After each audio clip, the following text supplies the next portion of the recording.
After the brutal war of 2204, in which the superpowers of Earth stopped just short of annihilating each other, an uneasy peace settled over what was left of civilization. During the next 50 years, governments of the United Peoples of Earth struggled to rebuild. Prosperity was just beginning to return. That's it, honey. Let out the string. The wind will do the work for you. Look at my kite, Daddy. It looks so pretty. Wish I could fly above the trees. Wild and free. Daddy, what's happening to the sunshine? Daddy, I'm scared.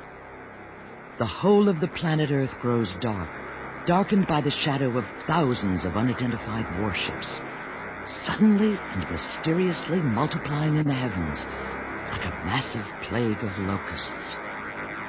Where did they come from? Who are they? We are Dominion. In the name of the leader and his council of the Seven, we claim Earth and its galaxy for our own. Escape is impossible. Resistance useless. Your weapons can do us no harm. Surrender, and you will not be killed. Military reaction is immediate. 10, 9. Deadly missiles from all nations are launched to seek and destroy this unidentified threat. 2, 1.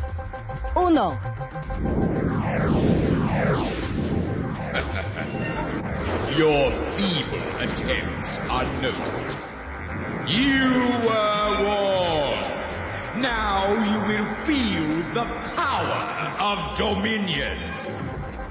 The missiles, Earth's last desperate hope, zero in on the Dominion warships.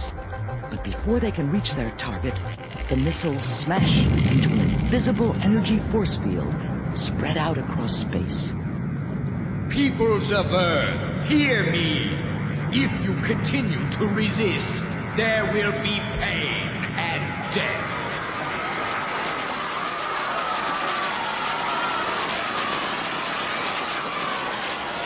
All resistance ended. The governments of the United Peoples of Earth surrendered to the dark reign of the Dominion. The game begins.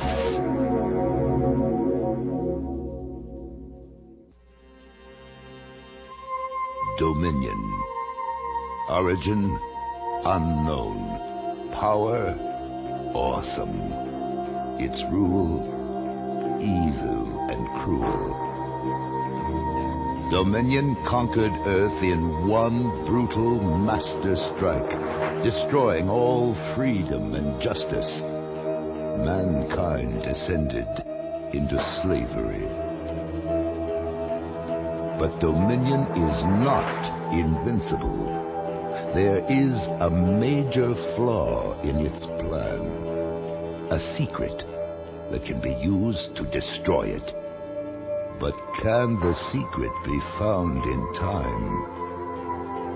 This is the story of that search and the rebels who lead it. This is the secret of Dominion.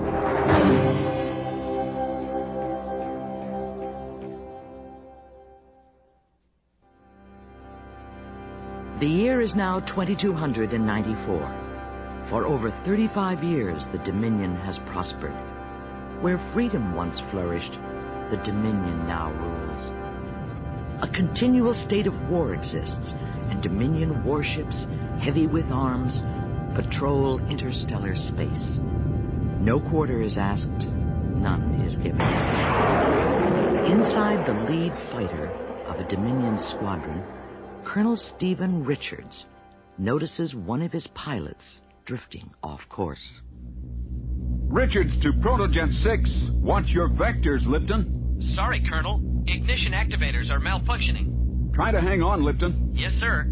I'll try, sir. Colonel Richards, we're coming up on the rebel planet, Cygnus 3. It's on my scanners, Major Connors. Closing on Cygnus 3 at 300 kilometers. Hold it. Lieutenant Lipton, you're out of formation again. Sorry, sir. Can't seem to hold course. Warning lights. Antimatter fuel leaking into the prime chambers. Request permission to break off and return to base. Permission granted. But tell maintenance I want some answers when I get back. Yes, sir. Lipton out. General Derrick doesn't approve of your attitude toward maintenance, Colonel.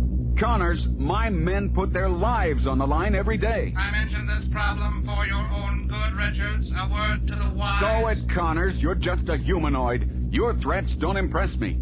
Dominion Corps Command expects us to conquer new worlds with fighters one bolt away from the scrap heap. Your words are close to treason, Richards. This isn't the time or the place for this discussion. I merely follow my programming. All right, gentlemen. Time to go to work. 200 kilometers. Insert Disc 7 into your trigger pulse systems.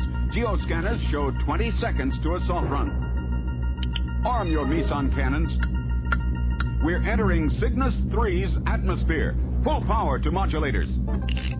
10 seconds. Mark. Colonel Richards, scanners indicate a rare target of opportunity. A rebel hospital. An excellent chance to increase our kill ratio. Forget it, Connors. I won't be a part of that, and you know it. All units, stay with your Cygnus 3 assault plan. You've got a bloodlust, Connors.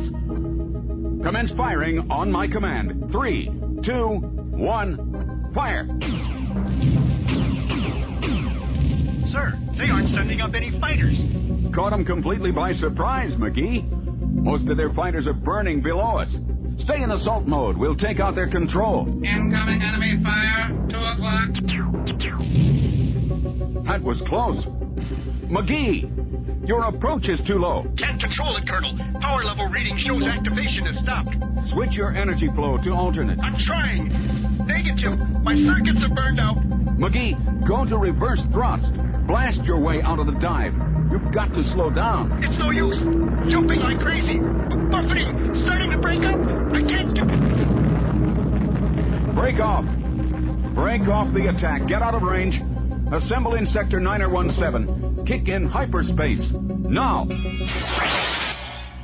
Connors, how many fighters did we lose this time? 3, Colonel. 1 to enemy fire. 2 to malfunctions. If we're going to die in combat, I'd like to think we had protojets that at least gave us a chance. Let's get back to base. Your beloved General Derrick and I are going to have a very distasteful discussion.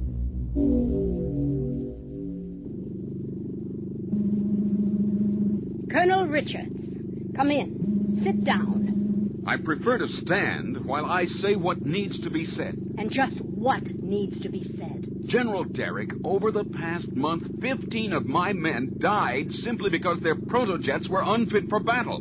Because your technicians failed to do a proper job of maintenance. Lower your voice in this room, Colonel. You are not in a debating chamber. You are in my office, and you will behave accordingly. My men are my only concern. Colonel Richards, I wouldn't risk a court-martial over this. Now, you listen to me. I can guarantee you new protojets by the end of the month. Your guarantee comes a bit too late for men like McGee. Who? McGee! He died today while you sat there behind your desk. Be very careful, Richards.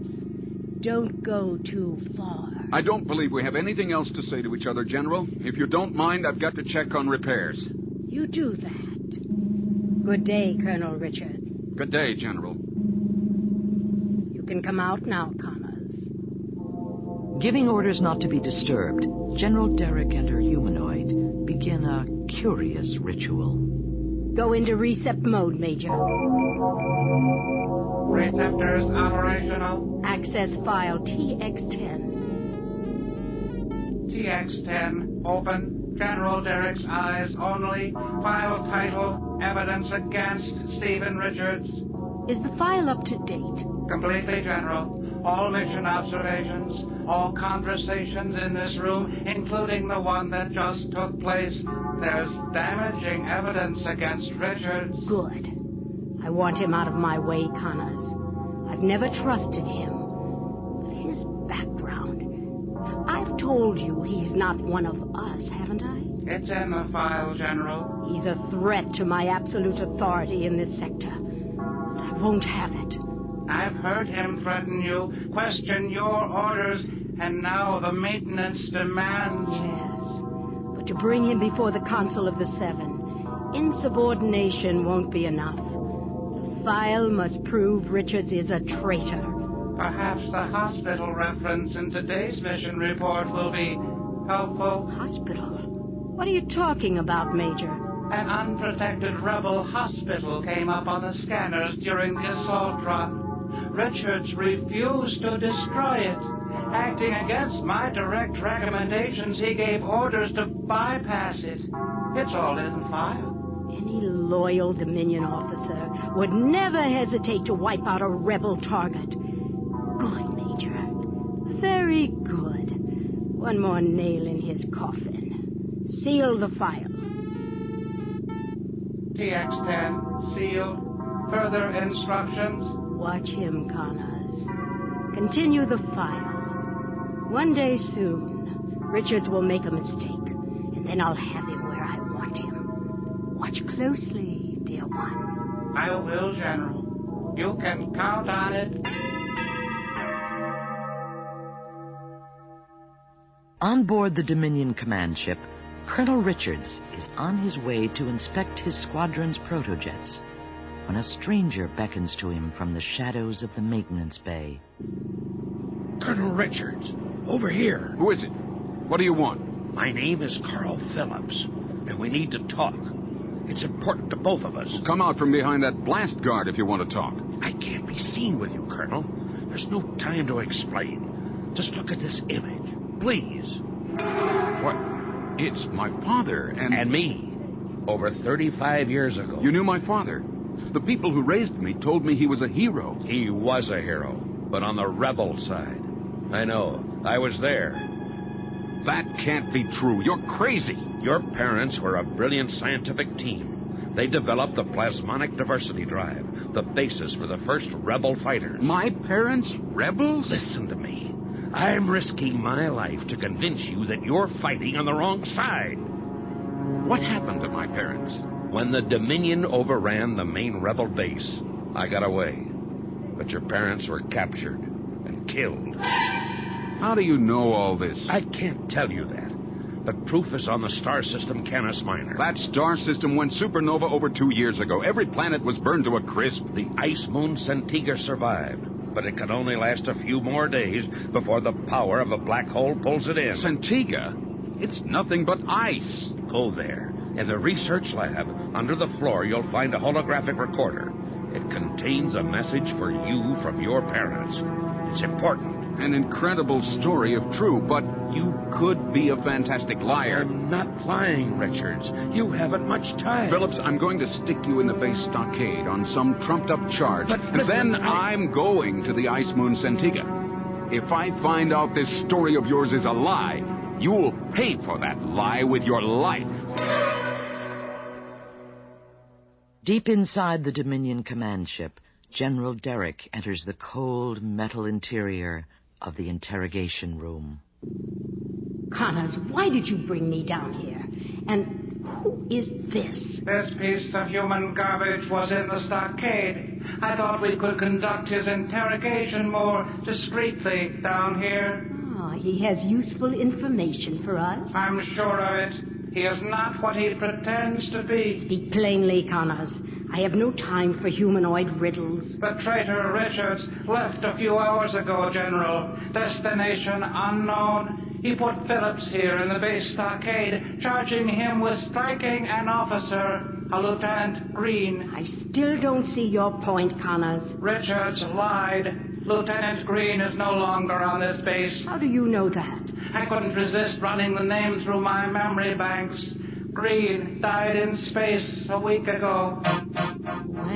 Well. Perhaps Richards has made his mistake, my pet. Release the restraint on the prisoner. Now, Phillips, what do you have to say? I refuse to speak. Don't worry. He'll tell us everything he knows after I give him this. What is it? 20 milligrams of phenoparaglyside. Phenoparaglyside? Why, that's the truth drug. I'm going to do a complete mind probe. But you'll rip his brain apart. Is that necessary? Yes. But before he dies, General, he'll tell us about Richard's unauthorized little trip. This is your last chance, Phillips. Tell us what Richards is doing. Tell us. You won't use the truth drug. It was outlawed years ago. You're wrong, Phillips. You're hiding something, and I mean to know what it is. Connors, give him the injection. No! Quiet. Hold still. Now, Phillips, let's hear your secrets. All of them. 9 hours have passed. Richards is deep in space. Suddenly... There it is. The ice moon Centiga. And the black hole is pulling it in. I must be crazy coming here. Wait, what's that? A building jammed into an ice wall. Power hover. Could be the base station. Maybe, just maybe, Phillips was telling the truth.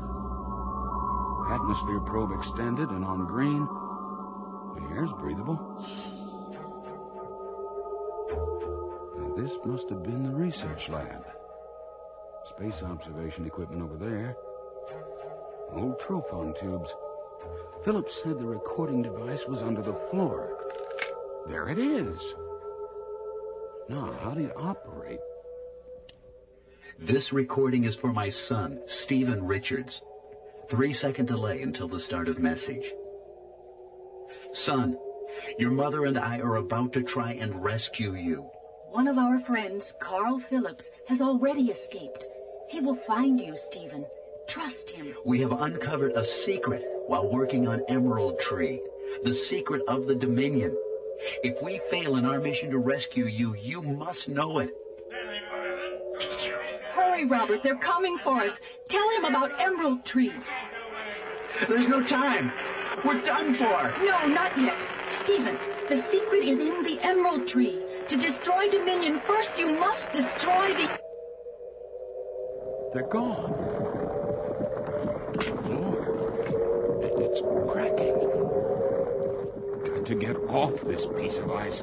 The black hole is pulling it in. There. Cephroblast. Come on. Hold together. I'm moving backwards. The black hole is pulling me in. Got to break free. Hyperspace. The ice moon. It just disappeared. What were my parents trying to tell me? Secret of Dominion? In an emerald tree? Communications link on flasher. Should I answer? Of course, no one knows where I've been. Colonel Richards, awaiting message. The message is from me, Richards. I'm right behind you. Connors, Derrick's henchman. What's he doing out here? Oh, Major Connors, an unexpected surprise. That's right, traitor. And I've brought some friends along with me. The odds are 5 to 1 against you.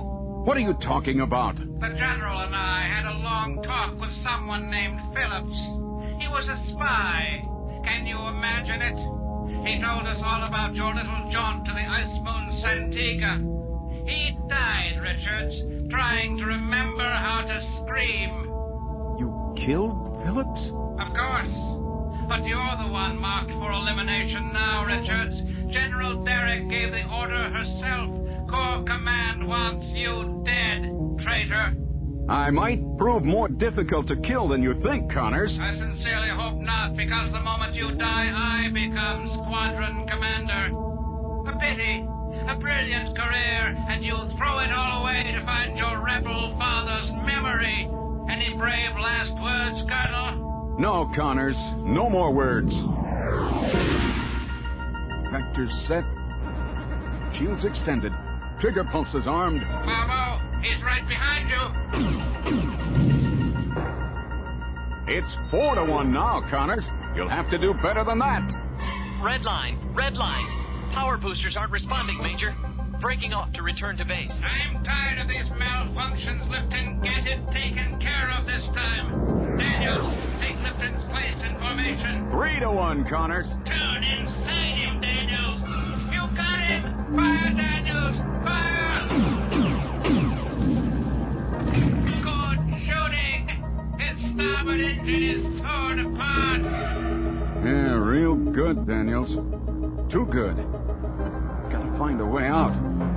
Power re-entry. He's trying to escape. Heading for Cygnus 3. I'm right behind you, Richards. Can't miss at this range. Cease fire. Readouts confirm. There is no way he can survive the crash. Mission final. Protojets return to base. Connors out. G-forces.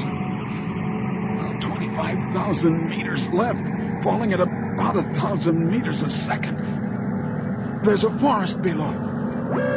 If I can make the angle shallow enough, I just might have a chance. Manual crash shield in place. I'm going in.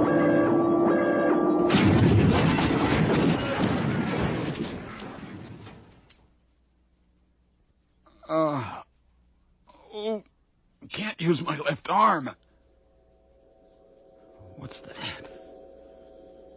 Hover jets? Hold on a bit longer. Help me. Please. Help me.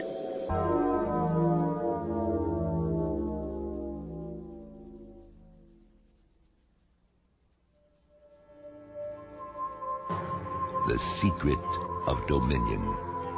Have you discovered it?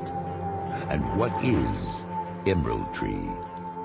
More clues follow in Episode 2, Rebels Roused.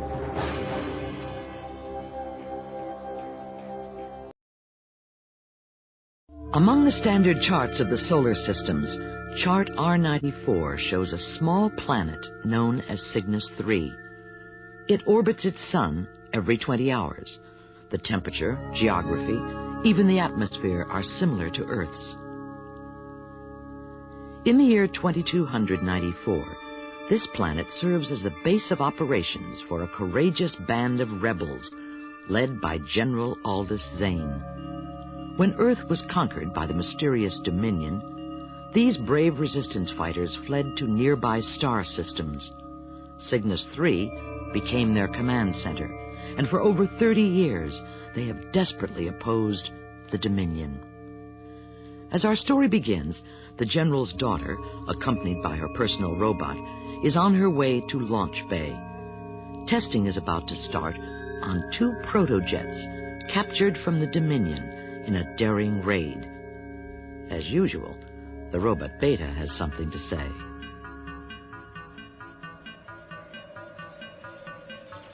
I really don't think you should try the hyperspace system today, Christina.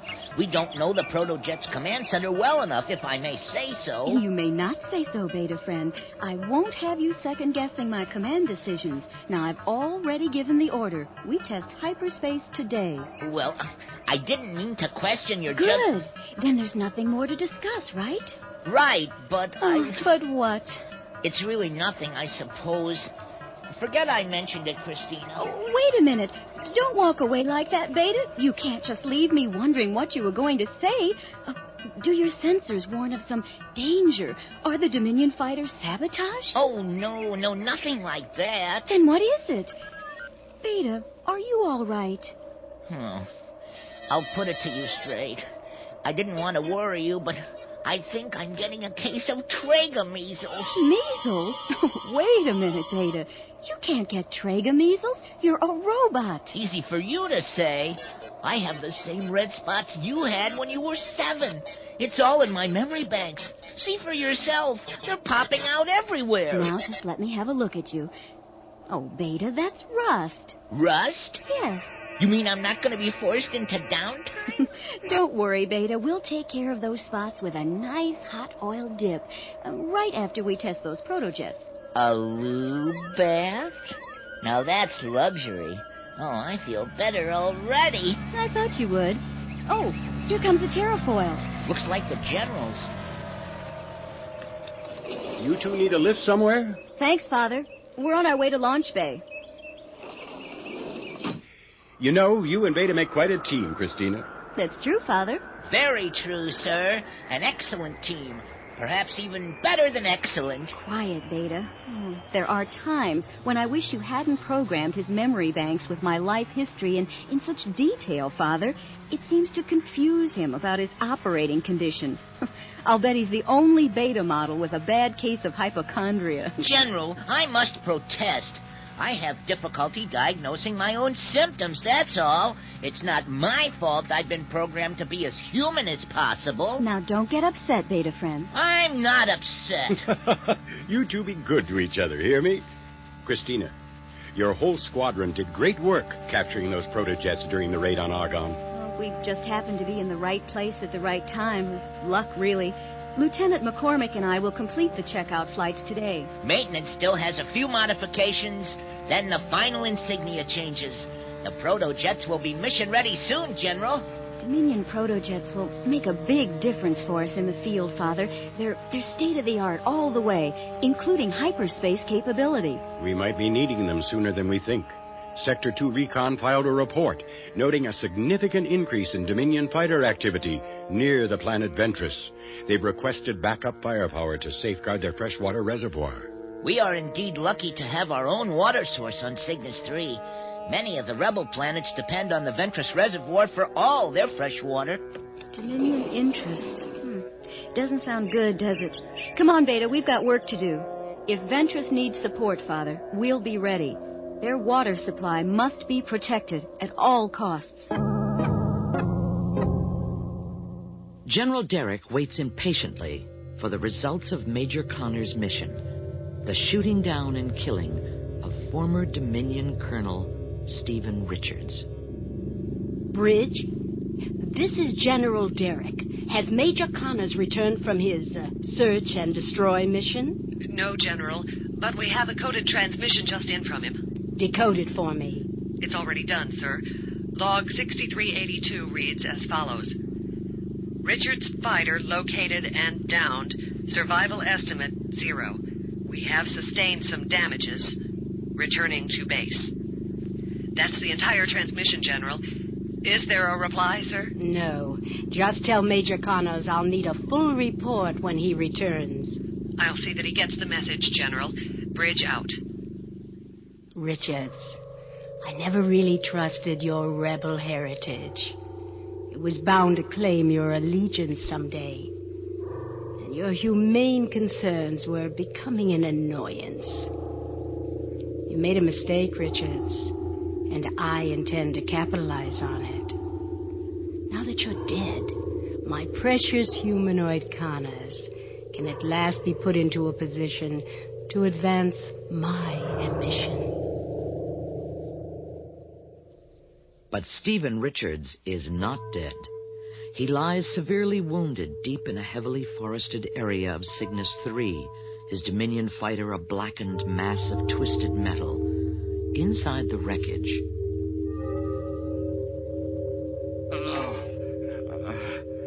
Can't move. Left arm bleeding. I got to get out. No, I can't make it. Concentrate, Richards. Stay awake. Strange. Trapped on a rebel stronghold after what I've just learned about my parents. My crash must have been detected by someone. Can't last. The crash of Stephen Richards' protojet has been detected on Cygnus 3. Red alert conditions have been sounded. Security brief. Red alert. This is an emergency. Penetration of Cygnus 3's atmosphere has been detected. One intruder now down on the planet's surface. Pilot, to your hovercraft. Immediately. To your hovercraft. Immediately. Orders, General. McCormick, you and Christina begin the search at once. Any word from intelligence, Father? According to the radar platform in Sector 2, several fighters entered our outer atmosphere. A single lead fighter, followed by 2 or 3 others. Whose fighters, Father? There was a positive ID. Dominion protojets. But the mystery is, they were in pursuit formation, appearing to fire on one of their own craft. That doesn't make any sense at all. Shooting down one of their own people? Maybe it was a mistake. Maybe it's a decoy, McCormick, to throw us off the real target. Find out. Locate the craft and report back. But be careful. It could be a trap. On the Dominion command ship, Major Connors reports. Come in, Connors. At ease. Now tell me, you're certain Colonel Richards was disposed of properly? Scanners indicated direct hits to his power system. He definitely lost all ability to maneuver his fighter, and no one could have survived that crash. It was beautiful. So much for Richards. Let's move on to more important things, like the data on screen 2, Connors. What do you make of this? Those are the locations of rebel planets, along with the resources on each. Food, fuel, water, power plants, minerals, and so on. A very detailed list, General. Those planets are the key to Dominion's total control of the galaxy. If we cannot convince them to become our allies, then we will have to destroy them one by one. A most ingenious plan, General. But where do we begin? Use your higher functions, Connors. Don't be so human. I pose a question. What is the one resource the rebels must have to continue their fight? The answer is water, General. All data confirms it. Of course. Fresh water. Which of these planets holds the rebels' largest supply? Ventress, General. In the star system Gamma Penta. It is the main source from which almost all of the rebel planets get additional water supplies. Oh, excellent. Then Ventress will be our first target. You will prepare the assault plan. Priority 1, Connors, is the water. Destroy it or the planet, whatever gets the job done. Right away, General. Oh, and Connors, your good work in that Richards matter just completed has already been noted in the right places. I've seen to that, Colonel. Colonel? Why, General, I'm flattered. Don't be. I arranged your promotion to make me look good. After all, you are my creation, you know. Yes, General? Is there anything else? Call me when the assault plan for Ventress is ready for my approval. And it better be foolproof, Connors. Is that understood? Perfectly, General. Perfectly. Over a densely forested area on Cygnus 3, rebel hovercraft search for the downed Dominion fighter. We're in Sector A-17, Beta. Are we near those coordinates radar control gave us? Coming up on that area. I'm gonna need your good eyes, Beta. I can't see much through all this foliage. Keep scanning.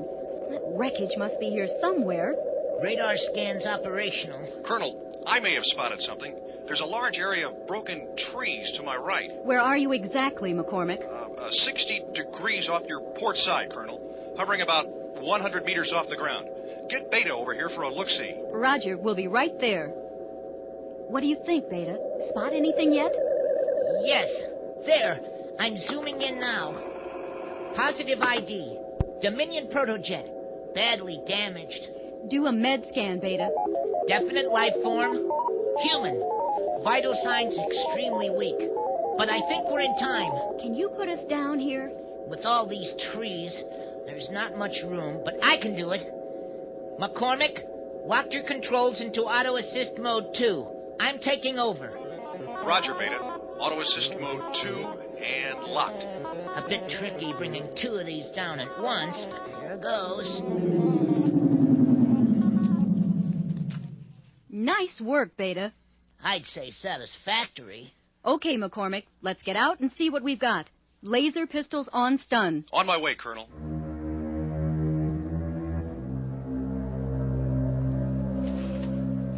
Look how his fighter tore through those trees. Imagine, someone's alive in there. I'm surprised it didn't explode. Can you spot any movement? A little closer and I can do a full med scan on the human inside. Be careful, Beta. This could still be some sort of trap. This is close enough. Beta, what does the scan indicate? Human life form, severe concussion, broken right leg and left arm, fractures of the 3rd, 4th, and 5th ribs, possible internal hemorrhaging. He moved. Did you see that? Yes. His insignia shows he's a Dominion colonel. Should I contact Dr. Michaels back at base? Affirmative. Order a medical transport to these coordinates and tell them to hurry. I don't understand. Shot down by your own people? Why are you here, Dominion Colonel? Why? In the briefing room on board the Dominion command ship, the plan for a strategic attack on Ventress is being reviewed. The plan is quite simple, General, but very effective. With Lieutenant Lipton leading the assault on Ventress, a total of 5 protojets will be deployed. Lieutenant Lipton? Thank you, sir. We'll rendezvous over the planet's main water supply. Each fighter will have 6 half-ton canisters of the water-soluble poison Cynivore on board. They'll be released into the main channel of the River Oros, disintegrating on contact. Simple, effective. There's no way it can fail, General. The water supply on Ventress will be ruined for generations. I like the plan, Colonel, but it will require pinpoint accuracy to be completely effective. Isn't that so, Lipton? No problem, sir. After Colonel Connors outlined his plan, we locked onto the target area coordinates the last time we were over the planet. I'm certain we can complete the mission. Well, then the rebels are aware of our interest there. The element of surprise is lost. General, the rebel defenses on Ventress are totally inadequate. I don't believe they'll give us any trouble. You're sure about that, Connors? Because you're gambling your future on those assumptions. Remember, Colonel, you serve me well, or you cease to function completely. I assure you, General, absolutely no one knows of our plan. Major Connors is wrong. At this moment, a message from the planet Ventress is being transmitted to mission control at the rebel base. Attention. Attention, Cygnus 3. Only time to say this once. Dominion fighter craft transmissions picked up on high-energy probes during practice assault run this planet. Dominion plans to poison water supply with Cynivore. Situation desperate. Help requested. A short time later, in a hospital corridor on Cygnus 3, Dr. Adrian Michaels refuses General Zane's request to interrogate the Dominion patient about the Ventress message. I'm afraid the severity of the concussion has made him delirious and incoherent, General. He's semi-conscious and heavily sedated. It's no use, sir. Nothing he could say would make any sense. Just listen to him. Secret. Destroy. Emerald. Oh. Just a minute or two, Dr. Michaels. We're wasting time, General. If you want this man to survive for future interrogation or exchange, you've got to let me operate. What did he say about a secret? Has he mentioned the planet Ventress? No, definitely not. Oh, first destroy. Secret. Emerald tree. You're right, Doctor. He's not making any sense. Orderlies, move the patient into the OR and prepare him for laser surgery and bone fusion. Let me know the minute he regains consciousness. And keep an armed guard outside his recovery room at all times. Affirmative, General. But I can assure you, this one's not going anywhere for a while. I was hoping for some inside intelligence information on the Ventress assault. Well, he was only partly conscious, Father, and in too much pain. Christina, your squadron is ready for launch. You and McCormick will use the captured Dominion protojets. Remember, cyanivore poison cannot be allowed into the water system on Ventress. The Dominion must be stopped.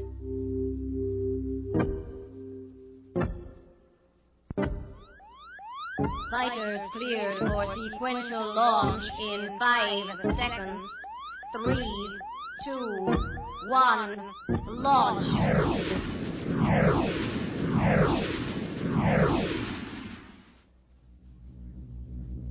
All fighters, stay on frequency 7. Check in, McCormick. Checking in, Colonel. We're all in formation. Myself, Lieutenants Chernick, Baker, and Donaldson. Okay, let's run over this once more. Timing is everything. Beta? Intelligence reports show 5 Dominion fighters already on their way to Ventress. Christina and I will go in first. We'll take out the lead fighter before he gets to Ventress atmosphere. I come in on the left, and Baker takes the right. Chernick and Donaldson will cover the escape route. Remember, they're carrying deadly poison. We can't let them near the River Oros. That's the priority, gentlemen. We've still got a long way to go, Christina. But my long-range scanners show 5 Dominion fighters carrying heavy loads closing in on Ventress. We won't be able to intercept them in time at normal speed. All right, McCormick, you and I will use hyperspace. Baker, make sure the rest of you rendezvous at Ventress as soon as possible. Roger, Colonel. Setting coordinates. Coordinates set. Ready, hyperspace. Ready, Beta? Ready. On my mark. 3, 2, 1, hyperspace.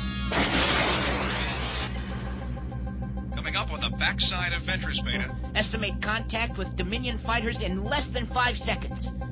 Coming into sight. I've got a visual. Starting our assault run.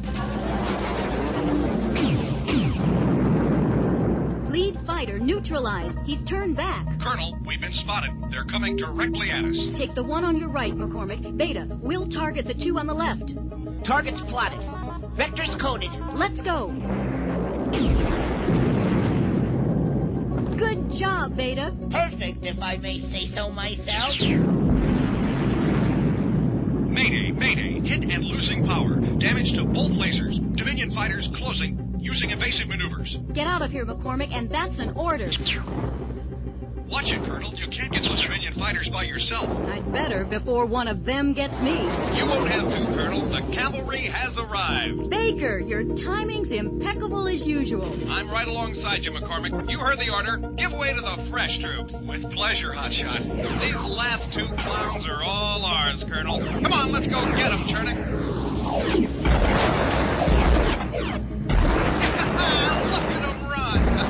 I like your style, you two. McCormick and I owe you one. See you back at base. Roger. Baker out. A most satisfying way to spend a day. Glad you enjoyed yourself, Beta. Oh, goodness. Oh, my. Something's happening to me. What's the matter now? Auto sensors indicate I have a raging fever. 105 degrees, Christina. It must be Mergon fever. These are the same symptoms you had at age 12, and it was Mergon fever. I remember it. Oh. Nonsense, Beta friend. You're a robot. You can't get Mergon fever. You probably just need a new thermal shield. Trust me. Well, Mergon fever or not, there was something the matter. But you're probably right, Christina. I've adjusted my internal temperature control, and I'm feeling better already. A bit hot under the sockets there. Head us back to Cygnus 3, Beta. Maybe the Dominion prisoner has regained consciousness by now. I'm more than just a little curious about him. He's got a lot of questions to answer, and his answers could prove to be extremely interesting. The secret of Dominion. Have you discovered it? And what is Emerald Tree? More clues follow in Episode 3, The New Allegiance.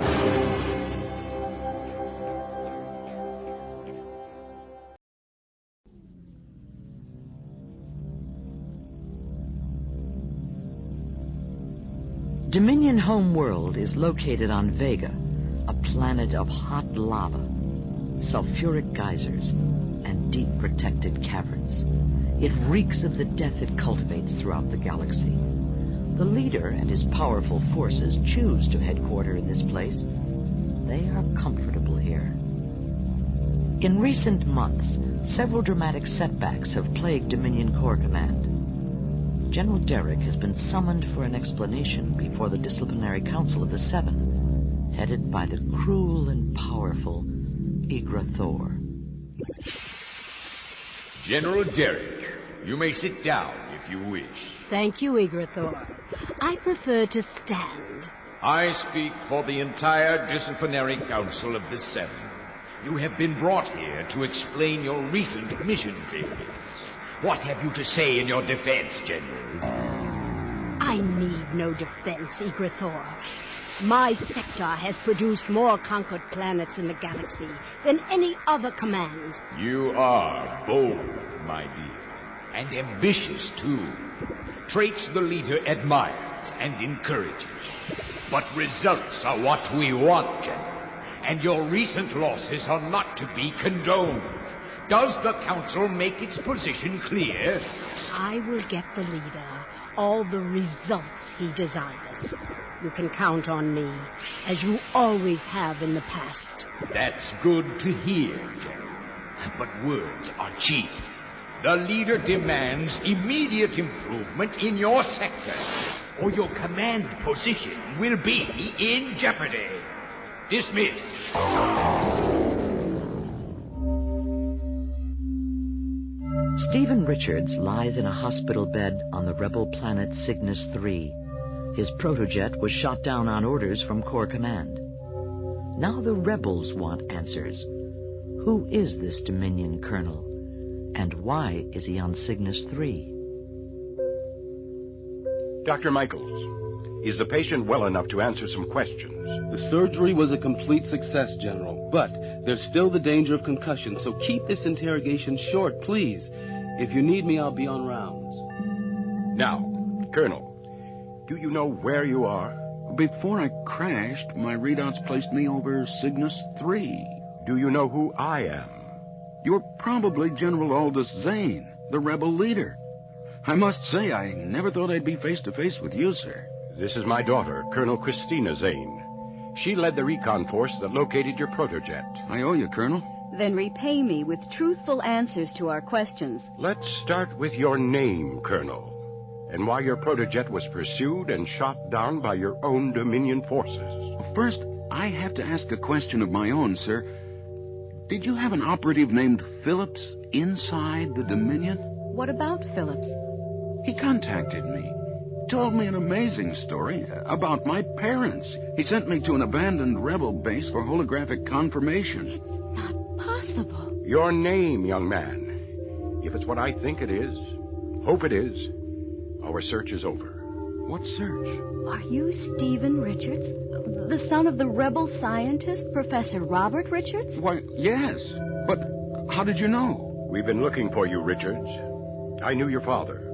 Worked with him before he and your mother were killed by the Dominion. We sent Phillips to try and find you, to see if you would join us in our fight. But how did you know where I was? We knew that as a boy you were raised by Dominion people. I always felt I owed it to your father to try and contact you. But the years went by in silence. We were never even certain you were alive. Then a Dominion prisoner, during routine interrogation, told us the commander in his sector was a Colonel Stephen Richards. Phillips' mission was to follow up that lead. So you sent Phillips to convince me I was fighting on the wrong side. Speaking of Phillips, where is he? Phillips is dead, Colonel. Dead? I put him in the base stockade on a trumped-up charge until I could check out his story. He was found out somehow, tortured and killed. Oh, no. He was a good man. I'm sorry, General. I feel responsible for his death. Phillips knew the risks involved. General, the patient needs to rest. Just one more thing, Dr. Michaels. Please, make it short, General. His signs are weakening. Richards, were you shot down because of what Corps Command learned from torturing Phillips? All I'm sure of is that before he fired at me, the squadron leader called me a traitor, a threat to the Dominion. I got the distinct impression my services were no longer required. And the Dominion thinks you're dead. Well, that could be very useful to us, Father. Yes. Join us, Richards. Your father and mother would have wanted you to. Think about it, because you can never go back to the Dominion.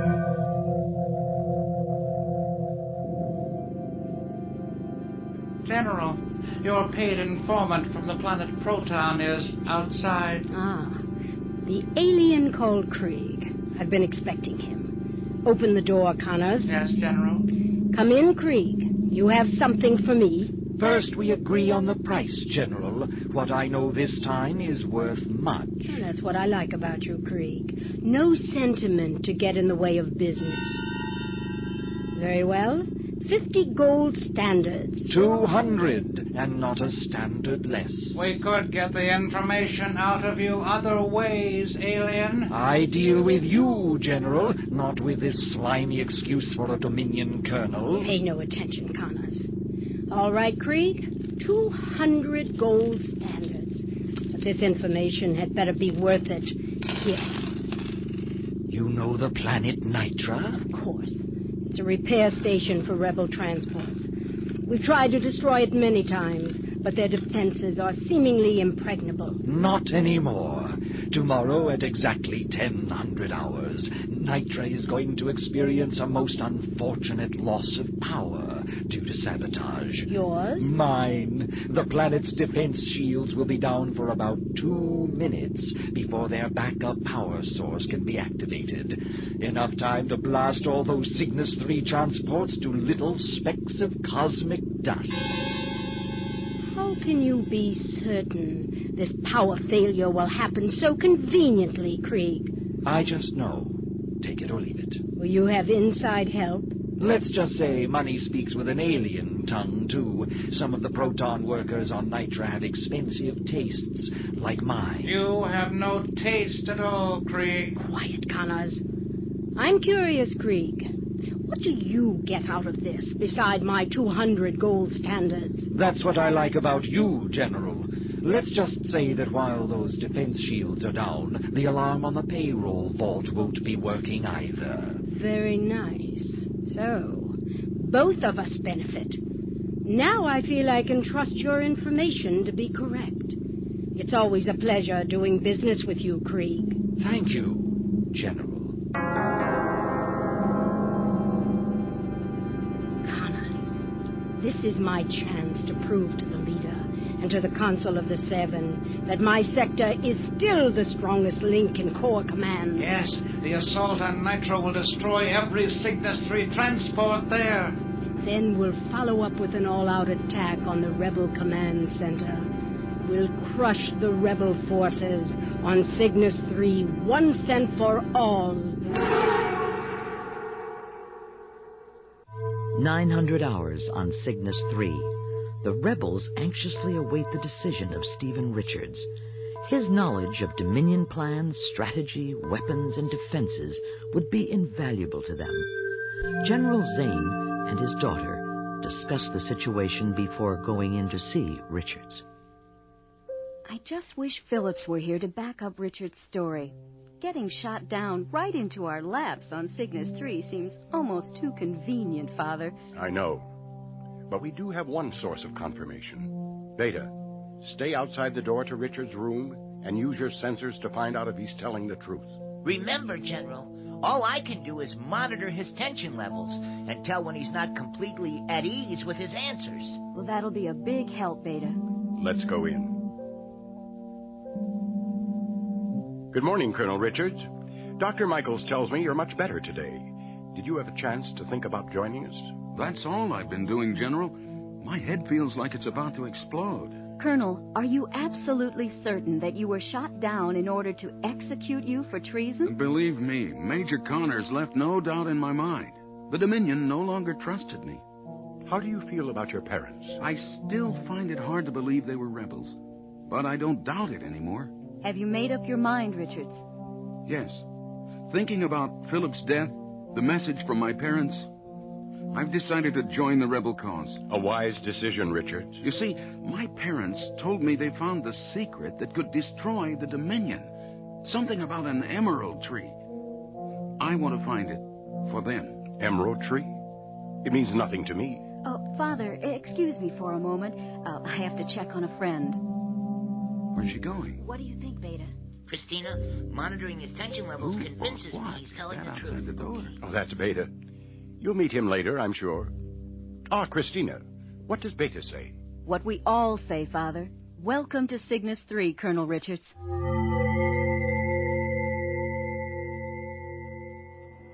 Pilots, our assault on Nitra will commence as soon as fighters are cleared for launch. I want every Cygnus 3 transport destroyed. Synchronized digitals. 900 hours exactly. Good hunting.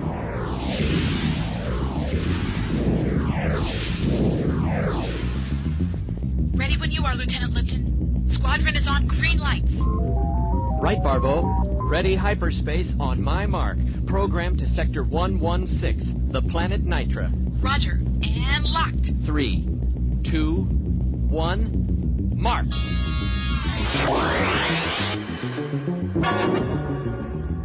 I have a visual on the planet Nitra. Probes continue to read full defensive shield power. There's still a couple of seconds to go before 1000 hours. Sure hope those alien saboteurs down there haven't changed their minds. That's it, Lieutenant.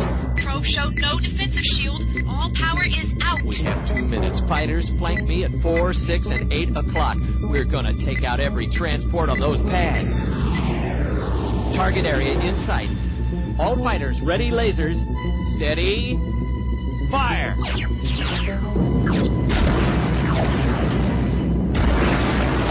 Good work. The transports are vaporized. The whole area is a mass of flame. Let's get out of here before our 2 minutes are up. All fighters, back to the command ship. Lipton, out.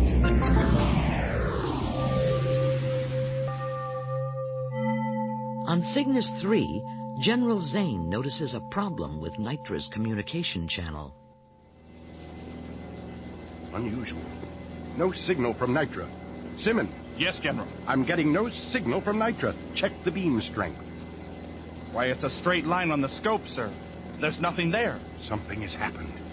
Calling Nitra. Nitra control. This is General Zane. Do you copy? Still a straight line, sir. Wait.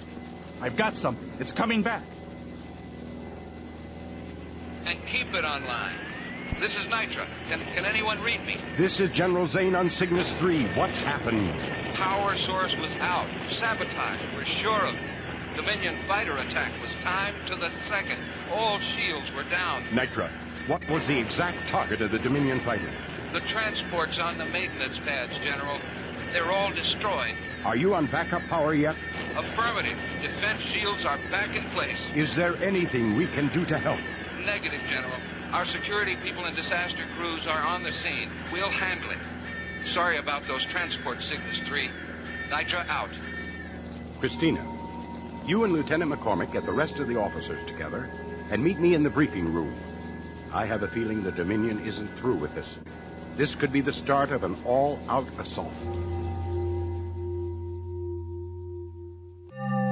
The mood in the briefing room on Cygnus 3 is a somber one.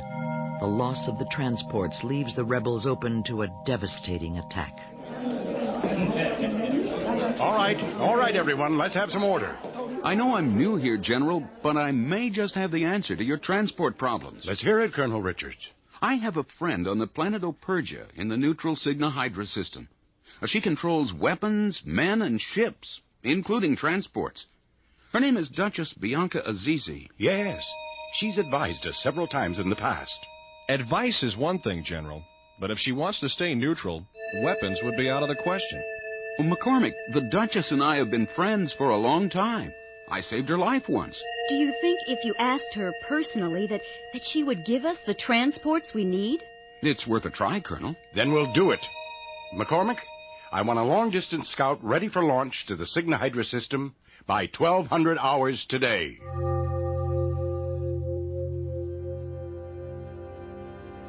On board the Dominion command ship, the plan for an all-out assault on Cygnus 3 is taking shape.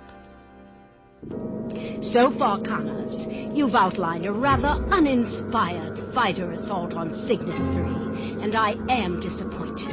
But the wave of fighters is just a decoy, General. When the rebels think the worst is over, out of Sector 4 our heavy battle cruisers blast their way in. Ah, that's more like it. Excellent, Connors. Unpredictable and very deadly. It will work. When Cygnus 3 is destroyed, the rebels will lose most of their ranking officers and their command center as well. They will be like a snake without a head that can no longer strike. A lovely thought. When will the attack take place, Colonel? Battle cruisers need time to get into position, but we should be ready within 24 hours. You have my approval, Colonel Connors. I await the results with eager anticipation. But even as Connors speaks, a rebel scout is on its way to the Cygna Hydra system to seek help from the Duchess Azizi. I don't believe we've officially met, Colonel Richards. I'm Beta, Christina's protector robot. Nice to have you on board. Well, nice to meet you, Beta. Protector robot, Colonel Zane? One of the best. Beta, how much further to the Cygna Hydra system? We're almost there, Christina. I'm picking up a warning signal on the auto-scan system. Opergian command cruiser coming into view, Colonel Zane. Doesn't exactly look like a welcoming committee. Are you sure you know these people, Colonel Richards? Don't worry. Activate the communication channel. Operational. This is Colonel Stephen Richards to Opergian cruiser. This is Opergian Command. You are violating neutral space. Bring your craft alongside immediately. That warning shot was to convince you we mean what we say. Bring your craft alongside. Request contact with the Duchess Azizi. This is Colonel Stephen Richards. Stephen Richards? Is that really you? Ceasefire, men. What are you doing in a rebel scout? It's a long story, Bianca, but I think you will like it. Request permission to come aboard. Permission granted. See you in my quarters, Stephen. Out. Rebel craft. You will dock on level 3, Bay 4. So, Stephen Richards had rebel parents. I like it, but I still find it hard to believe. The story is true, Bianca. All of it. I told General Zane I'd come here to ask for your help. I understand, Stephen, but I must be very careful. I cannot expose my people to unnecessary risk. Supplying weapons to rebels is very dangerous. What about heavy transports? We'd only use them if we absolutely had to. Bianca, I don't want to pressure you. Stephen, you're here to pressure me. All right. I'll give you 4 unarmed automated transports. Even this is dangerous for us. I don't know how to thank you, Bianca. It's not necessary. What you are doing is right. Good luck to all of you. Nearly 24 hours have passed since Major Connors drew up the attack plan for Cygnus 3. On board the Dominion command ship, General Derrick watches final preparations. I've waited a long time for this moment, and it's every bit as sweet as I imagined. Punch up visual scan of Cygnus 3. Online, General. Our fighters are maneuvering into final positions for a Code 5 attack. The assault will be underway any moment now. And so, it begins. Colonel Zane, I have a visual on the Dominion lead ship. I see it, McCormick. Colonel Richards, you know more about Dominion attack formations than any of us. Take over command, and we'll back you up. But I'm not up on Rebel systems yet, Colonel. Take over. That's an order. Roger. Richards to all squadrons. Lock all sensors and weapons into attack mode beta. I beg your pardon? Correction. All fighters go to attack mode 34. Keep going, Richards. I'll interpret. Sorry about that.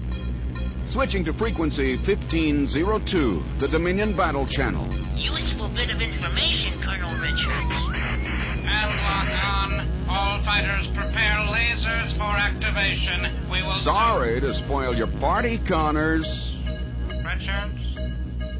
It can't be. You're dead. I shot you myself. You must have done something wrong, Connors. I'm still here. Traitor!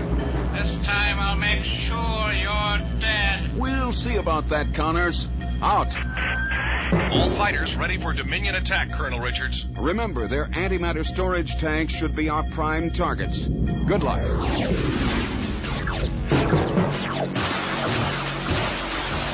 Colonel, they're throwing their heavy battle cruisers into the action from Sector 4.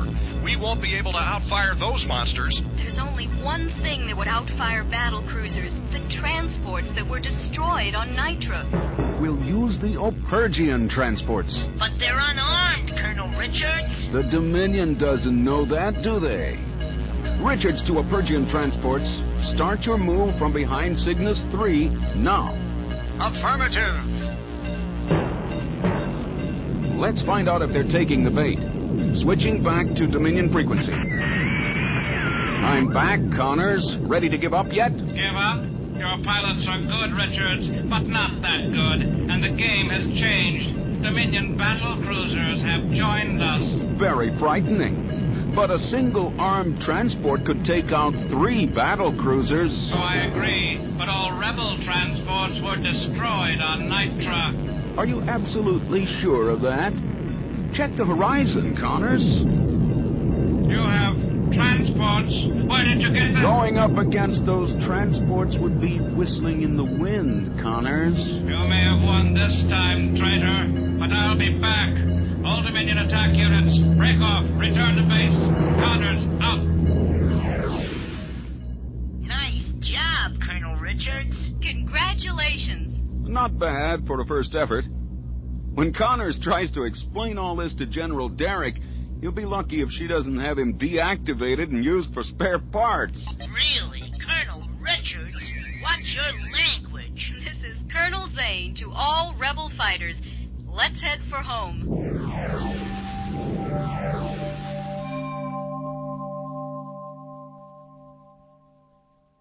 The secret of Dominion. Have you discovered it? And what is Emerald Tree? More clues follow in episode 4 of Spiders and Webs.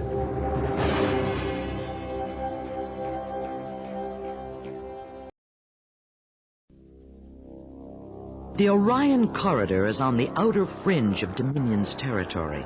The corridor is formed by a double row of planets listed on the standard charts as the Orion system. Almost all of these planets are uncolonized, their atmospheres harsh, hostile, barely tolerable to human life. Orion 4 is no exception. There is no permanent population here, only the hidden caves of space pirates, renegades who plunder the space lane freely and greedily, preying on Dominion, Rebel, and neutral ships alike. Hiding out on the deserted planets, the raiders wait for an opportunity for profit. Weasel! Yo! Get me another drink. Coming up? I'm blasted bored. Orion 4 used to be right in the thick of things. Transports, gold shipments, weapons transfers. No more. Haven't had a bit of action in this lane for weeks. Relax, Spider. Our luck will change. It always does. My men are restless, Weasel, and that's not good. If they don't get action soon, they'll leave me for Strager's camp. Blast him and his luck. That payroll scout they picked off last week was rich. Well, we could chance a fake signal, boss. It's never failed to bring something down to Orion 4. The fake distress signal. My favorite, Weasel. But it's always dangerous. It pinpoints our hideout. But that's only important if they live to tell anyone. Right. And they don't, do they? Let's set it up, Weasel. We'll see what the spider can lure into his web today.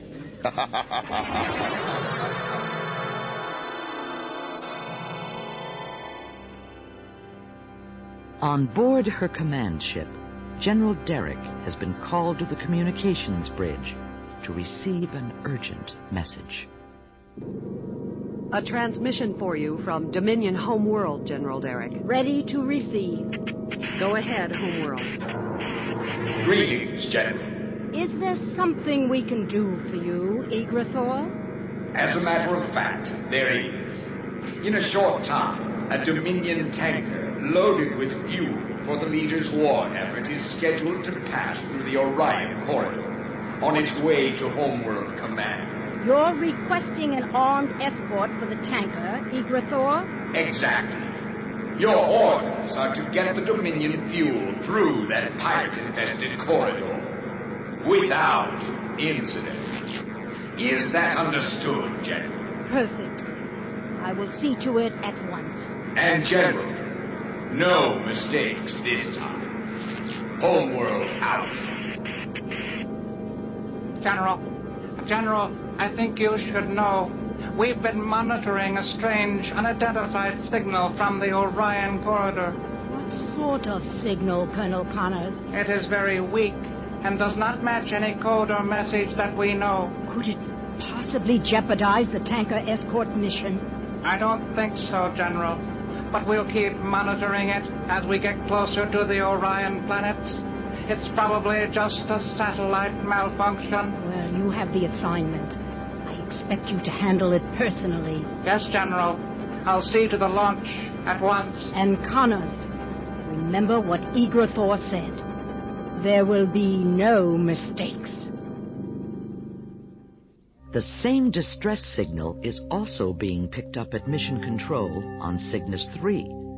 General Zane and his officers are trying to lock on to the exact origin of the signal.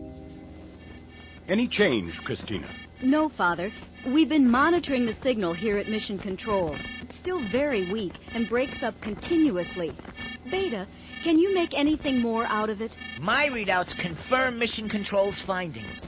A repeater signal, no verifiable code, origination planet unknown, but definitely in the Orion corridor.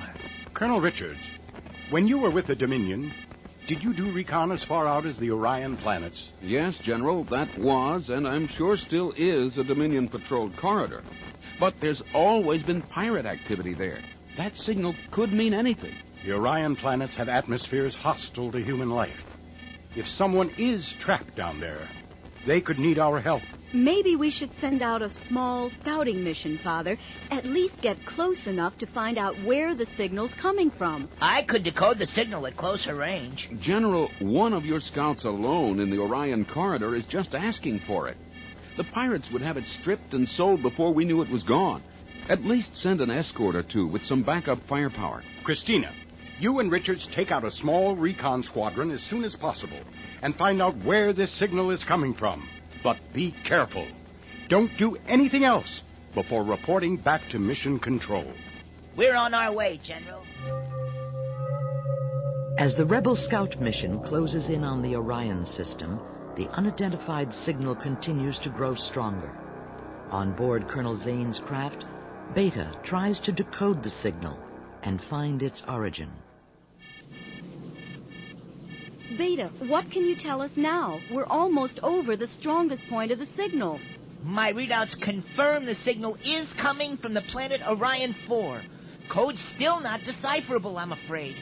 Beta, what information do you have on Orion 4? Star catalogs show Orion 4's atmosphere to be barely tolerable for humans.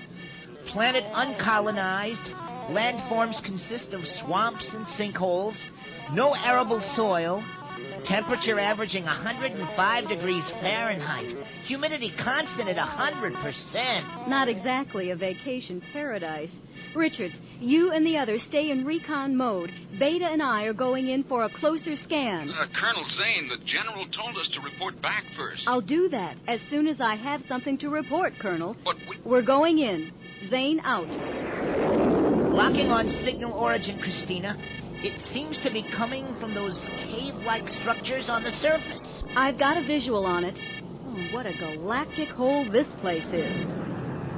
I've lost the signal, Christina, and I'm picking up 3 spacecraft moving in fast, unidentified, surrounding us. Take evasive maneuvers, Beta. Afraid it's too late for that, little lady. May as well go quietly. You're boxed solid. No vector points. Who are you? What do you want? We're here to answer a distress signal. We're here to help. How nice of you to accept our invitation. As to what I want, that depends on what you've got. Come on, Weasel. Let's see what prize the spider is sucking in this time. Back at Mission Control, General Zane gets a report. I repeat, General, all we know is that Colonel Zane took her scout down to Orion 4 to locate and decode the signal. A few minutes after she entered the atmosphere, she disappeared from our scope completely. Did you try and contact her on comlink? Affirmative, General. All channels have been jammed. Richards, I'm going to send McCormick's fighter group in as soon as they can launch. Stay there and try to pick up Beta's signal on frequency 13F. 13F, sir? That's correct. Beta's programmed to send whenever Christina's in trouble. If you can get close enough to zero in on it, it just might save her life.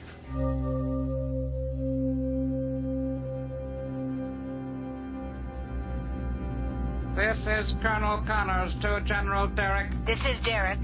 Escort Fighter Squadron reporting in. We're about to enter the Orion corridor, sir. We should rendezvous with the Dominion tanker at 1200 hours, as planned. What about that signal, Colonel? Communications lost it completely. The signal is gone, General. It disappeared a short time ago. No doubt just satellite interference, as I thought. Very well, Connors.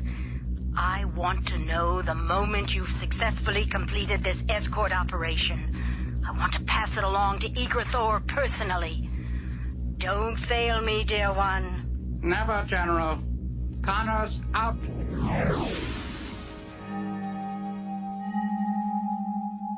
With Christina kidnapped by space pirates and forced down on Orion 4, Richards and McCormick organize a rescue mission.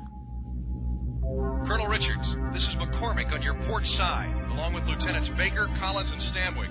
What's the situation, sir? I've picked up Beta's signal on frequency 13F. It's coming from the planet's surface. Are we going in, sir? I've been thinking about Colonel Zane's chances, McCormick, and something tells me the less attention we draw, the better. Baker and I will go in alone. The rest of you wait here for further orders. Give us 1 hour. Roger, Colonel. But if you're not back in exactly 60 minutes, we're coming in. General will have my hide if I let 2 of his colonels disappear. Sounds good to me, McCormick. Ready, Baker? I'm right behind you, Colonel. Then let's go. Head for the open area next to that marshland, Baker, and take her in easy, Lieutenant. We want to be able to get out, too. Roger. She'll go down like a feather.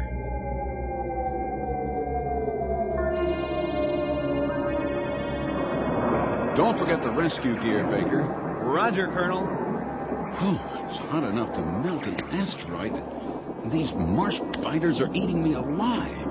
Footing's not too firm, Colonel. Watch where you step. I'll switch on 13F. Beta's signal's coming from our left, Baker.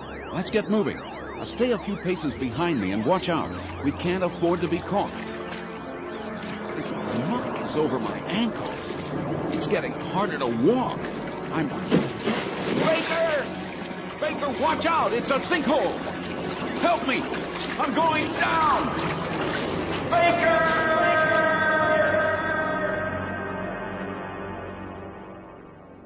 Hidden in a cave on Orion 4, the prisoner Christina Zane is interrogated by the pirate leader.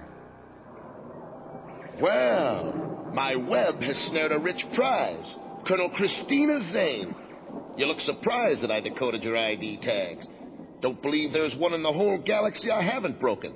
It's a business necessity. I hope you find the accommodations to your liking, my dear. This whole planet is disgusting, and you and your people blend right in. These ropes are too tight. I demand to be released. Ah, the little lady has some fight left in her. Good. I like that. It should be worth a great deal to the legendary General Alda Zane to get you back all in one piece. What have you done with Beta? Beta? My droid, you idiot. Oh, I'm afraid your Beta has been deactivated and is awaiting immediate sale. He'll bring a very good price. Boss! Yes, Weasel, what is it? Can't you see I'm busy entertaining our guests? Yeah, sorry, Spider, but Kruger just came in from the space lane. He reported sighting an unarmed automated Dominion tanker trying to run the Orion corridor. Is she full? What type of escort does she have? She's riding slow and heavy, Spider. With just an armed escort of Dominion fighters, nothing we can't handle, boss. Weasel! This is our lucky day. A famous prisoner to ransom and a Dominion tanker. That fuel will convert into a ton of gold standards. We'll be rich! What do you want to do with the girls, Spider? Yes, that is a bit of a problem now. Using that fake distress signal has made Orion 4 too conspicuous for the time being. After we steal the tanker, we'll need to move on to a new base. We'll take her with us. I don't like having a female along the raid, boss. It's bad luck. Marsh gas has fried your brains, Weasel. Don't question my orders. Just tell the men to get their gear together. Be ready to blast off at my command. But Spider... Do it, Weasel! Do it! Meanwhile, Colonel Stephen Richards is being pulled deeper and deeper into the sinkhole on Orion 4. Hurry, Baker! This slimy muck is up to my chin! I'm gonna throw this grappling line so the hook lands behind your head. Grab the rope and I'll pull you out. Got it. Harder, Baker. Pull harder! Don't struggle, Colonel. You're not making this any easier. Just a few more feet. Thanks, Baker. That was close. But we've lost valuable time. Come on. We've got to find Beta and Colonel Zane.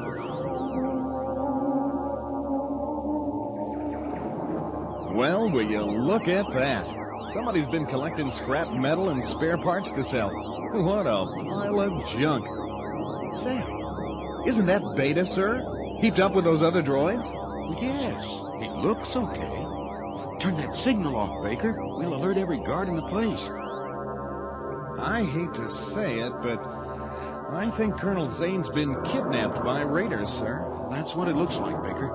We gotta get Beta moving again. Oh, no. They removed the activator core. Well, I guess that does it. Let's get him back to the ship. Well, not so fast, Colonel. I believe it's Lieutenant Baker to the rescue again. You see, each member of the squadron carries spare parts, in case Beta has an emergency, just like this. Oh, the General's very particular about that. Let's see, I've got an activator core somewhere. Yeah, here it is. Amazing, Baker. The General seems to think of everything. I'll just put the new core inside this slot. There. A, B, Beta, 1, 0, 0, 1, 10, 100, 1,000. Oh, Colonel Richards, Lieutenant Baker. I was certain my circuits would never work again. Beta, we need your sensors to find out where Colonel Zane's been taken. I'm not feeling quite normal yet, but I'll certainly try. Christina's not on Orion 4 anymore, Colonel Richards. She's not? Where have they taken her? Coordinates indicate Christina is above the planet. Above Orion 4? Well, the pirates must have evacuated for some reason, sir. That would account for no guards being around, no sign of anyone. They must have been in a big hurry to leave these droids behind. This is a valuable pile of junk metal and parts. Really, Colonel Richards? I wasn't referring to you, Beta. What was that? Contact McCormick and see what's going on in the corridor above us. This is Baker on Orion 4. Do you read me, McCormick? McCormick here, I copy. Have you found Colonel Zane? Negative, but we did locate Beta. He tells us Colonel Zane is in your area, McCormick. What's going on up there, Lieutenant? We've got a Dominion fighter group escorting a tanker down the Orion corridor. They've been jumped by space pirates. We're out of range. Good fight, though. McCormick, Colonel Zane is on one of those raiders' ships, probably the leaders. You say they're in a dogfight for a large Dominion tanker? Affirmative, Colonel. And so far, I'd say it's Raiders 2, Dominion nothing. I think the Dominion may have just given us the answer to getting Colonel Zane back. McCormick, here's what we'll do.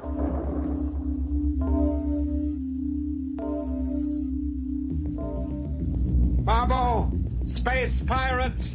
All units go to Code 5 assault sequence. Affirmative on Code 5. Scum like this will not be allowed to capture a Dominion tanker. But there's so many of them. Where did they all come from so fast? This is Barbeau. We've lost Butler. Wait, additional fighters coming at us from 9 o'clock.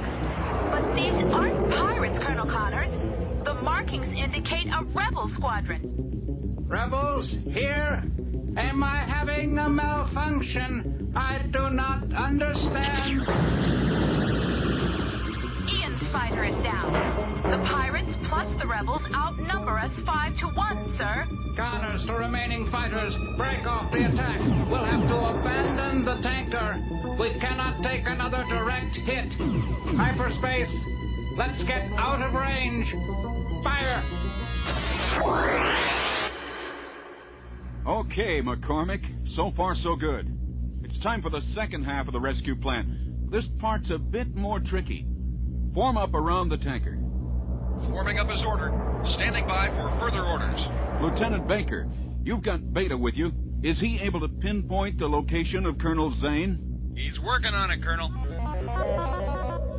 I have a lock, Colonel Richards. Sensors confirm Christina is in the lead pirate ship. Thanks, Beta. This is Colonel Stephen Richards, Rebel Forces, requesting communication with the leader of the raiding convoy. Do you read me?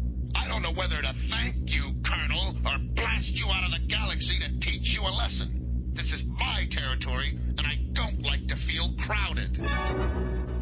We have no wish to fight you for this tanker or anything else. Tell me what you want, Rebel. I'm losing patience. I'm proposing a trade. We have something you want, and you have someone we want back. The tanker for Colonel Christina Zane. Is it a deal? Deal? Give me one good reason why I shouldn't have both. The lady and the tanker. Every rebel spacecraft you see has its meson cannons and lasers locked onto the same target. Your Dominion tanker. One move to take us out and we'll blast firepower at it like 100 launch towers. We will do it. Count on it. You're bluffing, Rebel. You wouldn't risk an explosion in space so close to your own people.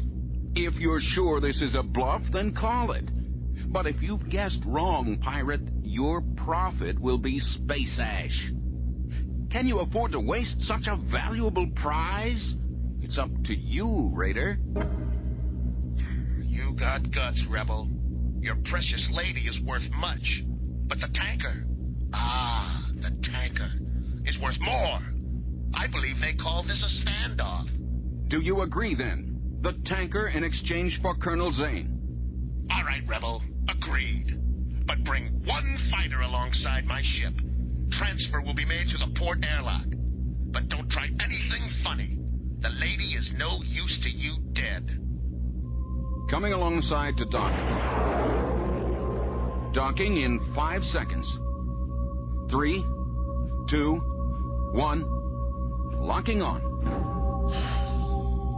Colonel Richards, Steve, I don't know how you did it, but I'm sure glad to leave that place behind. Thanks. Let's get out of here before that thief changes his mind.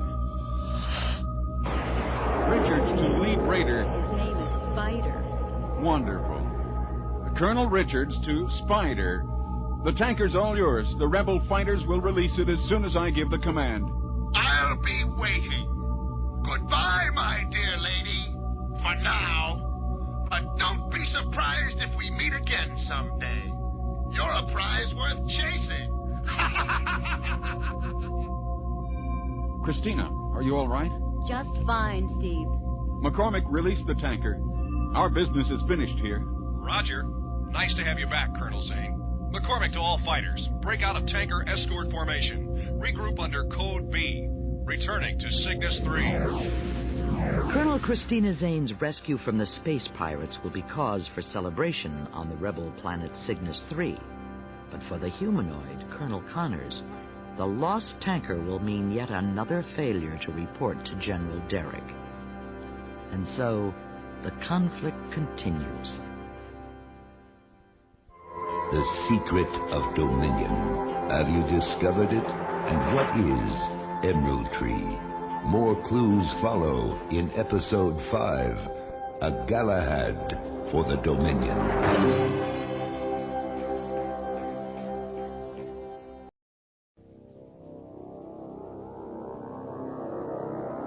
Dominion, an unrelenting source of evil and oppression. Will its secret ever be found? What is the key to the Emerald Tree mystery?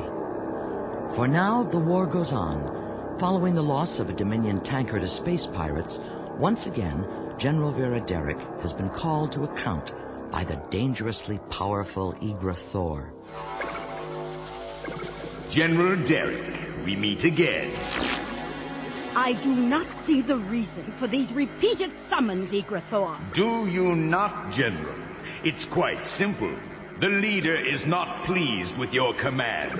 I am not pleased. We engage the enemy more frequently, Egra Thor, so naturally our losses will be greater. An interesting analysis, my dear. However, the Council of the Seven has decided to provide support for your command until Sector D shows improvement. You expect me to share command in my sector? This decision is not open to question, General. You will obey, or you'll be tried before the Council of the Seven for insubordination.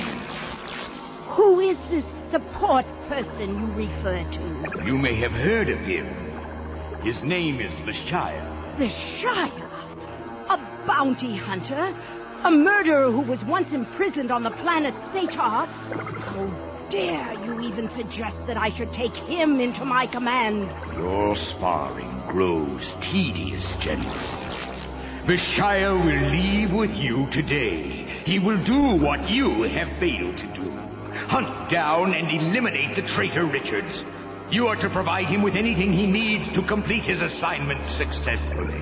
How long will this Vishaya be operating out of my command sector? You ask questions without answers. I control this game, General. Vishaya awaits you in your space shuttle. Dismissed.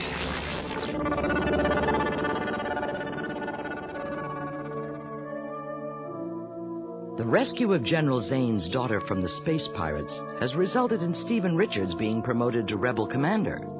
Although the rescue mission was a complete success, apparently one casualty was overlooked.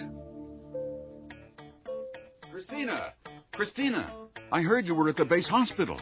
Are you all right? I'm fine, Steve. It's Beta here who's feeling a bit out of sorts. You took a robot to the hospital for treatment?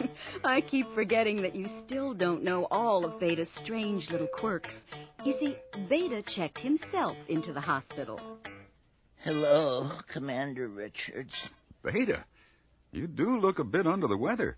Ever since Orion 4, I've had a dysfunction in my joints. My metal connectors are expanded and out of shape.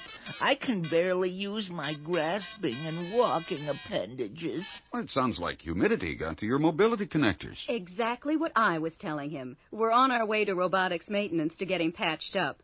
You see, Beta thought he had a bad case of alpha influenza. But you're a robot, Beta. Some of my symptoms were just like Christina's when she had alpha influenza. The general took her to the hospital. Now, don't worry, Beta. Robotics will have you up to speed in no time. I still don't think I understand. He'll be fine, Steve. Oh, by the way, I've been thinking about something ever since you rescued me from those space pirates. Were you bluffing when you threatened to blow up that Dominion tanker? Good question. I'm glad I never had to answer it.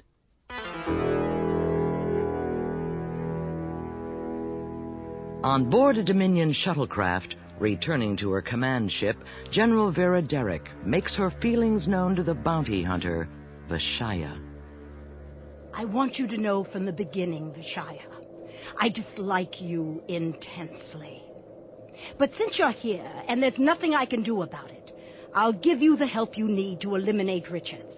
But the sooner you finish your business in my sector, the better. Might I add, the feeling is mutual. Vishaya, your tone is threatening to the General. Noted, humanoid. But it doesn't concern me. Remember, I'm here to finish a job you botched. What do you mean? When you were assigned the task of eliminating the traitor Richards, you made an almost human error. You were too sure of your sensors. You didn't even bother to check if Richards were really dead. The Dominion has no room for such errors of judgment. I'm curious, Vishaya. Just what makes Dominion Homeworld so confident that you can capture Richards? I have an edge.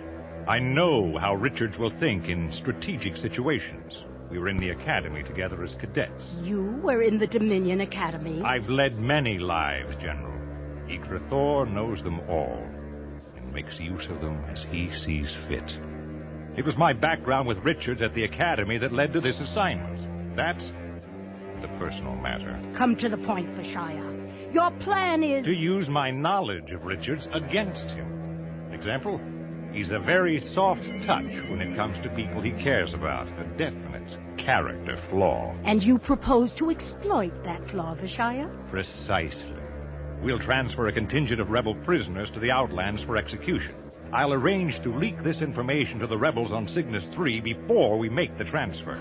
Richards will try to rescue the prisoners. He won't be able to resist such a noble gesture. Richards has served aboard Dominion prison ships, Vishaya.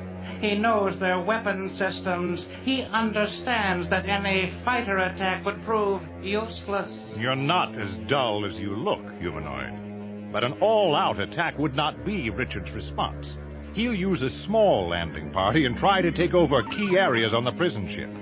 I'm sure of it. You seem to know your man very well. Your plan has merit, Vishaya. As it happens, the prison ship Zeta is orbiting above my command ship right now. It should prove sufficient for your needs. Connors, take over the controls. You can handle that, can't you, Major? Major? Yes, Major. Your continued bungling is responsible for the loss of my high standing with Yggdrathor. Someone has to pay for that, Connors. Yes, General. Take notice, bounty hunter. I repay in kind. Never forget that. Cygnus 3, 2 days later. Commander Richards is called to a special briefing. So, we know the Dominion is transferring by prison ship over 1,000 rebel prisoners to the Outlands for execution. General, did you say by prison ship? Yes, McCormick. The prison ship Zeta. The transfer will take place within the next 15 hours. How reliable is this intelligence, Father? It came from an alien, a proton mercenary we've dealt with before. Usually his information is sound as long as he thinks he's paid enough for it. What you're really telling us, General, is that the information may not be totally accurate, but you can't ignore it. Exactly, Steve. It could be a chance to save over 1,000 of our people. But, General, any rescue plan will have to be executed with extreme caution. We can't rule out a Dominion trap. You're right, of course, McCormick. Steve, I want you to try something. Think the way Dominion Corps Command would for a moment. It might help us come up with a plan of action. Let's see. What strategy would Corps Command use in this situation? There was a flight training exercise from my Dominion Academy days. It involved camouflaging our fighters with meteors. Meteors, Commander? Yes.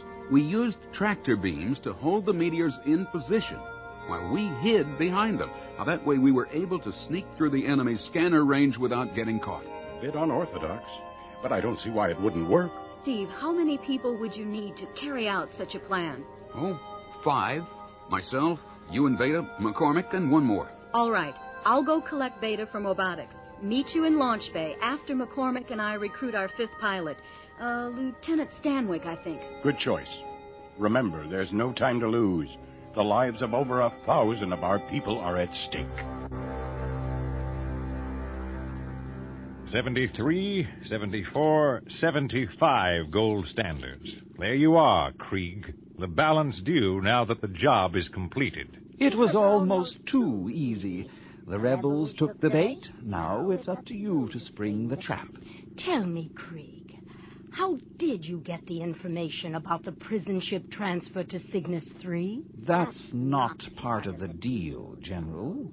My methods are my own business. Unfortunately, your services are necessary, Krieg. But you are a mystery. And I don't like mysteries. How do you manage to know all you know? And why are you never caught? You ask questions without answers, General. So I have been told. Don't worry, General. You got what you paid for. You might say it was your move this time. General, Vishaya, Krieg at your service. You'll hear from us again. Ah, Connors. General, Command Control said you wanted to see me. Major, I want you to hear the final details of the plan to capture Richards. Proceed, Vishaya. I'll allow Richards and his landing party to come aboard the prison ship Zeta with little or no difficulty. Once on board, I'll have them trapped. There will be no escape. Very well, Vishaya. Since it's been almost 13 hours since Krieg planted the information with the rebels, it's time for you to transfer to the Zeta. If Richards is coming, he'll be arriving soon. There's a viewing console on level 3 of the prison ship. You can scan every section, see and hear every move they make. Excellent. Once Richards is captured, all the praise will be mine for eliminating the most dangerous traitor the Dominion has ever known.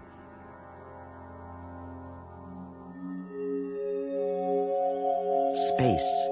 A black void, except for the flashing lights on 4 rebel fighters.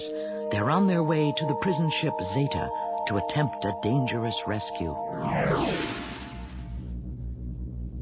We're getting close. Now check your attitude controls, McCormick. Attitude controls stable, Commander. All right, we're about to enter the meteor field. Keep your eyes open, everybody. Those rocks move fast. Lieutenant Stanwick to Flight Leader. I think I found a meteor I can handle, Commander. Well, which one, Stanwick? Everything I see is too big for tractor beam control. Over to the left, Commander. I'm almost behind it. That meteor's too big, Christina. His tractor beam will overload. Veer off, Stanwick, and that's an order. I can handle it, Colonel. Wait, what's happening? Redline! Overload! Malfunction in the power unit. Commander! Break off, Stanwick. I can't! It's too close! It's going to... McCormick, take over Stanwick's point position. I copy, Commander. Concentrate on the mission, everybody. Commander, over there. 2 o'clock. Readouts confirm those meteors to be within tractor beam limits. Good work, Beta. Let's tractor on and get out of here. We can't waste any more time.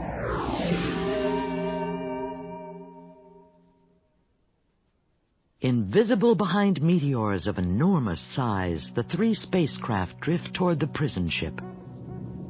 It's getting late, Vishaya.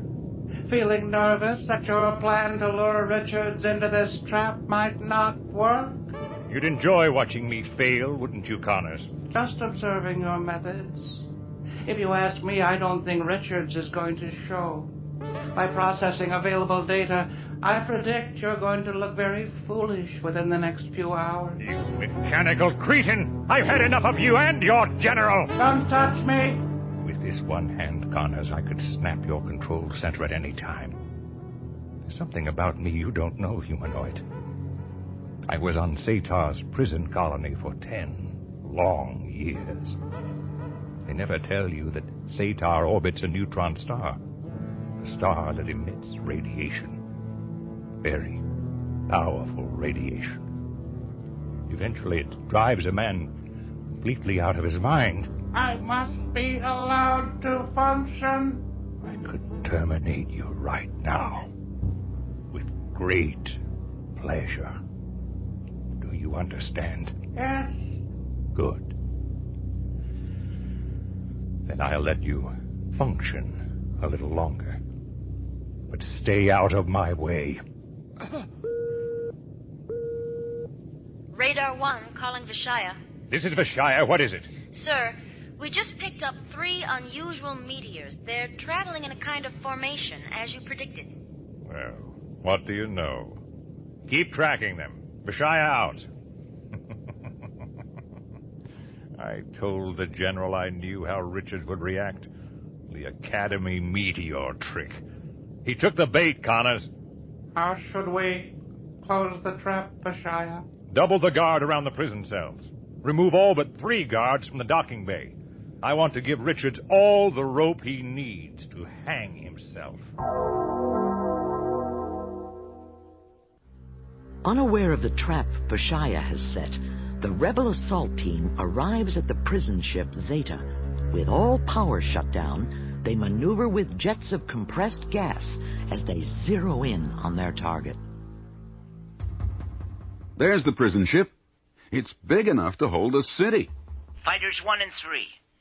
Come in as close to me as you can. I'll connect umbilicals to both of you as soon as I attach to the prison ship. Do it as quietly as possible, Beta. Umbilical to the Zeta completed. And with no reaction from the prison ship. Good work, Beta.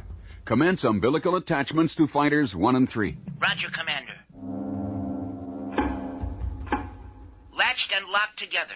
The Zeta and the 3 of us are now a single unit. Christina, I still think I should be coming with you. Believe me, Beta friend, following your orders and staying with the fighters is vital to the success of our mission and to my safety. All right. I understand my instructions and know what to do when I hear Christina's signal, Commander. Thanks, Beta. Now, McCormick, Christina, get into your pressure suits. We'll all rendezvous outside the Zeta docking bay. Remember to use the handholds on the umbilicals and stay close together during EVA. I copy, Colonel. Depressurizing. Okay, this is it. Here we go.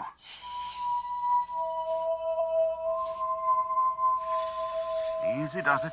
Docking bay dead ahead.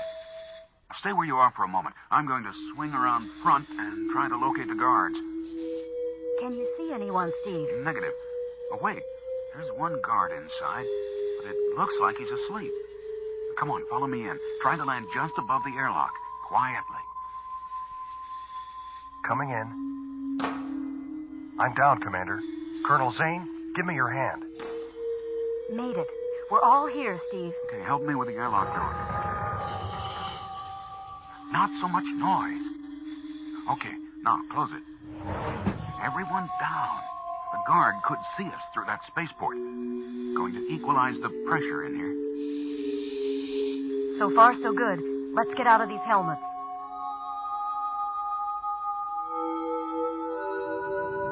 Commander, there are only 3 guards in this whole docking bay. That's odd. There should be at least a squad, if I remember correctly. We're going to have to take those guards out, Steve. Right. Phasers on disable. And don't miss.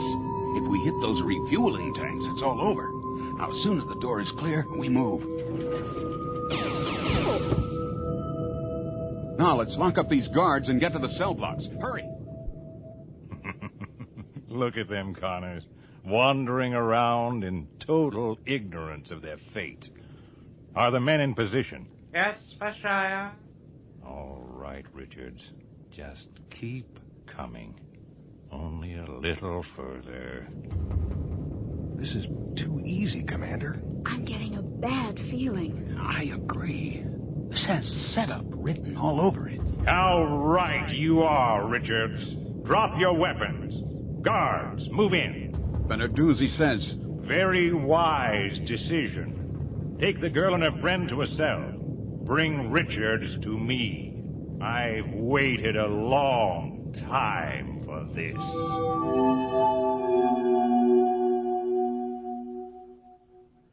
So, Commander Richards, we meet again. Well, well. Vishaya. You remember me. I remember you. You and your landing party were trapped so easily, Richards. You must be losing your touch. And Major Connors. This is beginning to look like a Dominion reunion. Command ship to Vishaya. This is Vishaya. General Derrick is waiting to speak to you. She says it's urgent. Put her on hold. I'll deal with you later, Richards. Guard, take him down to the cell block with the others. It's not over yet, Vishaya.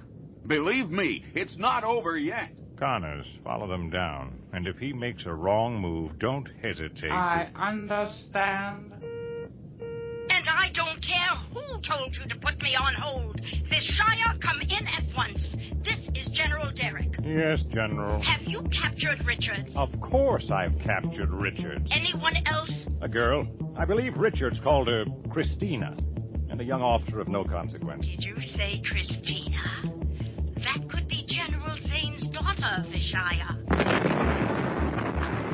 What was that noise? I'm checking the screens now.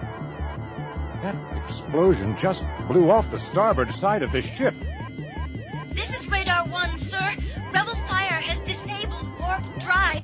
We're a sitting duck, sir. I demand to know what's happening. Impossible. We're under attack. Surrounded by rebel fighters. Vishaya, you and Connors take the nearest escape pod and get out before it's too late. Losing that prison ship will cost you. I promise you that. Aboard the crippled prison ship Zeta, General Zane joins his victorious rebel officers. Frankly, Christina, I was worried. But when Beta signaled us, we sent in everything we had and we won. I was very concerned about you, Christina. It took so long for you to signal that you had taken over the ship. Oh, Beta friend, I appreciate your concern. It just took McCormick and me a little longer than we thought to overcome our guards. Colonel, that sprained ankle trick of yours was great. Those guards were so surprised, the rest was a cinch. It works every time. And with all power gone on the Zeta, there was no way for them to escape or retaliate. Great work, Beta. Why, thank you, Commander. But it was nothing, really. So what's next, General? After we offload our people and the Dominion prisoners, I suggest we blow this prison ship to pieces. I want to make sure it will never be used to keep anyone in chains and misery again. The rebels of Cygnus 3 have a victory to celebrate, but it's fleeting and temporary at best, for the Dominion never rests. They will be back. The secret of Dominion. Have you discovered it? And what is Emerald Tree? More clues follow in Episode 6, Diamonds in the Sky.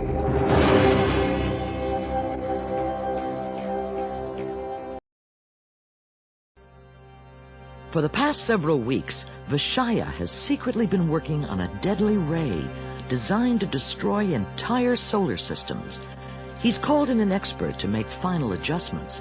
The expert is Dr. Michaels, the same doctor who saved Commander Richards' life on Cygnus 3. Lured to the other side by promises of wealth and fame, Dr. Michaels prepares to test the deadly new weapon, the Cryon beam.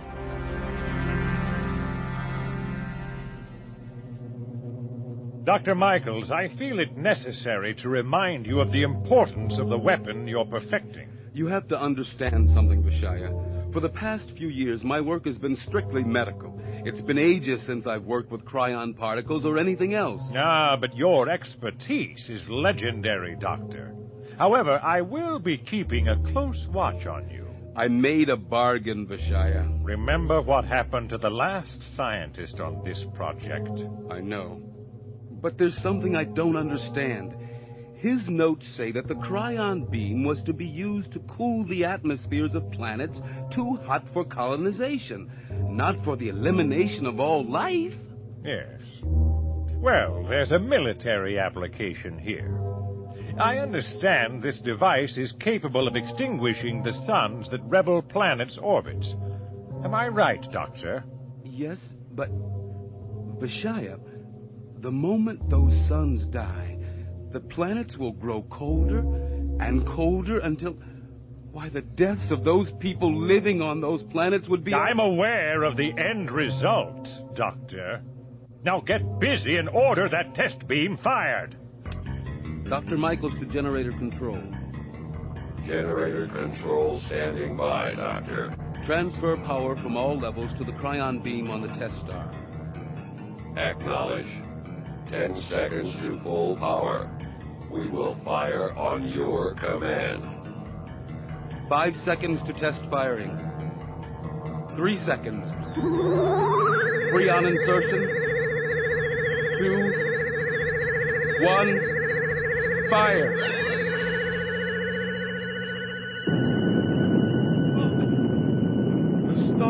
completely vaporized. Beautiful. I'd say the beam is perfected. Brilliantly done, Dr. Michaels. What have I done? You'll have to excuse me, Vishaya. I've got to have some time alone to think about all this. Don't be too long. We have several more tests to complete before we give our report to General Derrick. A report of complete success with the Cryon beam. A wonderfully deadly new weapon.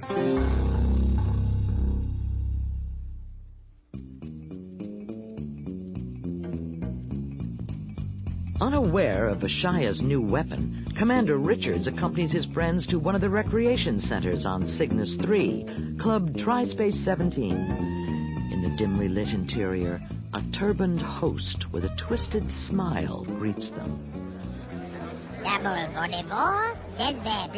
How do you like it so far, Steve? They sure don't have places like this in the Dominion. As crowded as this is, maybe the Dominion has a good idea. Is it always like this? Oh, most of the time. Too many people. Too close together. Breeding places for pestilence and disease. Oh, really, Beta? Just an observation. What did he say? Watch your step. Oh.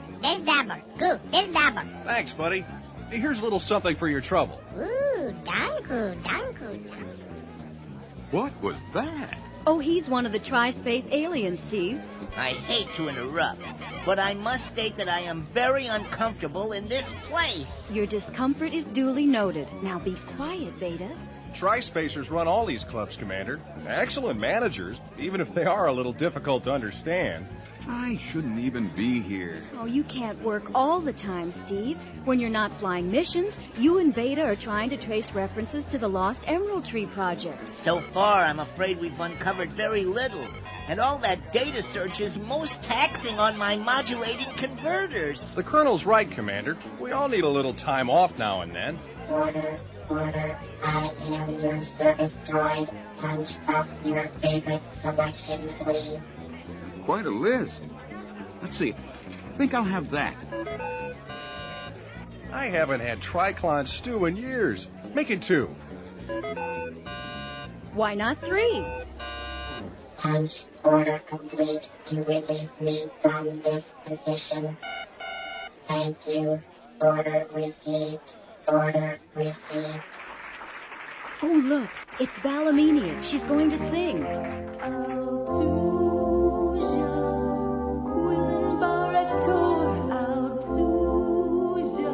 Beautiful voice. Who is she? She's an Altusian freedom fighter, a famous one. Altusia. It was conquered by the Dominion over 20 years ago, wasn't it? Correct, Commander. This is their national anthem. Dominion may have conquered their homeland, but the Altusians will never give up fighting for their freedom. That goes double for the rebels on Cygnus 3. Affirmative, McCormick, affirmative.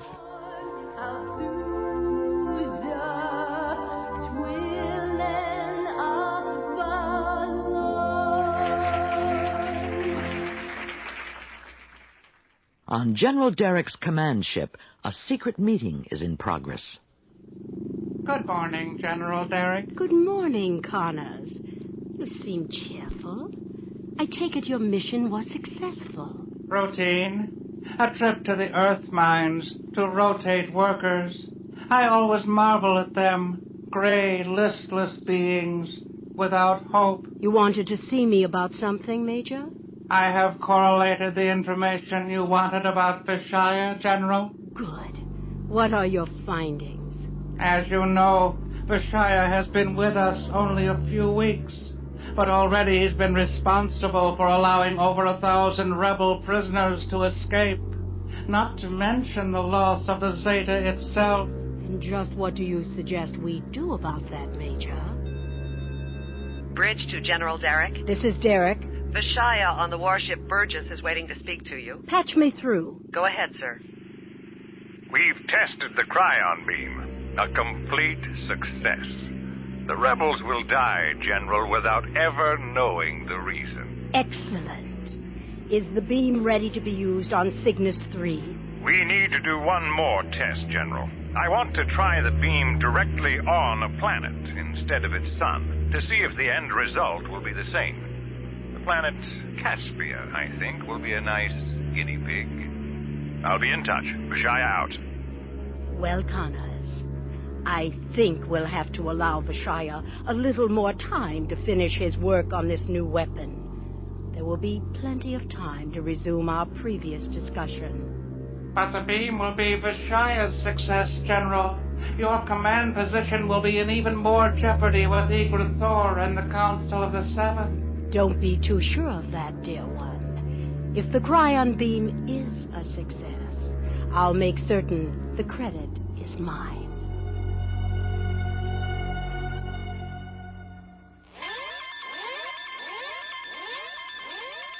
Battle stations, all personnel to battle stations, all shields, repeat, all shields to full power.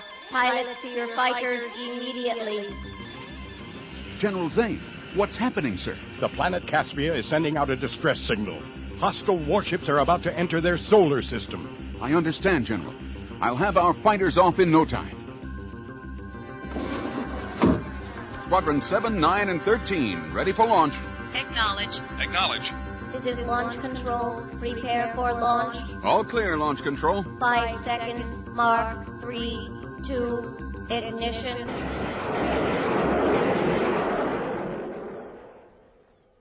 The battle to save Caspia has begun. Richards to all rebel fighters. Form into attack groups. I read 2 warships and about 10 Dominion fighters engaging the Caspian forces. But I only see 3 Caspian fighters. Confirm. Only 3 Caspian fighters remain, Commander. Steve, concentrate your squadron's attacks on the Dominion warships. McCormick's group will help the Caspian fighters. Copy. I have the warship Burgess on my scope. Wait a minute. What is that on top? Running Dominion warships.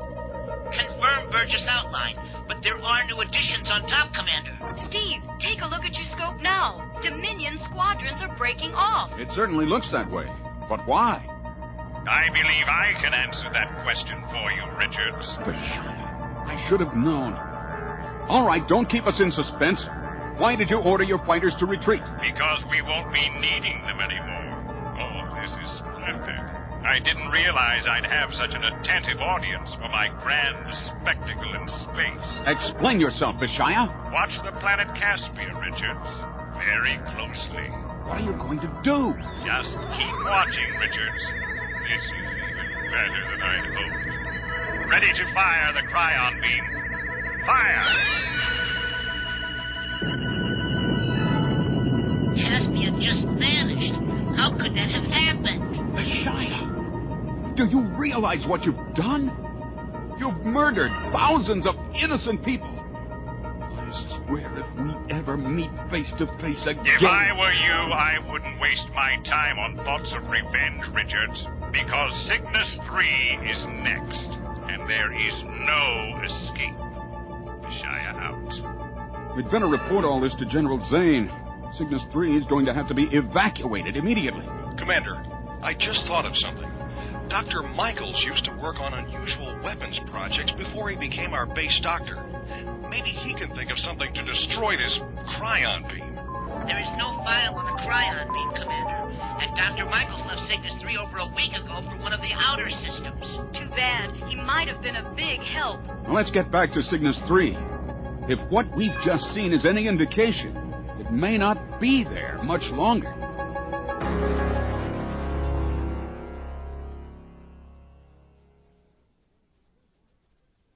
On board the Burgess, Dr. Michaels is having second thoughts. Ah, Dr. Michaels, you asked for a meeting. Vishaya, I don't want to continue working on the Cryon beam. You want to leave this project? I don't have your stomach for it. Dr. Michaels, so far I've been patient with you, but don't push me. My tolerance for weakness is very low. You can't threaten me, Vishaya. Can't I?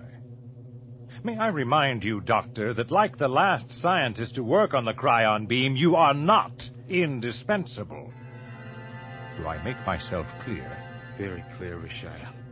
Now, Doctor, within the hour, you and I will be beaming over to General Derrick's ship to watch the destruction of Cygnus 3. So don't go far. I'll be in my lab. Oh, Doctor, one final word. The cryon beam will be a success, or you will become a memory. Yes, the beam will be a success. But at what price to me? Maybe you won't be on Cygnus 3 when I destroy it, Richards. I sincerely hope not.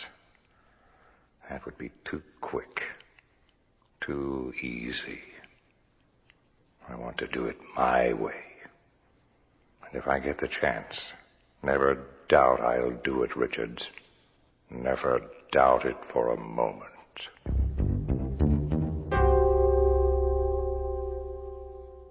Evacuation from Cygnus 3 has begun, but Stephen Richards is missing from Mission Control.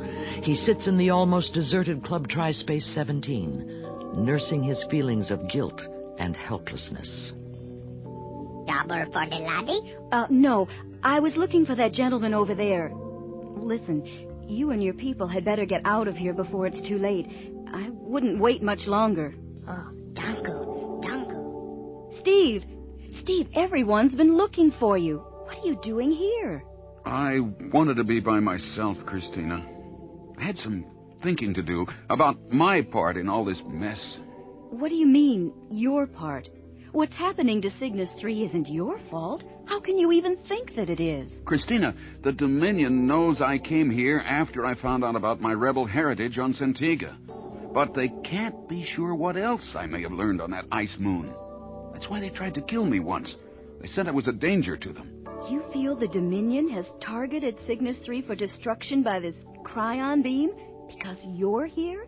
Because they want to kill you? No. That's only part of it. Don't you see, Christina, if I could have figured out the secret by now, Dominion would have been destroyed. There wouldn't be any cryon beam trained on Cygnus 3. Well, you can't blame yourself for that. You've done everything you could to trace the Emerald Tree Project and its secret. I know, but it hasn't been enough. Steve, we need your help at Mission Control now. Beta's waiting outside to take us back. Evacuation is underway. We can't stay here. The end of Cygnus 3. But I guess there is no other way. How do you overpower a death ray?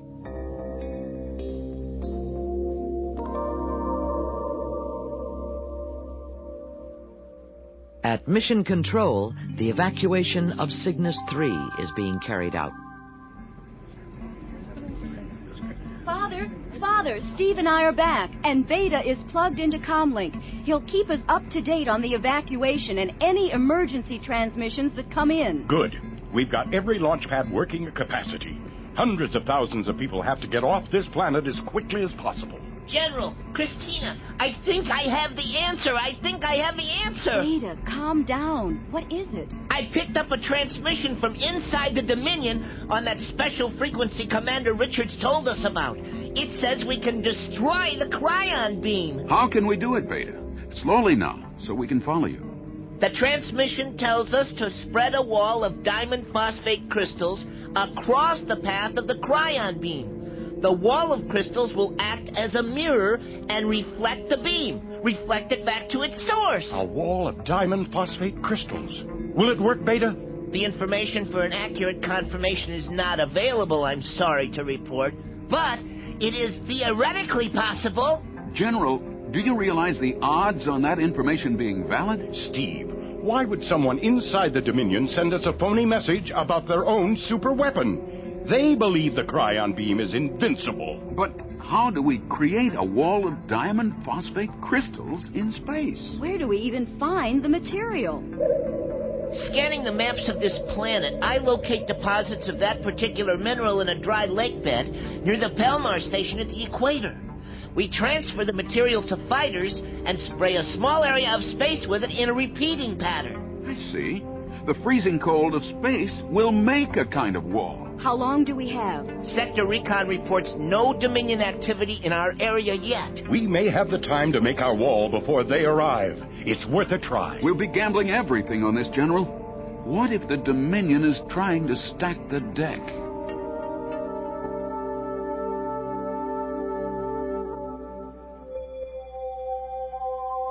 Working against time, the rebels have accomplished the impossible.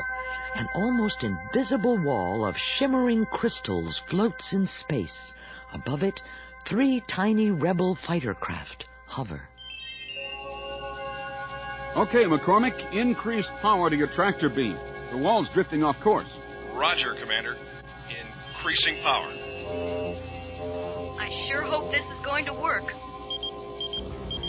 Wait a minute. Did you hear that? Scope indicates several warships coming into range, including one with that same strange outline. Yes, Commander.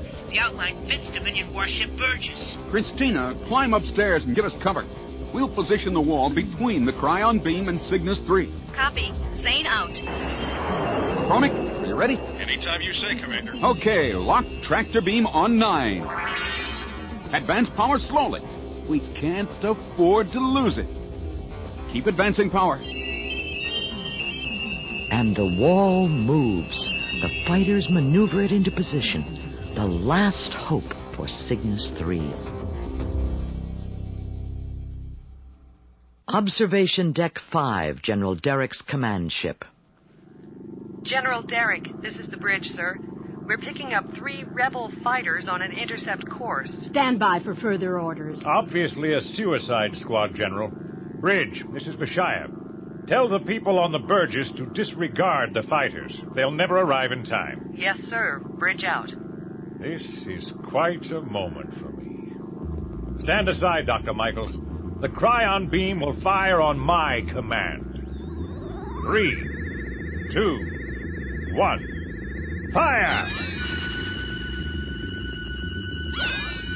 General, the beam. It's not reaching Cygnus 3. Those fighters, they're supporting something. It's a kind of wall. And the wall reflects the beam. Get someone to turn that beam off. Sorry, General, it's too late. They're dead. That's impossible. But true, General. Every person aboard the Burgess was killed the moment the reflection of the Cryon beam hit. I estimate the engine should go any second now.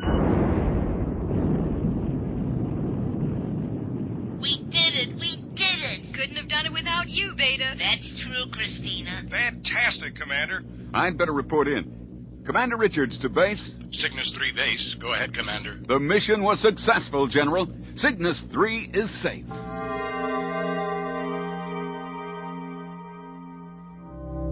On Observation Deck 5, there is a long moment of silence.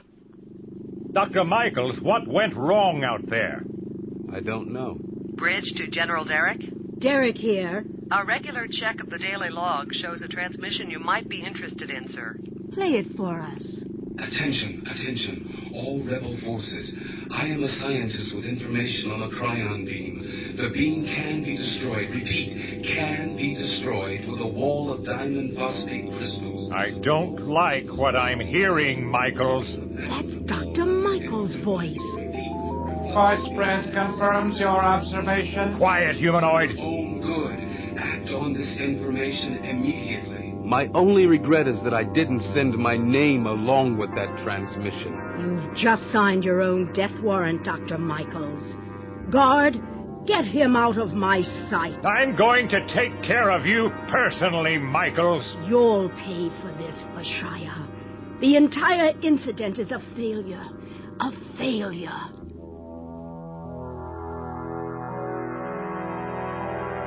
Richards, you've won this time. But remember, all those who crossed me in the past have died, and none pleasantly. When we meet again, you'll wish you'd never been born.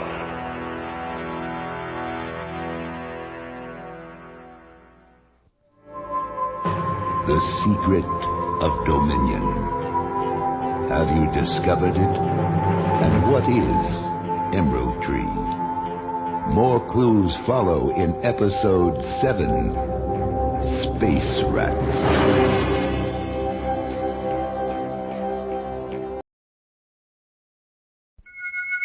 A Dominion battlecruiser hides in the blackness of space.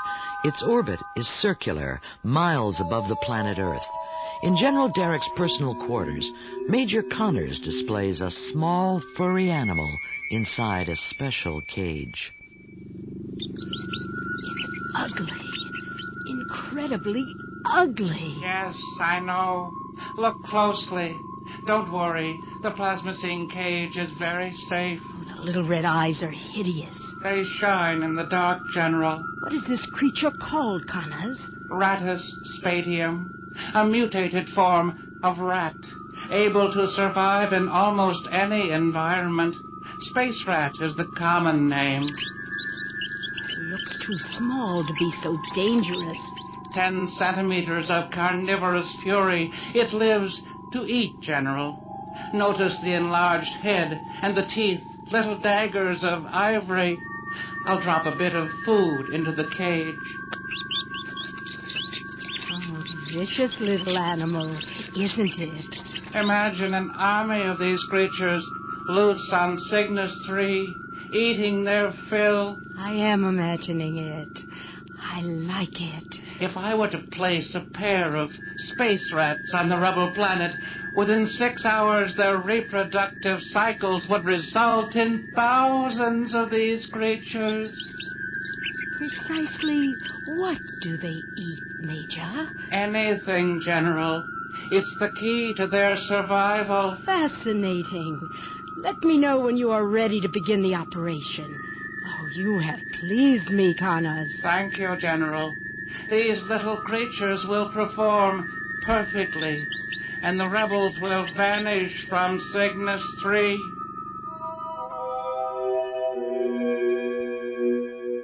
Deep in a hole carved out of the rocky, windswept rebel planet Cartone, General Zane explains the installation of a large metal tank. And so, we install these insulated water tanks in underground locations. Then we cover the hole with plastone, formed in camouflage to blend with the surroundings. Great idea, General. We gain water without the enemy even being aware of it. Not only water, Steve. We're building complete military structures down here, too. Watch out, General. The tank. They're lowering it in. A water source here will open up the entire southern polar hemisphere of Cartone for strategic operations. And since this is the dark side of the planet, it'll be completely hidden from Dominion reconnaissance. And that's going to be very important, Steve, because someday we hope Cartone will be the launch site for an all-out attack against the Dominion. Christina, we'd better get back to Cygnus 3. You and the commander have planetary defense duty tomorrow morning. All right, Beta. Are you ready to go, Steve? Ready, Christina. Well, thanks for the inspection tour, General. See you both back on Cygnus 3.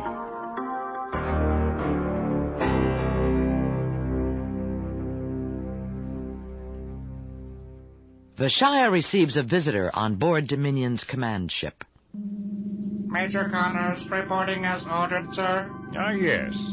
I just wanted to inform you, Connors, that I know about your matched pair of rataspatium, carefully separated in plasmacine cages. I also know that you intend to set them free on Cygnus 3. But I told no one except... I've never trusted you, Connors. So last week I had a small transmitter planted in your arm socket while you were in humanoid sleep mode. Transmitter? Arm socket? You had no right... I overheard your conversations with the General. No matter. I want you to go ahead with your plan. You do? Of course. With one difference. If it's successful, you'll share the glory with me, Connors, if you value your ability to function. Do we understand each other, humanoid? Perfectly, Vishaya. Good. Now get moving. I want those space rats on Cygnus 3 immediately.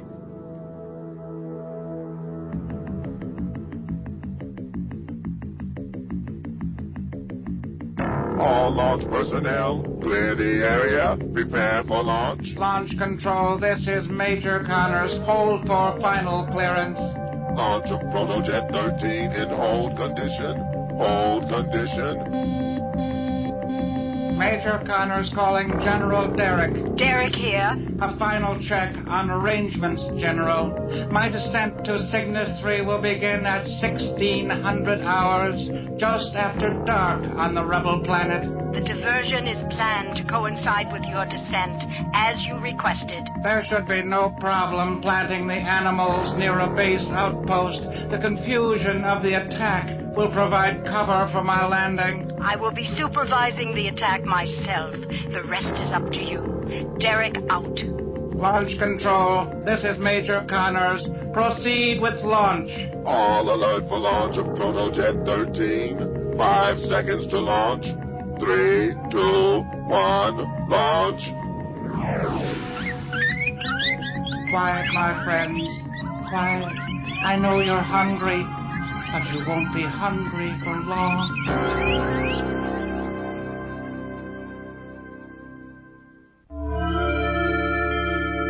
Cygnus 3, minutes away from 1600 hours. Richards, Christina, and Beta enter mission control. Taking Christina by the arm, they lead her to a door marked Command Personnel Only. This way, Christina. There's something you need to see before we go on duty. Affirmative. The commander is right. You must see. Beta, you're giggling. Affirmative. I can't wait. You're behaving very strangely, both of you. Right through this door. Surprise! Happy birthday, Christina. But how did you know Never it? mind. Beta has something special for you. Now, go ahead, Beta. Happy birthday to you. Happy birthday to you. Happy birthday, dear Christina. Happy birthday to you. What's happening? We're under attack. Take cover. Take cover, everyone. Beta, where are you going? Christina, this way. This way.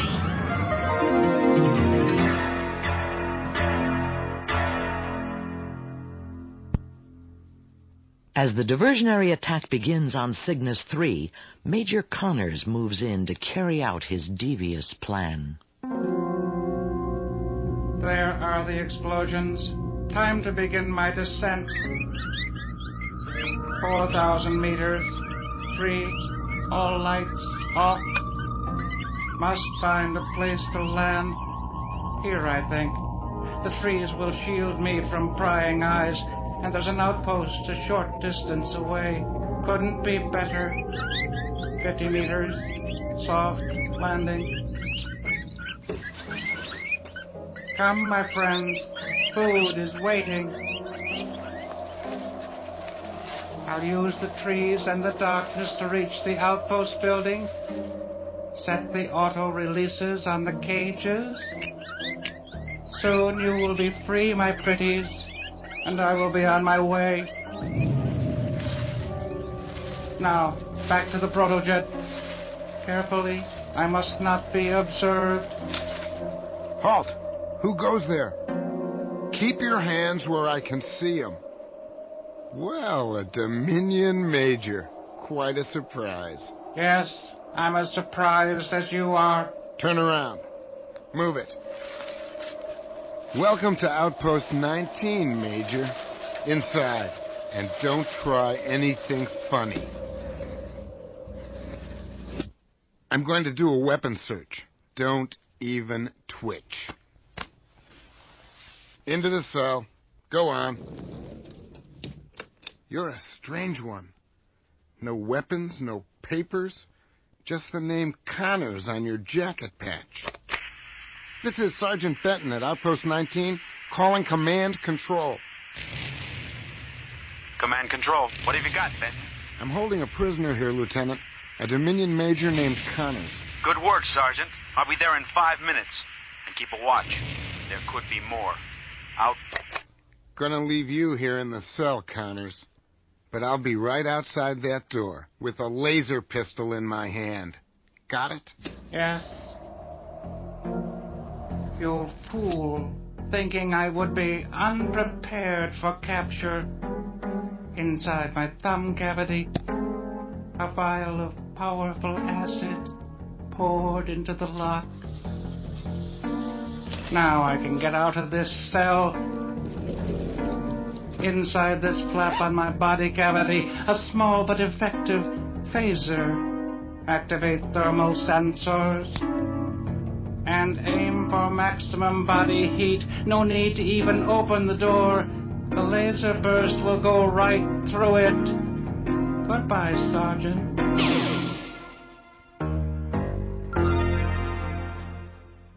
At Rebel headquarters, Richards and Christina watch as Dominion protojets break off the attack. Their attack didn't do a great deal of damage. My Dominion background makes me suspect an ulterior motive. But what could it be? Well, I'm sure this was a diversion of some kind. Beta. Yes, Commander. Plug into the Master Communications console. I want you to sift through all communications within the last hour to locate anything unusual. Rapid scanning of data always gives me severe sensor strain, but my personal health is of little concern when I can be of service. Beta, just do it. Immediately. Of course, Christina. Connecting. If there's anything unusual, Beta will find it. I've got it. What is it, Beta? Transmissions from Outpost 19. The first at 1800 hours, 23 minutes, involves the capture of a Dominion officer, a Major Connors. Interesting. And what's the second transmission, Beta? A short time later, the lieutenant dispatched to Outpost 19 to pick up the prisoner found him gone, and the sergeant who called in the capture was dead. Connors was here and gone. He had a reason. Wait, there's more. The sergeant had been killed by a laser shot, but the body had been half eaten by something unknown. That's it. Whatever mutilated the body is the reason Major Connors was here. He's planted something on Cygnus 3. Something that could kill us all.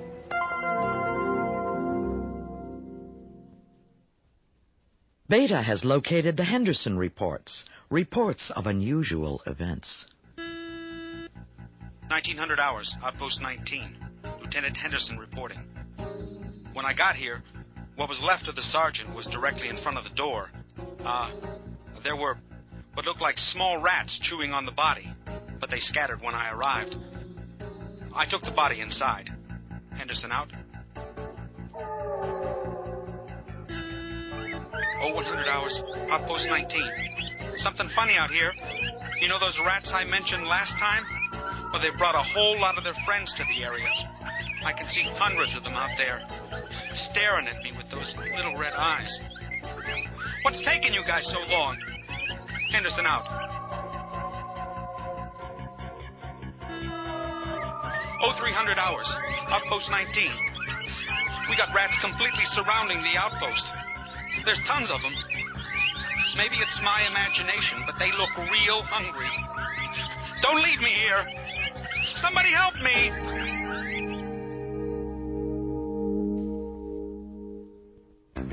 Using a terrafoil, the rebels speed across Cygnus 3, heading for Outpost 19. Get us there as quickly as possible, Beta. Dr. Close, your scientific expertise as a biologist and pathologist will be invaluable to us. I'm anxious to help in any way I can. We'll need an immediate analysis of the sergeant's wounds, Doctor. Commander Richards, you said that the man found at the outpost was severely bitten by something? Yes, and we thought you might be able to shed some light on what kind of animal might do that. We've got to know what we're up against here. Well, there's Outpost 19 up ahead. That must be Lieutenant Henderson waiting for us. I don't see any signs of anything unusual around now. Over here. Over here, Commander Richards. Hurry. It's dangerous to remain outside. Those creatures left a few minutes ago, but they might return at any second. Where's the body, Henderson? I moved it inside the post, sir. I'll stay with the terrafoil, Christina. There may be a need for quick departure. Good idea, Beta. Well, there he is. Not a very pretty sight. What do you make of it, Doctor? Hundreds of tiny bites. And look at this. A bite that goes completely through a bone. Christina, hand me that book on animal taxonomy in my medical bag. That's the one. Thank you. I can't believe it. I certainly never thought I'd see it. But it must be. What is it, Dr. Close? A rare animal, a mutation, but one that fascinated me as a student. What kind of monster caused this, Doctor? Far from a monster, Commander, at least in size. This is a tiny creature, no more than 10 centimeters in length, with very sharp teeth and strong jaws. Rattus spatium. That's what they look like, all right. Why would Connors deliver such an animal to Cygnus 3? He must have set 2 of them loose. They reproduce very rapidly. I'm sure he intends to have them overrun the planet. And they will. They'll eat everything in their path. We've got to get out of here immediately and warn the others. Space rats, they're coming back. Christina, we're being surrounded. There are tiny red eyes all around the terrafoil. Beta, move next to the outpost door. We're coming out. Roger, out. Christina, Henderson, put your phasers on kill. We'll blast a path to the terrafoil. Ready? Go! Run, Christina! Look out! The door, Beta! Quickly now, everybody inside. Ah! My foot! One of them got me! Everybody's in, Commander. There's one on the door! Beta, get us out of here! Quickly!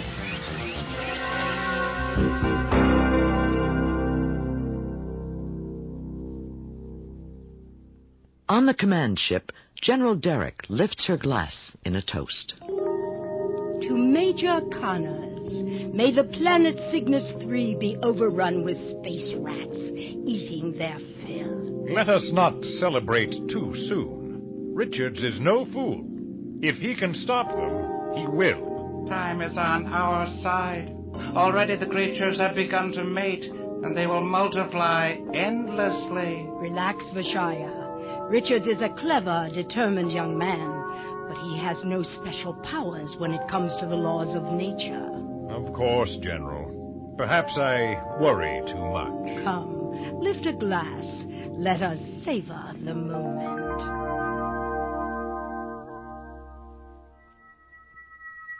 Dr. Close and Colonel Zane are above Cygnus 3 in a hovercraft, collecting data and viewing the destruction caused by the exploding population of space rats. Dr. Close, look at that. The space rats have already eaten their way through half the forested area beyond outposts 18 and 19. Luckily, it's an area of low human population, but the plant and animal destruction is devastating. Reports from Mission Control, Christina. Nothing seems to work against the space rats so far. They've tried force fields, poisons, explosives. Do the reports indicate human death? We broadcast an emergency all-points bulletin to remain inside. Some humans were caught between destinations, Dr. Close. The death toll stands at 63. Based on the way the space rats are multiplying, I'm afraid Cygnus 3 will be a desert in less than 4 days. And then we'll starve to death behind locked doors. Is there a solution, Dr. Close? There may be. Let's get back to Commander Richards at Outpost 19. There's something I want to try. It may be our last hope.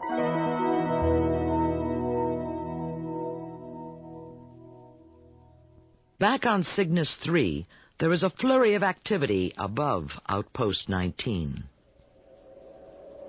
Okay, out there. Lower the tank. Dr. Close, the system we installed in this hovercraft baffles me. What can a receiver and 4 loudspeakers do to rid the planet of space rats? Those speakers will broadcast 4 tones played by the synchronator here on board the hovercraft. The space rats should be irresistibly drawn toward the sound. Slow the winch, men. The water tank is in position, Christina. Thank you, Beta. Bringing the hovercraft down to within a foot of the tank. Hold it steady, Beta. I'm going out on top of the tank. Careful, Commander Richards. The rats are beginning to gather. I'm going to open the tank and slide the ramp to the ground. When I do, some of these rats will come up after me. Christina, give me laser cover. Ready, Steve. There goes the door to the tank. He's sliding the ramp down.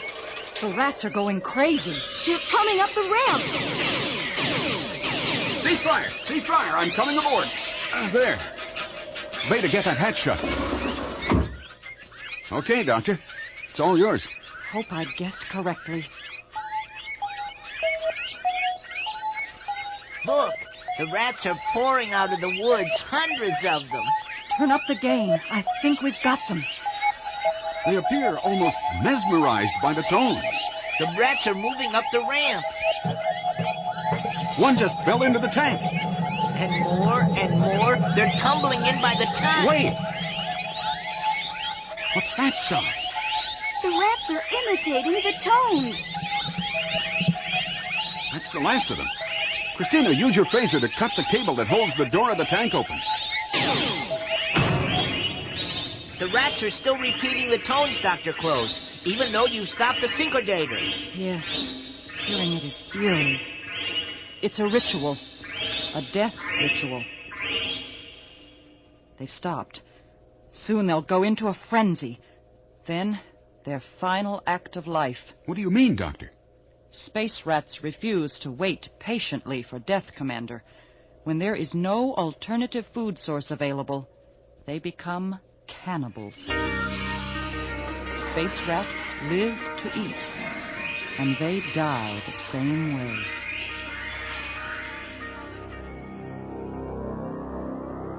Once again, the Dominion's plan has failed.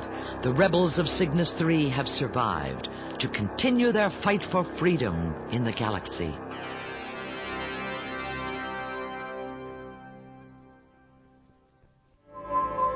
The secret of Dominion. Have you discovered it? And what is Emerald Tree? More clues follow in Episode 8. Double Trouble.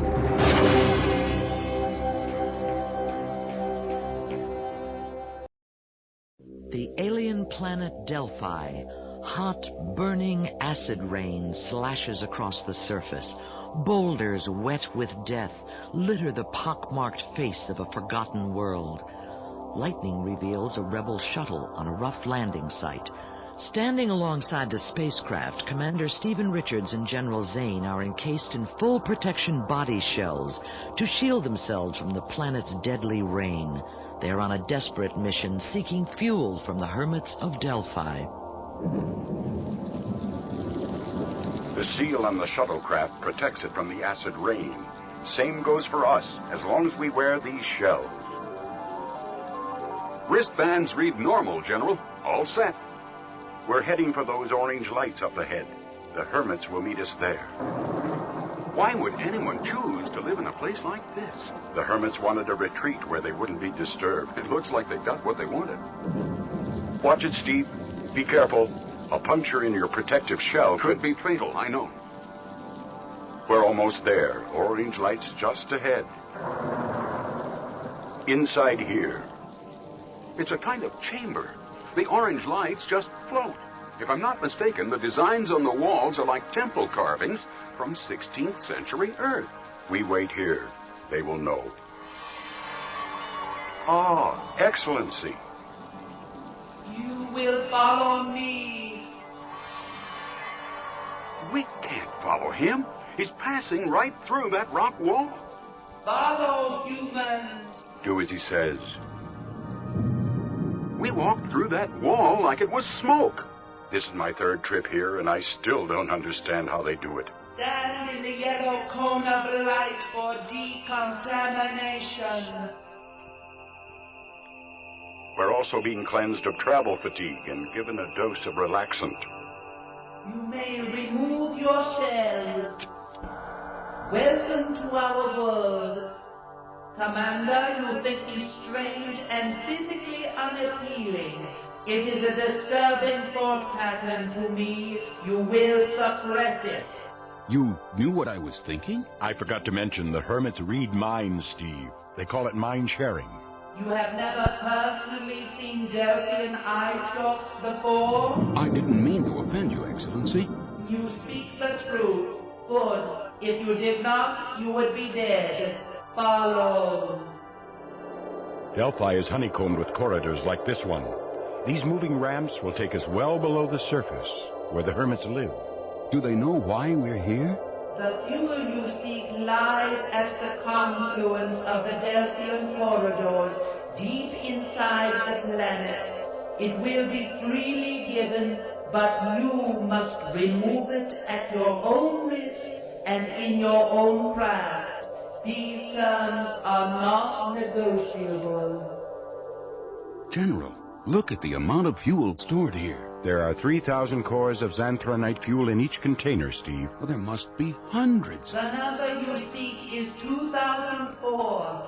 Enough xanthronite for 100 of your years. But how do we get it out of these twisting corridors, General? A shuttlecraft would be capable of carrying the weight, but our pilots would most likely die trying to get the fuel out. Unless what, General? Devon, Excellency, there's one Delphian among you who could help us. One who has moved among men and aliens alike. Your kinship with the other and his debt to you are known to me, human, but he hides from the world now. Devon, with your permission, I would like to speak with the other. Very well. I will communicate your desires to him. Wait here. General, who is this other? Ever heard of the alien shuttle specialist, Lukan? Well, who hasn't? He had incredible skill. An absolute magician in space. Lukan is unique. A Delphian who chose not to live the hermit existence. I remember now. Elysia. Yes, Lukan and Elysia. Their mind link was so powerful he gave up his Delphian life to share hers. Greetings, friend Zane. It has been many of your time units since we last met. Greetings, Lukan. I grieve with you for the passing over of the spirit of Elysia. Delphian mind sharing has eased the pain, somewhat, but the loss is great, even when shared with the collective consciousness. I apologize for intruding at this time, but... Lukan, without Delphian fuel, we don't stand a chance against the Dominion. And only you can teach us how to get our shuttles in and out of these corridors. To do that, I would have to go back into your world. You ask much. Lukan, you know our enemy. Your help is vital. Friend Zane, you rescued my beloved Elysia from a Dominion raiding party once, long ago. For that reason, I will do what you now ask. How soon could you be ready to leave? I have been many time units away from the controls of a shuttlecraft, but the asteroid belt in the RK sector should sharpen my timing quickly. I will meet you on Cygnus 3 in one of your days. Until then... Let's get back to base, Commander. Our whole future may ride on this.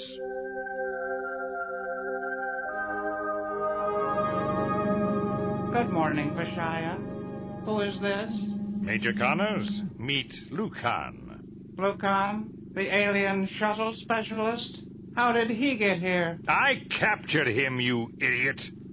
Do you think he walked in here and begged to have his vocal cords severed? You severed his... He called me a lunatic. Me! Besides, his Delphian voice grated on my nerves. But he could have given us valuable information. How dare you question my methods, you simple-minded collection of spare parts? What's this? What's going on here?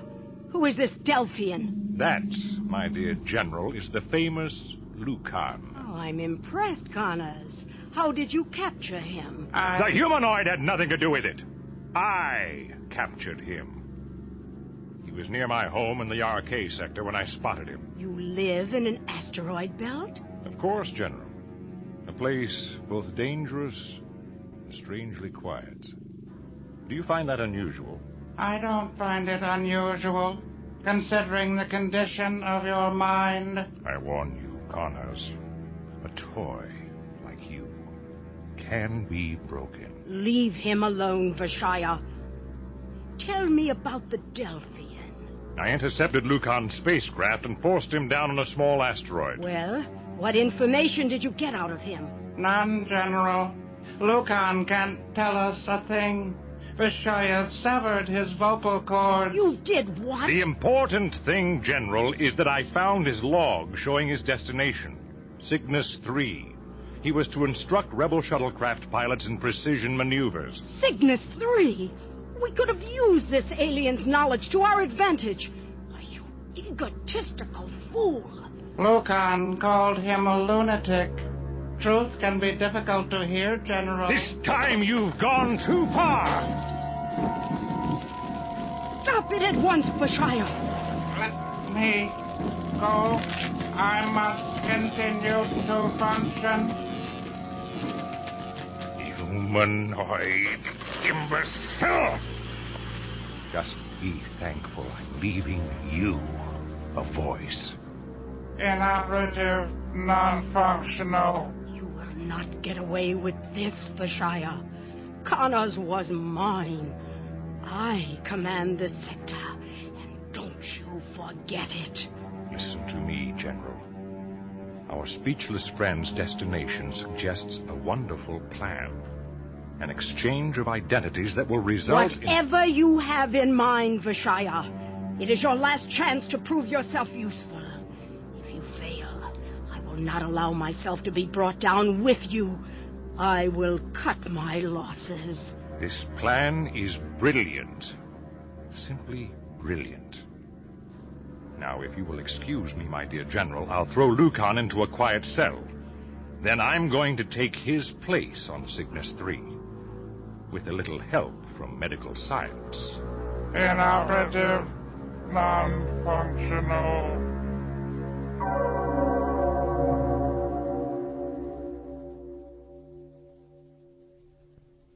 Anxious eyes search the sky above Cygnus 3. The shuttle specialist Lukan is long overdue. I can't understand it. He should have been here hours ago, McCormick. He could have been delayed by Dominion fighters, sir. They were noted in Grid Area 9 on our scanners. Are we ready for him, Steve? Duplication of the Delphi corridors is complete, sir. 120 kilometers of lights, 300 meters apart, making corridors that intersect at odd angles. If Lukan can train our pilots to move through that... Clear area for spacecraft arrival. Incoming vehicle. Tunnel number 1. It's Lukan. Did you see that? He's coming in upside down. Unorthodox methods can prove very effective at times. He's on final. Hovering now. Look at that roll. A 180 from a hover just before touchdown. Exactly the kind of maneuver we need. Greetings, friend Zane. Greetings, Lukan. We were becoming concerned. Welcome to Cygnus 3. An unavoidable delay, I'm afraid. Lukan, this is my daughter, Christina. Pleased to meet you, sir. We're grateful for your help. I shall do everything in my power to make this visit worthwhile. And now, Christina, could you show me to my quarters? It's been a long trip. Of course, Lukan. Right this way. Follow me. Sir, I know this sounds crazy, but does Lukan seem different to you somehow? Different? I'm sure it's just the strain of adjusting to the world again. But now that you mention it... Oh, this is ridiculous. See you at the morning briefing, Steve. I'll be there, General. Tomorrow could be the most important day of our lives. Pre-dawn on Cygnus 3, Vishaya's diabolical mind reviews his plan. 0300 hours. Black as the inside of a tomb. Good. Time for me to plant the limpet mines on every shuttle I can reach. With a skill born of long practice, Vishaya moves noiselessly from building to building. But as he reaches the hangar... Halt! You there. Step into the light. Oh, Lukan, sir. Sorry to startle you, Sergeant. Just taking some spare parts out to my ship to do a few minor repairs. Yes, sir. Will you be needing any help, sir? No, but I thank you for your kindness. Your ship is docked with the rebel shuttle, sir. Just around that corner. Thank you, friend. That's perfect. Gullible idiot. Actually believing anyone would repair a vehicle at this hour. This must be the door. There they are. Now, all I need to do is attach a charge to as many shuttles as I can. And turn on the radioactivated detonator. The shuttles will explode on command. All right. Hold it right there, mister, and don't move. What is the meaning of this? You told me you were going to repair your ship, but you went right by it. Then I saw what you're putting on the shuttles. Explosive charges with tuners preset to a radio frequency. You would have made a very good investigator, my friend. Whoever you are, I'm taking you to security for questioning. Move it. Of course, you have the upper hand, except for one thing. The wonderful element of surprise. Now, what to do with the body? Oh, brilliant idea. My friend, your funeral will be spectacular. I'm going to stuff you into the thrust output of this shuttle. And tomorrow morning, when they fire up, you'll fry like a pig on a barbecue spit.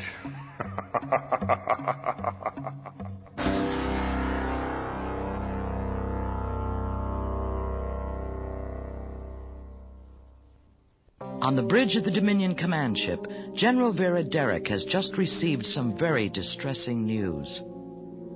This could put the entire Cygnus 3 operation in jeopardy. Has this unexpected development been verified? Lukan has escaped, sir. His cell is empty. Oh, I don't understand.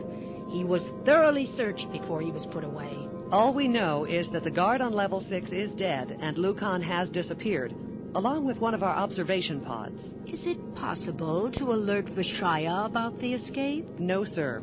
He ordered deep security silence, not to be broken for any reason. Then launch an automated explorer probe. I must know what happens to the Delphian. Do it. Immediately, General.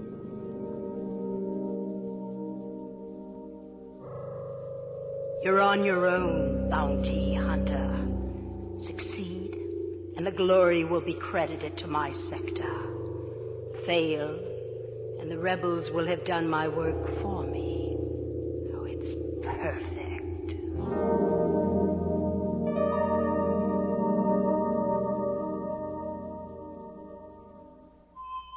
0700 hours on Cygnus 3. 20 shuttlecraft line the launch bay tunnel. A young pilot stands alongside each ship, ready for Lukan's instruction. Greetings, Commander Richards. I trust you slept well. Very well, thank you. Lukan... You wish to say something? Sometimes you remind me of someone else. I can't seem to... Relax, friend Richards. It will come to you.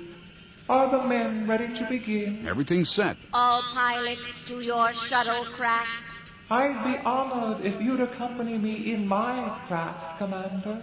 I assure you it will be interesting. I'd like that, Lukan. I might even learn something myself. You just might. Sequential launch in 5 seconds. Mark 3, 2, 1.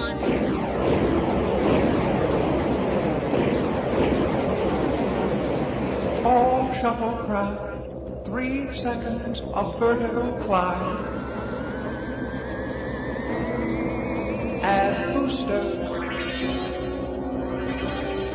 Now, pay close attention, friend Richards.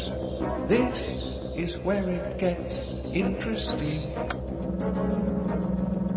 Try to move, Richards. Well, I can't... Paralyzing isotron beam. I don't understand, Lukan. Lukan, just let me turn this voice coder implant off.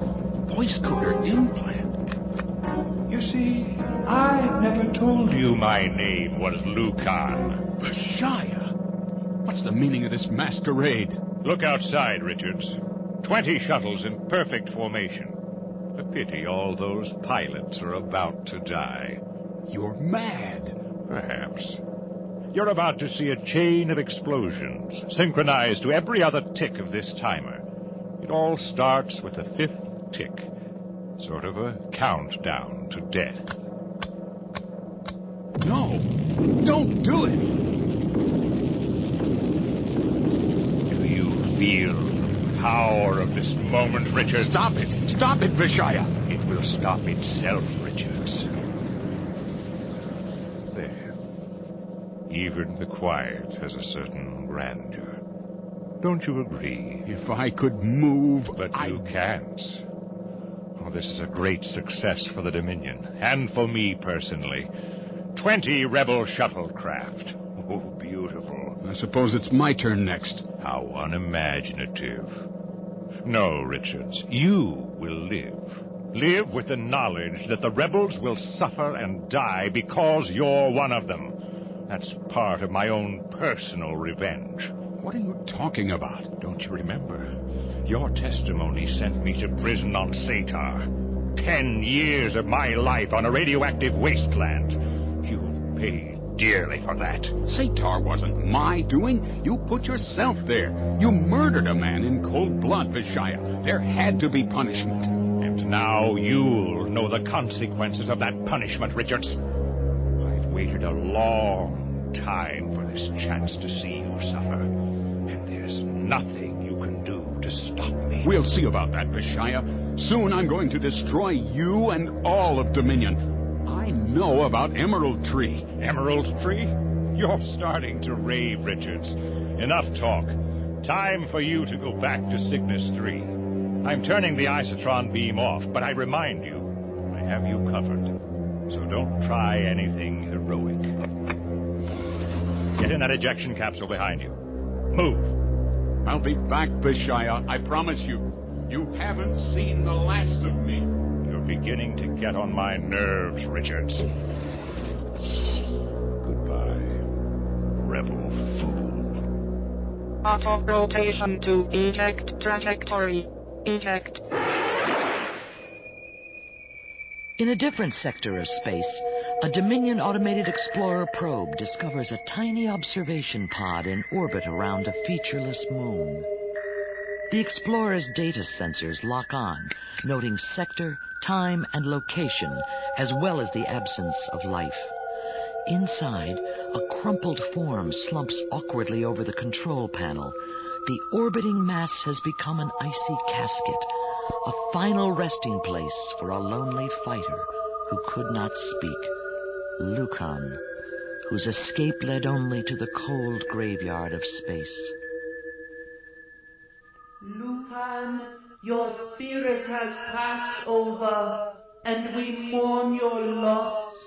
But a Delphian life is not taken without consequences. The Dominion will pay.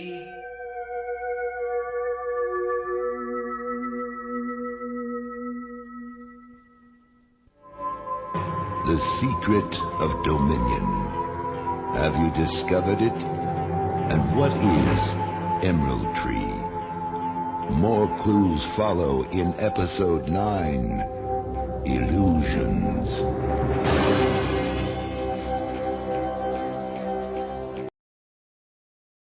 From the moment Stephen Richards learned of something called Emerald Tree and of the existence of a secret that could destroy the Dominion, he's been obsessed with the need to uncover it.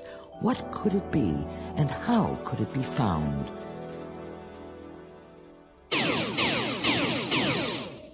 This target practice may be necessary, Christina, but it's not one of my favorite things to do. Here comes your score, Steve. 13 out of 15. A .8666 accuracy rating. Final target group in place. Fire 5 shots when ready. Oh, my concentration's off. I've got something on my mind I can't seem to shake loose. Well, finish up here and we'll go someplace and talk it out, okay? Commander, a comment if you please. Angle your right shoulder toward the target a bit more, and your accuracy will increase by 13.4%. Are you sure, Beta? Affirmative, Commander. It will place you directly on line. 100% accuracy on final target group. Total cumulative score, 96.500. Next, please. Well, that did work better. Thanks, Beta. My pleasure, Commander. Let's walk back to base for lunch, Steve. I'm starved. You can tell me what's on your mind on the way.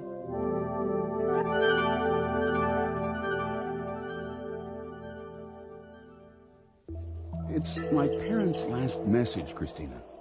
It haunts me. You know it might never be possible to put a definite meaning to that message. I can't accept that.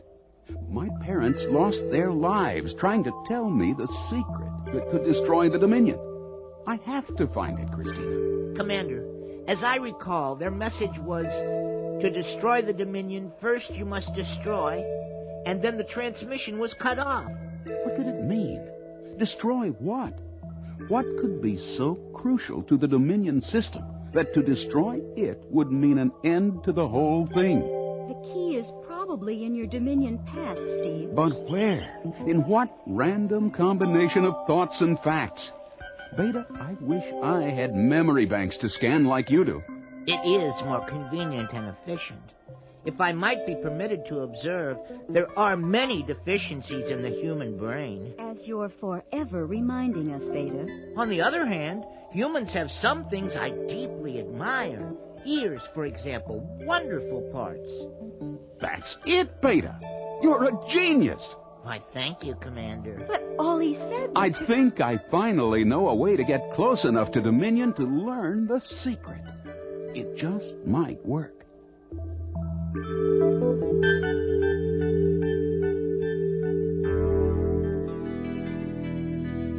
During lunch, Richards outlines his daring plan. I know I'm right, General. I've spent months trying to figure this out, and finally I think I have a plan that'll work. Sounds interesting, but extremely dangerous. However, I'm willing to listen. Christina, pass the meat enhancer, the beef. And Beta, I believe I'll have a refill on the Opergian beer. Send out for Opergian beer, me. I'm not the service droid, really. I'm listening, Steve. Well, first a question, sir. How much do you know about Dominion home world? Not nearly as much as we need to. We know it's on the planet Vega, that Yggdrathor appears to be in charge, and that the planet's surrounded by a deadly, high-energy force field. As far as we know, no one's ever seen their leader. Precious little is known about Yggdrathor. And every attempt to penetrate the force field has resulted in death. Ah, Beta, thank you. Just set it down here. I've alerted the service droid if you need anything else. Have I missed anything? Quiet, Beta. General, when I was with Dominion, nothing of importance was decided without definitive orders from Vega. No questions asked. Vega? Not Corps Command? Correct.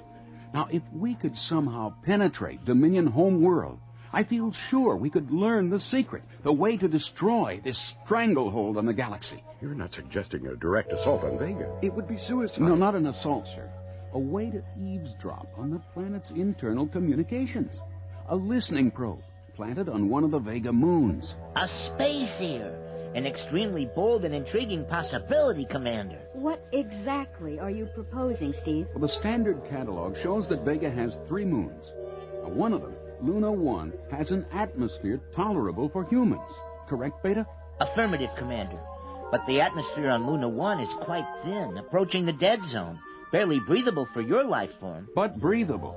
Sir, a small landing party would plant a listening device on Vega. What it picks up could be monitored from our long-range scanners recently installed in the Cartone bunkers. It's a long shot, Steve. But is there any alternative, Father? If this works, it could be a major breakthrough.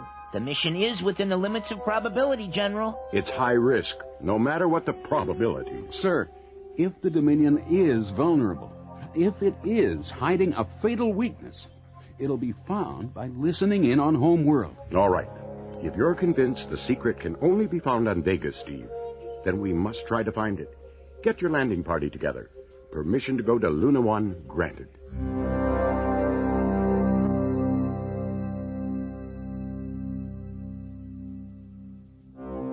On Dominion home world, deep inside the caverns of Vega, a conversation between 2 familiar voices is in progress. You have done well, my friend. I sensed a change in tactics, but could not pinpoint the origin and plan. Transporting proton workers from Nitra to Cygnus 3 gave me perfect cover. Humans speak so freely. It is easy to discover their plans. They intend to come to Luna 1. So be it. I will be waiting for them. Time is now a factor to be considered, sir. Yes, it will be costly to me, but it must be done. I will turn my attention toward Luna 1, and away from the master plan for a time. These rebels cannot be allowed to play their game pieces out of turn. Only I decide the move. The Luna 1 landing party travels through the blackness of space, heading toward a small moon in the next star system. The long and perilous journey has just begun. Course plotted and locked in, Commander. Computer will course correct as needed. Estimated time to the Vega moon, Beta? ETA 1 day, 3 hours, 57 minutes. Let's put the time to good use then.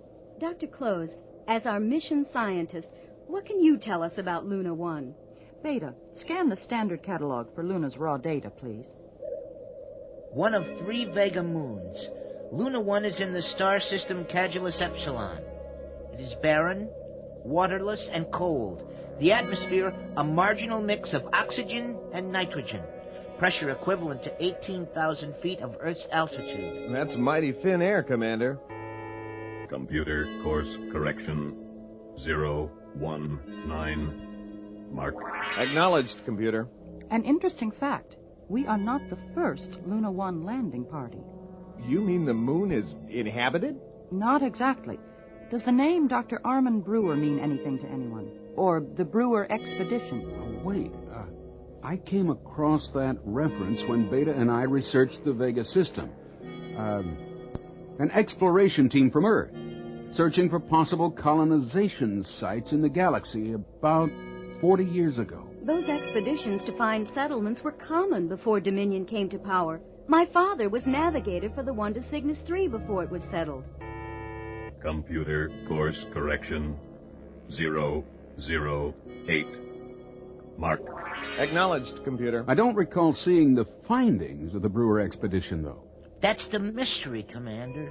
After making a verified landing on Luna 1, the entire expedition disappeared.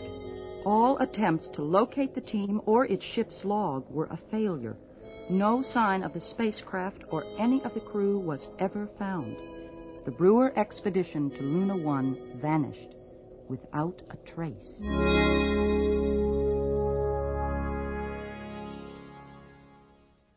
The Rebel mission begins its landing on Luna 1.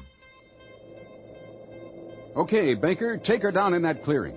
Power to 1/3. Port thrusters on auto. We're on final. Now, when we get down, Baker, you stay with the shuttle. Be ready to lift off in a hurry. Roger, Commander. Won't be too soon for me. This place gives me the creeps already, and we haven't even landed. Power hover. Steady over landing target.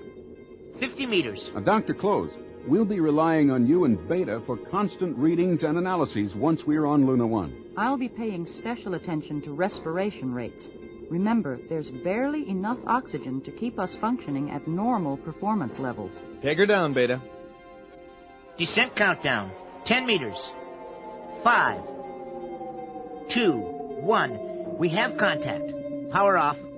Give me a quick scan of the surface, Beta. Planet's atmospheric and geographic readings match the standard catalog data, Commander. Subsistence conditions for human life forms, no more. What's that noise? Commander, I'm getting unusual energy readings. Some of it could be coming from the force field around Vega, but most of it's coming directly from Luna 1. Keep monitoring, Beta. All right, everybody, let's plant that listening probe and get out of here as quickly as we can. Baker, release the descent ramp.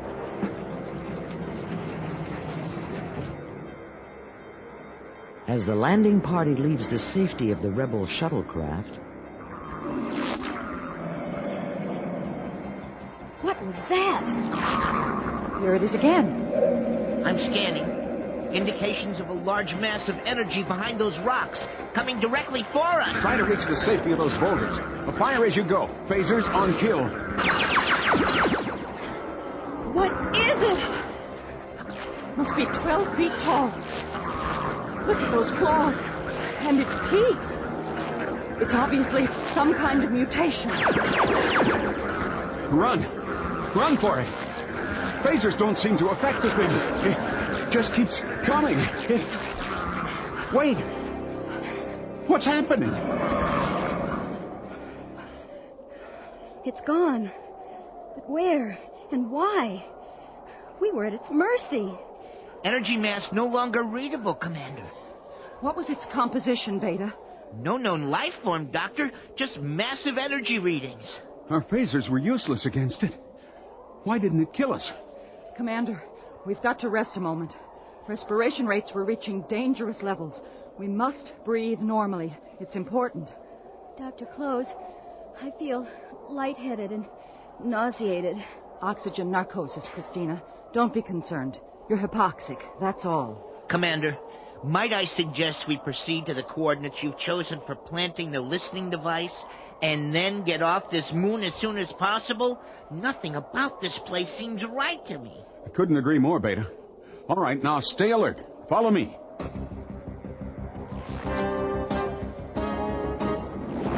Did you feel that? Yes. A seismic disturbance of some kind. Rock strata on Luna 1 is shifting. Tremendous pressure from below the surface. A rock slide, Steve, and it's heading right for us. Try to outrun it. Head for that clearing.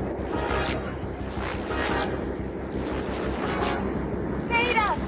Steve! Can't move! Something's holding me! Christina, this way! Break free! Can't!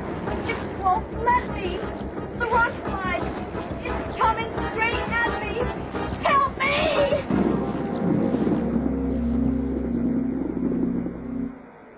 Christina! Beta, help me clear these rocks away from her. Christina, answer me! Are you all right? Christina! Carefully. Watch her head. It's bleeding. Move her as little as possible. Christina, it's Steve. Can you hear me? Beta, med scan, quickly. It's not possible, Commander. There are absolutely no readings at all. Oh, Christina! No readings? You've got to be mistaken. Dr. Close, scan again. Pulse? Negative. Respiration? Negative. Brain waves? Negative. You mean she's dead? No, she is not dead. I would know. Not dead, Steve. But she isn't alive either. She appears to be in stasis, a suspended state of some kind. I have no other satisfactory clinical explanation. We've got to get her back to Cygnus 3. Maybe something can be done for her there. What about the listening probe, Commander? Oh, forget it. I dropped it back there somewhere. Beta, take Christina. We've got to move fast if she's to have any chance of survival.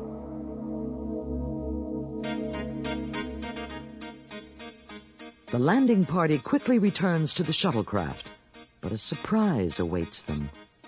I'm getting dizzy, Doctor, and my head aches. We've exceeded all limits for oxygen starvation long ago.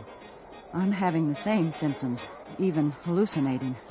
Speaking of hallucinations... I don't understand, Commander. What do you see? Nothing. That's the problem. Unless my coordinates are off, our shuttle should be right in front of us. Can you confirm, Beta? With all that's happened, I'm a bit out of sync, Commander. But you are correct. That's where we left Lieutenant Baker and the shuttle. They've vanished. Then we're trapped. Trapped on Luna 1. While the rebel landing party struggles with the unknown, unexplained events have also been happening within the Dominion system. Krieg, 2 of Dominion's top commanders are missing. Their ships simply disappeared from our observation scopes. You were paid to find out what happened to them. I've already given my report. The facts cannot be altered. The next move is not yours to make. You've given no report, Krieg.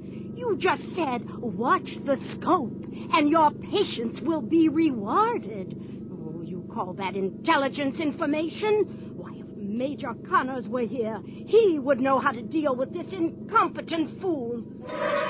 Unfortunately for us all, your humanoid is still being refitted and reprogrammed. Never fear, General. I can handle Krieg myself. Then do it. You will tell us what we want to know, alien. Are the Dominion commanders dead? Have they been purged by Homeworld? Is it possible to broaden our base of power and take command of their sectors, too? General Derrick, the missing Dominion command ships are back on the scope. Both of them. Exactly where they were before they disappeared. And communications back online, too. I told you all would be as it was, and so I take my leave. I don't understand. Were they really gone or not? Was it a trick, Vishaya? Probably just a communications malfunction. Don't waste any more valuable time on it.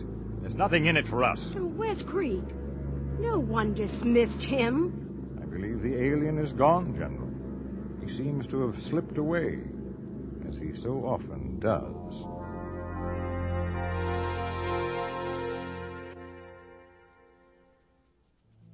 On the surface of Luna 1, what's left of the rebel landing party counts its losses.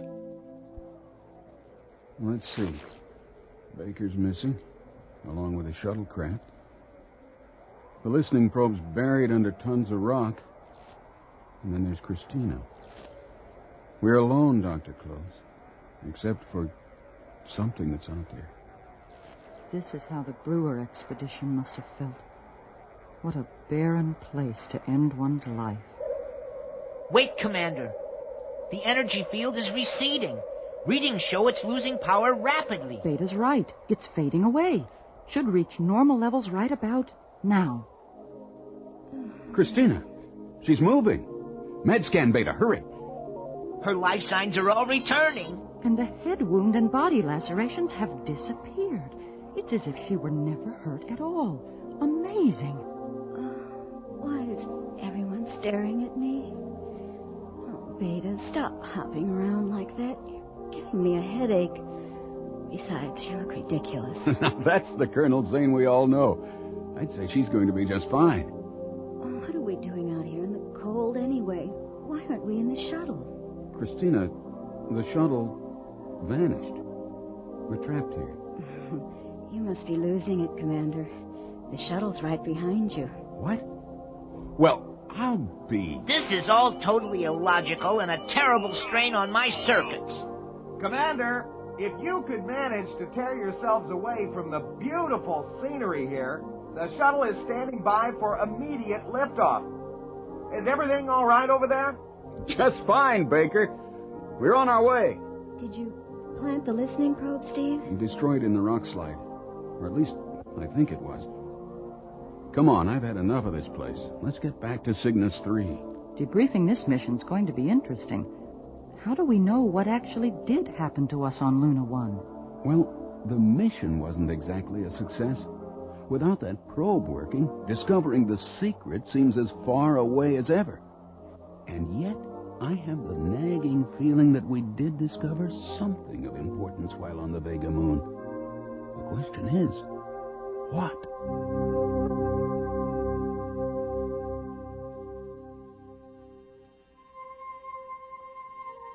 In a small cave behind a pile of rock and debris, a ship's recorder transmits its log once every 12 hours, just as it has for the last 38 years.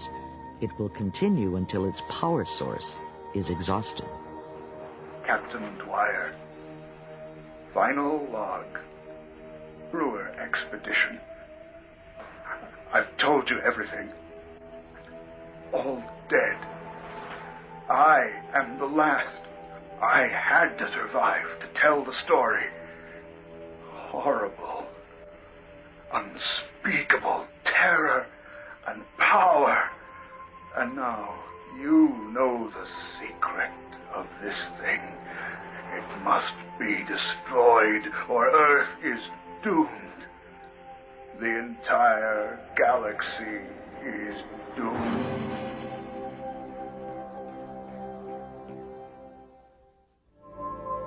The secret of Dominion. Have you discovered it? And what is Emerald Tree? More clues follow in episode 10, The Search Party.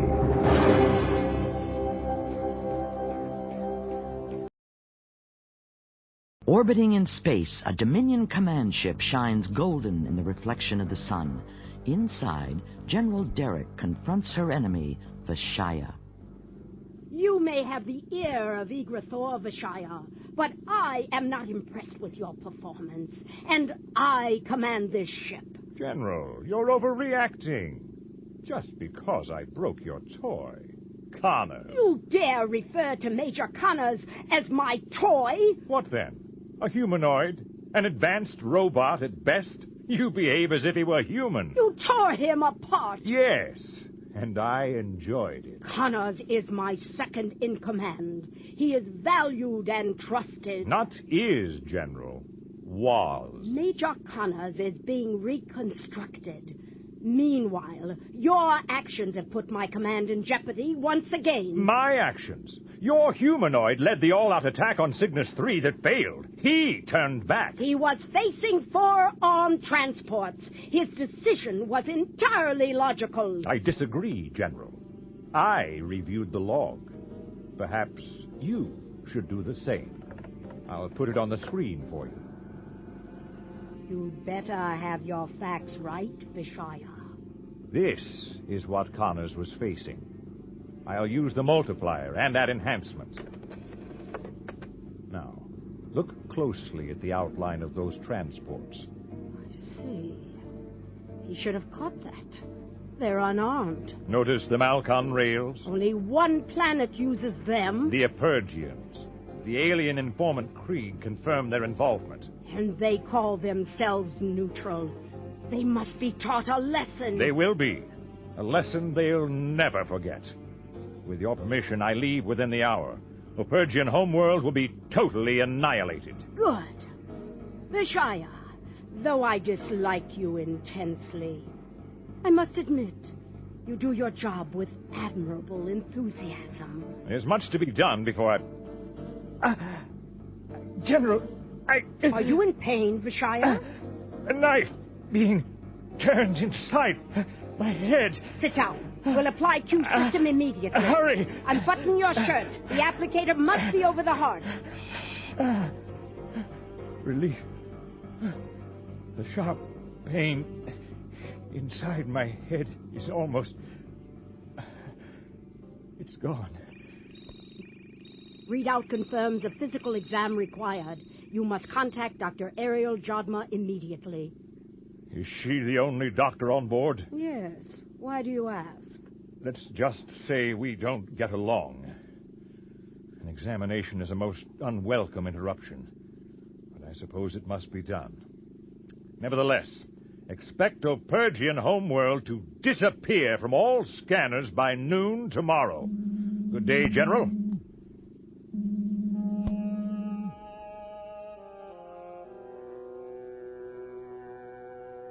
The man is an overbearing fool. I hope his head explodes. It would be a pleasure to be rid of him once and for all.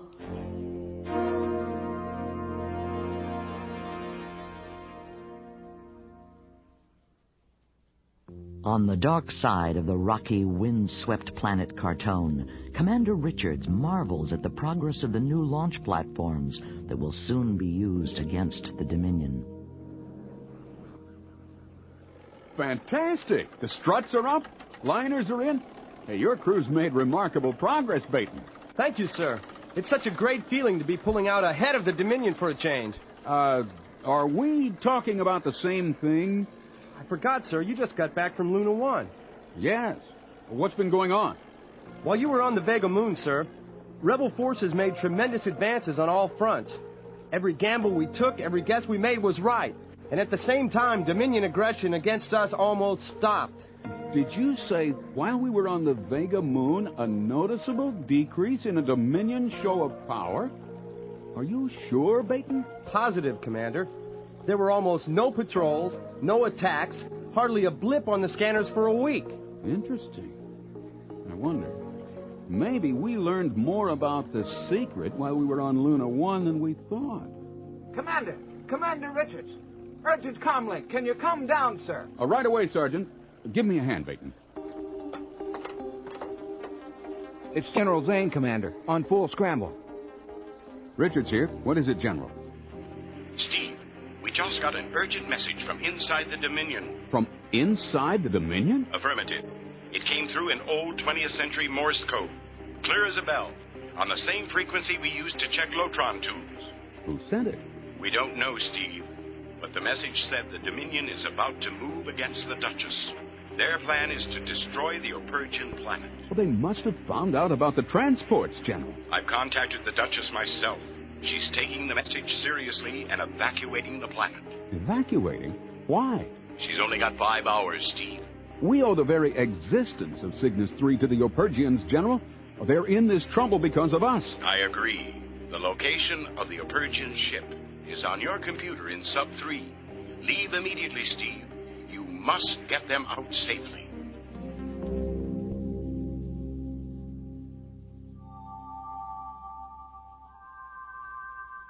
Three Vagon-type Dominion cruisers thunder toward Opergian homeworld. Their mission? Total destruction of every form of life on the planet. In the lead cruiser, Dr. Ariel Jadma completes her examination. I'm afraid our tests show a few problems, Vishaya. I was aware of that when I came in here. Could you possibly elaborate on your diagnosis for me? You were exposed to 10 years of neutron radiation while in prison on the planet Satar. Is that true? Quite true. Your central nervous system has been extremely resilient. Unusually so. But radiation is radiation, my dear Vishaya. And the human body is only the human body. There is a point to all this, Doctor. Yes, there is. Your body is losing its long fight against the radiation effects. A reversal process is taking place. Will this reversal cause any severe damage to my normal functions? Quaintly put. Eventually, it will cause your death. Your concern is overwhelming. No doubt you've already calculated when my bodily functions will cease. The prognosis is that you have 3... Years? More like 3 weeks. What? You heard me. Being a soldier of fortune, you should accept death quite easily, Vishaya. Only 3 weeks. Are you quite sure? I rarely miscalculate. But even if there is a remission, it will merely delay the inevitable. By the way, there will be side effects. What side effects? Odd feelings of heat centering about your heart, and your flesh will change, darken in color, becoming purplish. Doctor, I really don't want to hear this. The heat will increase inside your veins until... But no matter. You will be unconscious by then. I would suggest you put your affairs in order, Vishaya. Thank you very much, Doctor. Your diagnosis is painfully clear. My pleasure, Vishaya.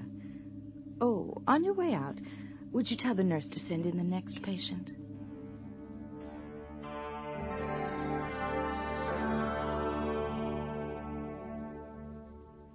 An Opergian command ship slowly moves towards Cygnus 3. Its outline reveals hundreds of spacecraft clinging like lice to its surface. They are Opergian workships, crammed to capacity with refugees. Commander Stephen Richards approaches for rendezvous. Incredible sight. All those ships. Well, at least they're on their way. Let's see. Short line comlink is 23-9. The Duchess should be expecting me. Calling Opergian Command. This is Rebel Commander Stephen Richards. Violation of approach distance by intruder. Prepare to fire. Oh, not again. Duchess, this is Stephen Richards. On my command, fire. That was a warning, Stephen. Hold your present position. But, all right. All right, holding position as ordered. Because I agreed to help you and your friends, Stephen, we have been forced to evacuate our homeland, leaving everything behind. I am angry, very angry. General Zane has apologized to me and my people, but you, Stephen, have not. But there was nothing else we could have done. When the attack on Cygnus 3 came, we were forced to use your transports as a bluff. It was a costly bluff, Stephen. I know. And I'm sorry. Will you permit me to come aboard, Duchess? I'll try to explain what happened. Perhaps then you'll understand why. Never mind, Stephen. It's not necessary. It's just that it hurts so much. No further explanation is needed. Permission to come aboard. Use docking port number 3.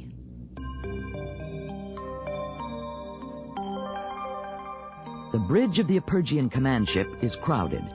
Duchess Bianca Azizi, a direct descendant of the Queen, is very much in control. Locator scanner to full.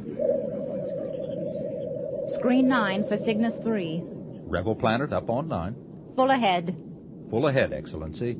Cygnus 3 in 12 hours, 41 minutes. This ship handles almost like a fighter, Bianca, in spite of its size. But with all those hitchhikers on the outside, Stephen, we're burning fuel at a fantastic rate.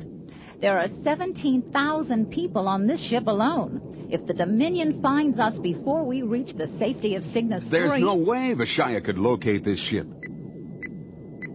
All personnel to battle stations. An enemy explorer probe just missed us, Excellency. A Dominion seeker must be nearby. A seeker? It'll launch more probes. Use the null system to destroy the seeker. Vectoring. All ships locked on. 2, 1, launch. You see, guidance on all ships target the seeker, Stephen, and then launch missiles for the point where locator scans intersect. I get it. At the null point. Null system on ready. Countdown. If that seeker launched more than one probe, we could be in deep trouble. Seekers are automatic. It's just luck when they locate a target. Our luck just ran out. A probe has found us. 2, 1. Well, that takes care of the seeker. But now the Dominion knows our location. The probe reported back automatically. Get to communication, Stephen. I'll handle things here. Your people must know.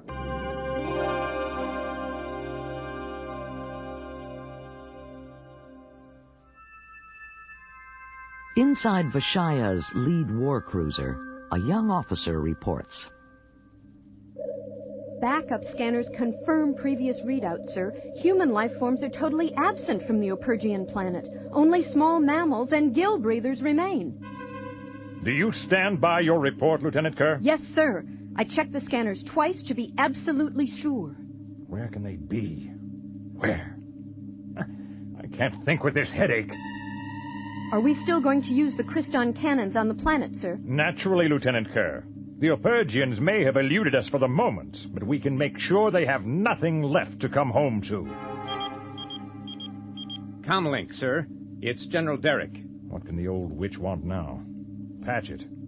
This is Vishaya, General. Vishaya, one of our seeker probes located a large ship near the outer limits of Epergian space. I thought you'd like to know. A large ship.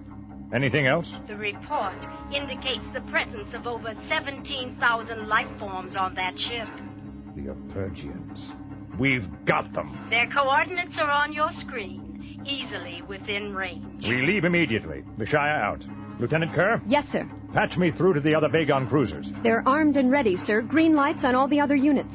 And we're online, sir. Attention all units. This is Vishaya. We leave immediately for the coordinates on your screens. Arm Christon cannons. Full destructive force. Prepare to fire on the Epergian home world. Fire!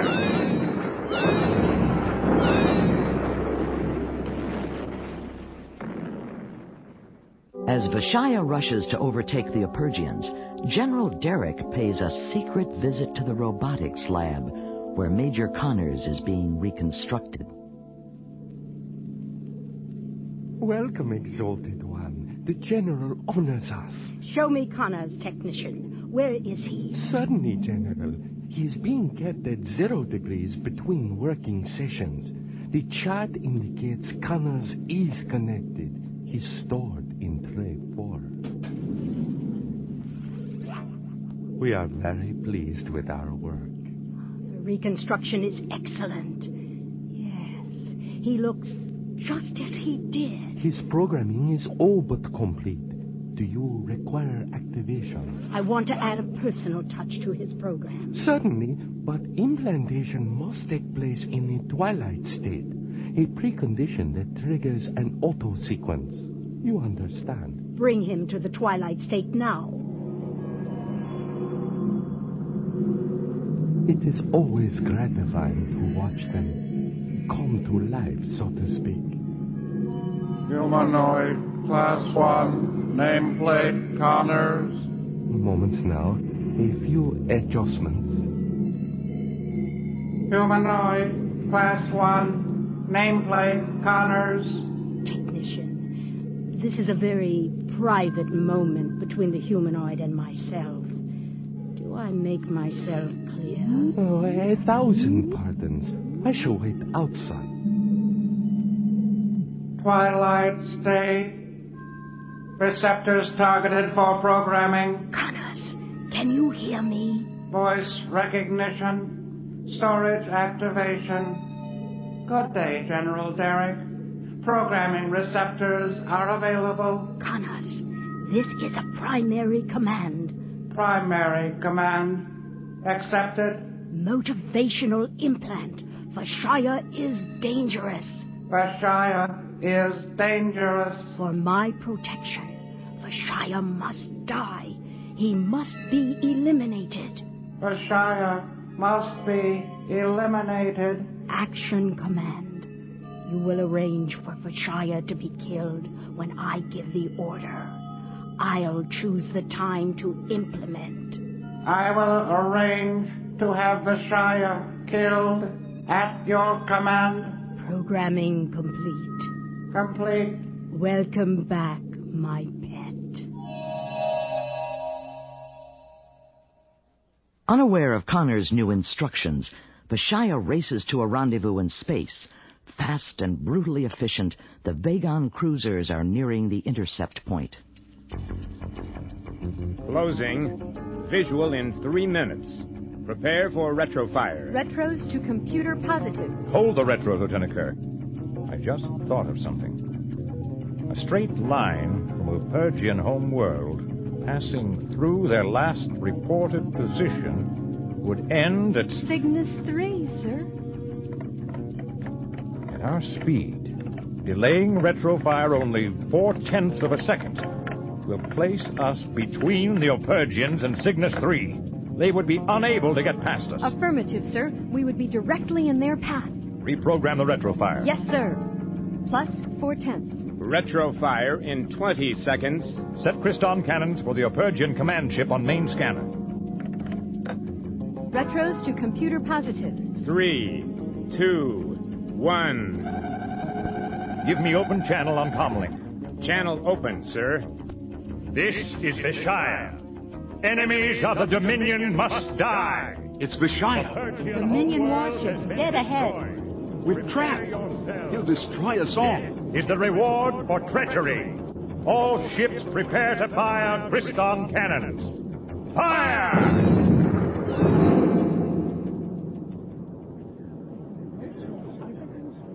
What happened? I don't know. The cannons fired, but the charges never reached us. It's Devon from Delphi. Devon, what have you done? I have interfered with your world, Richard. For the moment, time has stopped, and all in the war machine wait with it. Stephen, we're moving past the Christon charges. They're frozen in space. Yes, my friend, and they shall stay frozen until your party reaches Cygnus 3. It is written, the hermits of Delphi may stop time, but there is a condition. We may not touch, may not harm, may not interfere. And you will not upset this delicate balance, Commander Richards. This act is coldly taken in direct retaliation against the Dominion for the brutal death of Lukan, our brother. Look, we're passing under the Vagon cruisers. And they can't do anything to stop us. Engineering to bridge. This is the bridge. Go ahead, engineering. There's a mystery here, Your Excellency. Suddenly, our fuel supplies have increased threefold. We have no explanation. For the brutal death of Lukan, our brother. Devon again. The fuel is to help us return to Cygnus 3. Remarkable. He's given us our lives. Engineering, full power. We're heading for Cygnus 3, and we're going to make it.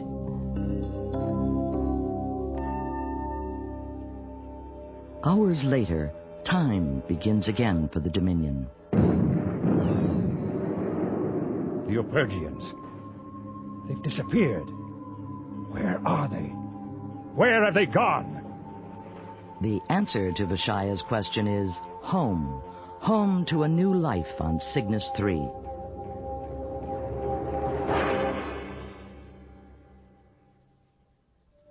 The secret of Dominion.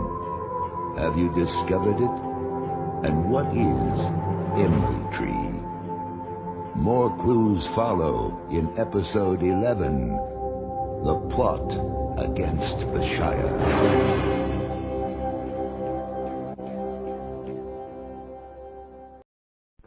Dominion, at times a sleeping dragon, seemingly vulnerable, less alert, only to erupt with fire and destruction, crushing the rebel forces. 1900 hours on Cygnus 3. An event has already taken place that will have startling consequences. As Christina Zane opens the door to her room, she notices a familiar form on her bed. Oh. Beta, what are you doing lying on my bed? Is that an ice pack on your head? Christina, auto-diagnostic data indicates a high-intensity filibration in my head plate. According to my memory banks, this is what you do when you have a headache, but it doesn't seem to be doing me any good. Well, that's not too surprising, Beta. Here, scoot over and let me sit down. And get that ice pack off your head. The drop in temperature will cause your synaptic circuits to malfunction. I feel awful. Oh, Beta friend, you're a robot. Take my word for it. You can't have a headache. On the other hand, a dysfunction this strong could only be caused by one thing: acting on conflicting primary commands. You're right, Christina. I had to choose, and I did. Oh, now maybe it isn't as bad as you think. Just tell me what happened. Remember last week when we were all at the Club Tri-Space 17? I remember. Commander Richards was talking about needing more source information if the secret that could destroy the Dominion is ever to be found. Mm-hmm. He said the only way to get at that information was to go back to his old Dominion command ship, and then he would be able to search Philip's locker to see what was left. What I want to do. I want to go back to my old Dominion command ship. I've been thinking a lot about Phillips lately. He was aboard quite a while before he was killed. If I could get into his locker, there might be some clues in his personal effects. Just can that idea, Commander. The General would never agree to your going back inside a Dominion command ship, no matter what the reason. McCormick is right, Steve. It would be suicide. And there's no guarantee that Phillips's things haven't been destroyed, even if he did leave something behind. Order, order, I am your service droid. Punch up your favorite selection, please. Give us a couple more minutes, okay? We're not quite ready. No order, human indecision. No order, human indecision. Commander, the odds against successfully completing a mission such as you are suggesting would be very high. But speaking solely from the standpoint of logical deduction... Oh, stop it, Beta. There's nothing logical about this idea. Oh, you can't resist quoting statistical probabilities, can you? I realize I may do that a bit too often. Commander, Phillips was an experienced intelligence operator. He wouldn't have risked notes or evidence. You're saying Phillips was a professional. That's exactly my point. If a pro had found out anything about the secret, he would have figured a way to keep that information safe until he could get it out. Maybe it's waiting to be discovered, and all I have to do is go there and find... Believe it, Beta. Beta, tell me exactly what you did. Oh, Christina, I helped Commander Richards go back to the Dominion command ship. How could you, Beta? Your primary purpose is to protect me and all the rebels on Cygnus 3. You might have sent Steve to his death.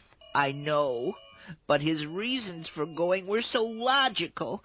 If he found the secret to destroy Dominion, all the rebels would be saved. What could I do? Oh, I see. I understand now. A classic robotic nightmare, conflicting primary commands. Oh, poor Beta. But I still can't believe you actually did it. I did it.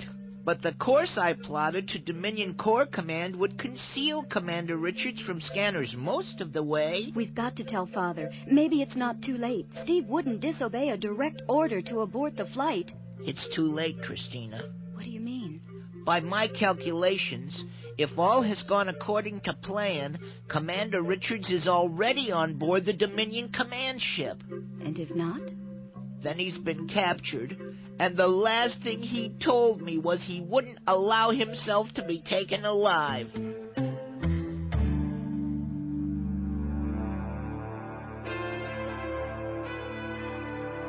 Aboard the Dominion command ship, in General Derrick's private quarters, a game of quadrimensional chess is being played, a game with moves made for keeps. Queen takes pawn. Check. It's time to eliminate Vishaya, dear one. My plans for personal power must move forward. Your move. King takes queen. I will review the alternative methods and report my choice to you immediately. Rook to rook 5. Check. I don't want to know how it will be done, just when it's over. Understood? King to knight 1. Perfectly, General. I will not disappoint you.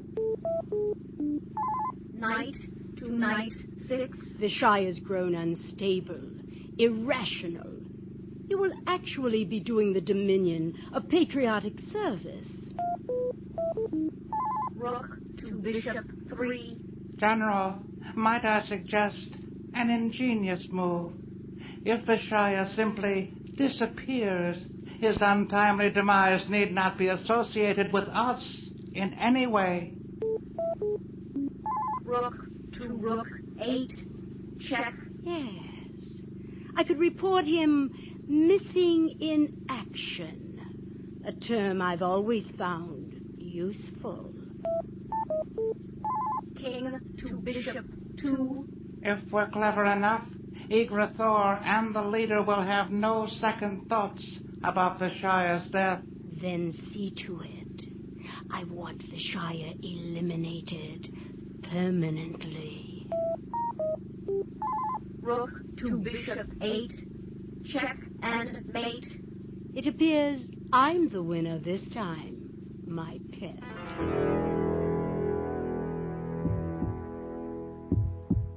Deep in the labyrinth of passageways on General Derrick's command ship, Stephen Richards makes his way down a long row of storage lockers. His heartbeat loud in his own ears, Richards checks the locker nameplates reflected in the glow of his handlight. Getting close. Let's see. Bennington, Peters, Phelps, Post. No Phillips. His locker must have been cleared out. Another dead end. What's that?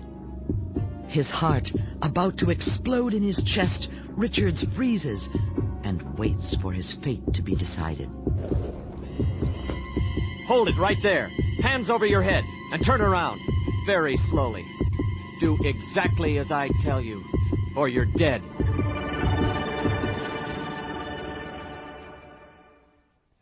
The prison ship Rum In endless orbit around a dead sun in the outlands of space, on board, Major Connors, he was expected.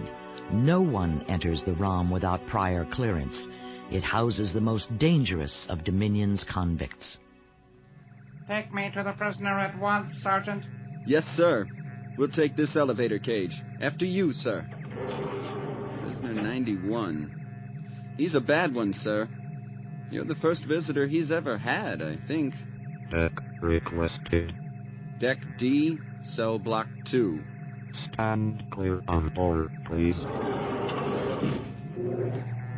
The cage moves down. Following his new programming, Connors is about to meet with an assassin, prisoner 91, Grigory Roshin, age 52, in and out of prison most of his adult life, sentenced to the ROM 6 years ago for a brutal murder.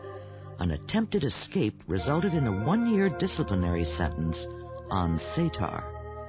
Now serving the balance of his life term on the ROM, all parole denied. Destination reached. Deck D, cell block 2. Follow me, Major. I expect to be left alone with the prisoner, Sergeant Troy. Do you think that's wise, sir? I mean, 91 is one of the most violent prisoners on the ROM. I assure you, I'll be quite safe. Remain outside the cell until I signal. Whatever you say, sir. This is his cell. I'll code you in, Major.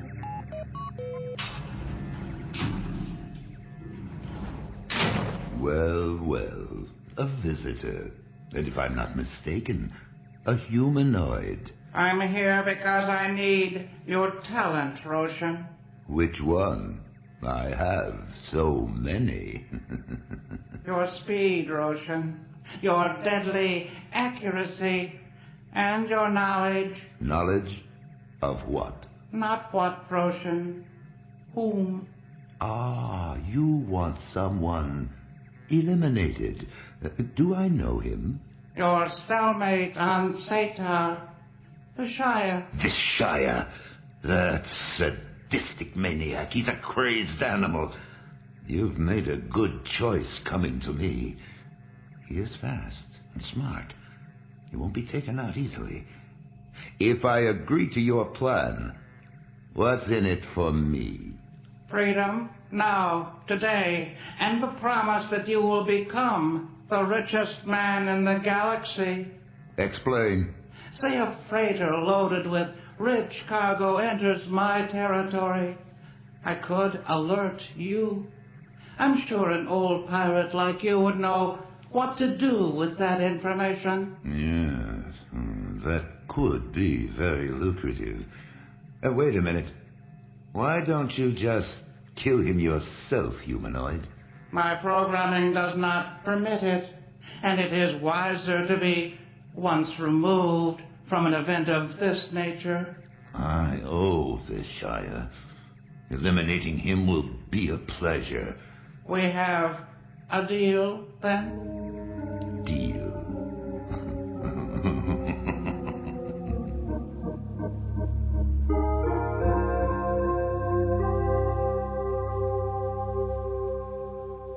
Back on Derrick's command ship, Richards has been discovered. Stand perfectly still. I'm going to turn on the light. Colonel Richards? Lipton, wait, I can explain. What are you doing here? How did you get inside? Lipton, believe me, it's not the way it looks. I was just trying to... Wait, quick! Get behind that partition. Someone's coming. He might recognize you. What do you mean? What's going on? No time to explain. Just do what I tell you. Lipton. Hey, Lipton, is that you? You look like you've just seen a ghost. Is everything all right? Well, sure. Fine. I was just leaving. You know your phaser's in your hand. Oh, replaced a photon cell. I was just putting it away. Well, I'm on my way to hoist a couple. Want to join me? You look like you could use a belt or two. I'll take a rain check, okay? I've got watch detail in a few minutes. Well, too bad. Take it easy, Lipton. Colonel, Commander, you can come out now. He's gone. Lipton, I don't understand this at all. You had every chance to turn me in, and you didn't. Why? What are you doing back on the command ship? I'm not sure why, but I'm going to trust you. I came here looking for Carl Phillips' personal effects.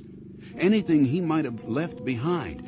Anything that we could use against the Dominion. By we, you mean the rebels? It's all right. I knew Phillips. You did? And I've got something that might be useful. His personal diary. It's in code, unbroken so far. When we learned he'd been tortured and killed, we raided his locker before the Dominion could get to it. We? What's going on here, Lipton? Why would you know where to find Phillips' personal diary? He was an undercover rebel spy. I knew that long before you did. You see, Phillips organized a resistance group on board, a fifth column. I'm part of it. Was even when you were still here. Rebel sympathizers aboard Derrick's command ship? Unbelievable. After your visit to Centiga, you were supposed to be our most important recruit, Commander. Listen to me, Lipton. I've got to have that diary. Will you help me get it out? Count me in, Commander. My days here are numbered anyway. I've been a little indiscreet sabotaging missions lately. Major Connors has his suspicions, I'm afraid. Well, then come with me, Lipton. Help get the diary where it belongs. You don't need to ask twice, Commander. But we're going to need quite a diversion to get out of here in one piece. Don't worry about it. We'll take care of everything. But I'll have to hide you until the night watch. Then you'll come back with the diary. You bet. It's my ticket to freedom on Cygnus 3.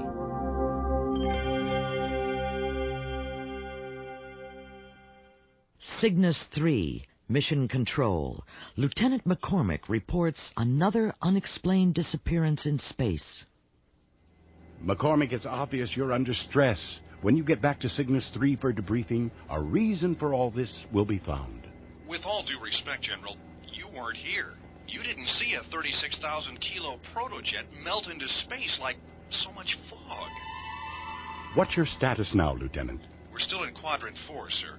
We were jumped by 3 Dominion protojets. We've lost Lieutenant Fosterman. They got her on the first pass. And Baker's protojet is badly damaged. But we blew 2 of them to space dust, General, and I had the 3rd one in my sights, ready to take him out, when he just faded away. You're sure it wasn't a move into hyperspace? No way, sir. No boosters, no afterburn, no nothing. And even crazier, my scanner showed no trace of matter, just massive energy readings. All right, Lieutenant. We'll discuss it later. Bring your men back to Cygnus 3 immediately. We're on our way. McCormick out. Father, is there any news about Steve? Nothing. We've been listening in on the Dominion channel, but so far it's just the usual. I still can't believe that Steve would risk everything on an impossible mission. I'd really be angry if I weren't so worried. I know. However, we can be fairly certain he hasn't been captured. The Dominion wouldn't be able to resist parading a prize like Steve before the entire galaxy, alive or dead.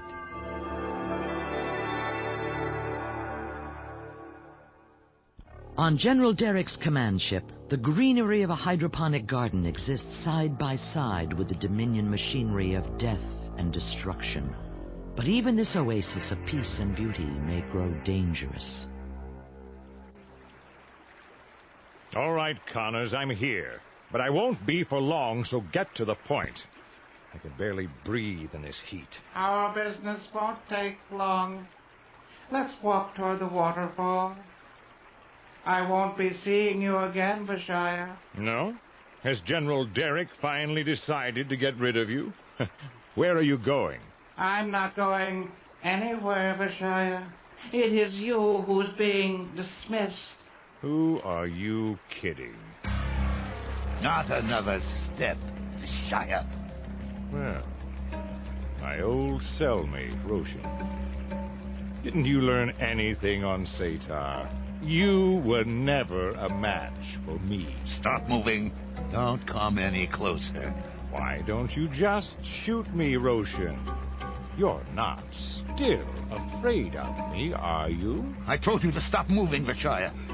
You forced me to kill you too quickly. I've got the upper hand this time. I want to see you sweat. Plead with me to spare you, like you made me do on Satar. Never. You'll just have to keep backing away from me, Roshan, because I'm coming for you. You see, I have nothing to lose.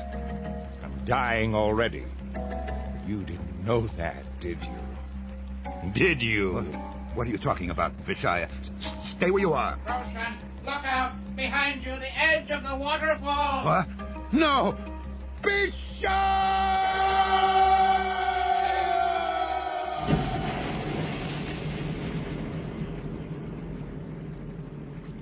So much for old cellmates. You never were smart enough to take me, Roshan. Now, I believe you and I also have a score to settle, humanoid. Wait! It wasn't me, General Derrick. All this was her idea. I was programmed, Vishaya. Please! You're attacking the wrong target. It was General. That was long overdue, Major. Oh, no. Pain again. Exploding inside my head. This heat. I've got to get out of this hydroponic cesspool before I pass out.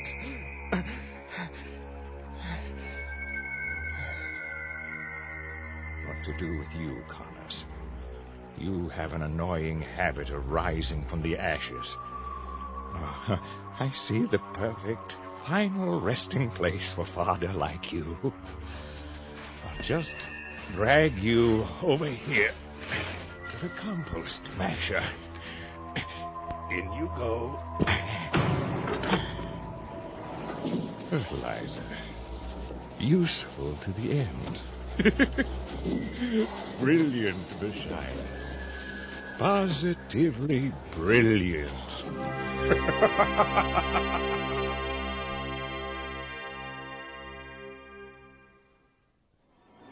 Red alert. Fire in the launch bay. Firefighting personnel and equipment to the bay on the double. That's it, Commander. The diversion. We'd better get out of here while they have their hands full. Ready for blastoff, Lipton. All systems go. So long, Dominion. Next time I come back, I'll have the secret to destroy you and all you stand for. 3, 2, 1. Hang on, Lipton. We're going directly to hyperspace. Fire! All clear, sir. No immediate pursuit on the scope. Your resistance group is amazing, Lieutenant. General Zane is going to want to know everything about them. It could be an important tool. I'll help in any way I can, Commander. You already have, with Philip's diary. What a find. We've got to break that code. I'm convinced there's something important in there, Lipton. Maybe even a secret.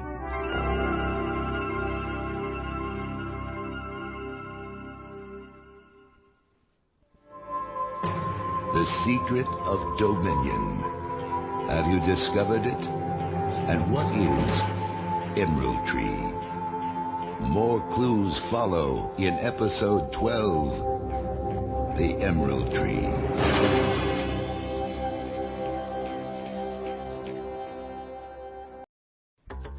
Vishaya's protojet moves through Starlane 47, half crazed from the unchecked effects of the deadly radiation sickness. His tortured mind is motivated by one thought: revenge. Revenge against Stephen Richards. Time is running out. I feel like I'm boiling inside. Constant hammering in my head. Got to stay conscious a few more hours. Got to. The lone fighter heads toward a Dominion checkpoint. Sergeant Nick Perchek is the duty officer inside the control center. Suddenly, the bank of scanners in front of him lock onto a flickering dot that appears on the screens. He opens the comm link. Dominion Checkpoint 8 to unidentified protojet. Unauthorized use of this star lane is forbidden. What is your security clearance? Repeat, you are entering a restricted area. Identify yourself immediately. This is Vishaya, you fool! Are you challenging me? Code me through on my personal authority. I can't do that, sir. My orders are clear. I must have your security clearance. No exceptions, sir. I have no time to play your games. You can't stop me. No one can stop me from killing Richards. No one! Sir, I'm going to have to alert Corps Command. Authorization for your pass-through of this area does not show on today's log. I don't care what you do! It won't matter anyway. I'll be gone! Nick stares at his scope. In seconds, the tiny blip has evaporated. Reaching up, he rewinds the tape and plays part of the verbal exchange between Vishaya and himself. Fate is unpredictable, for Sergeant Nick Perchek is a member of the 5th column inside the Dominion, and Lipton's contact, because he is on duty at this distant checkpoint on this particular day. The course of the war is about to alter forever. I've got to get this information to Lipton on Cygnus 3, but I can't risk a transmission until night watch. Please, don't let it be too late.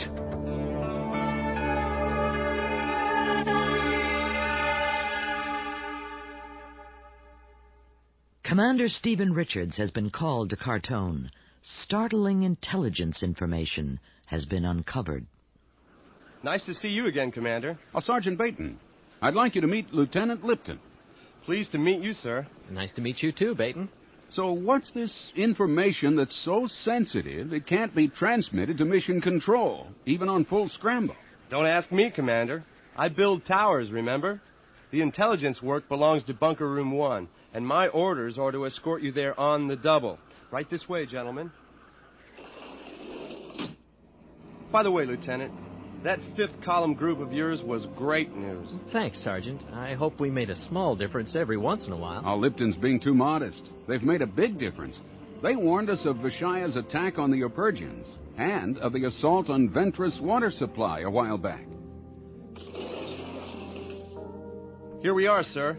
Bunker Room 1. Baton, all I see are solid rock walls. That's what they all say. Just pull that lever, sir. Very impressive, Sergeant. One final security check ahead, sir. The double helix area. Follow me, gentlemen. Did he say double helix? Stand on the metal plates, please. This is the genetic scan, isn't it? That's right, sir. You see, Lipton, each person's cellular genetic code is like a fingerprint. Only this fingerprint is tamper-proof. Index fingers on the lighted panel, please. Reading dominant and recessive genetic configuration for 2 subjects. Scanning complete. Welcome to Bunker Room 1. Commander Richards and Lieutenant Lipton, you may enter. Bunker Room 1, a beehive of intelligence-gathering devices, listening to the secrets of a galaxy. Welcome to Cartone, Commander. McCormick, how's your squadron attack training and surveillance work coming? We'll be ready when you need us, sir. Lieutenant Lipton, pleased to have you with us. Likewise, McCormick. Commander, I'll get right to the point. We've had the planet Vega under intensive surveillance.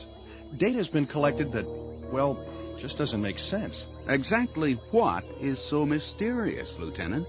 Take a look at this readout on the screen, sir. These are the geoseismic readings from Vega for the last 14 hours. Have these figures been verified? Commander, I can tell you that this data was also recorded at Corps Command recently.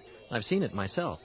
Dominion home world appears to be undergoing major crust and plate shifts. Readings all the way up to factor 6. Well, okay, tremors, volcanic activity. But I still don't see the mystery. I'll advance the findings. What do you make of this conclusion, sir? After seismic shifts of major consequence, the planet appears to repair itself?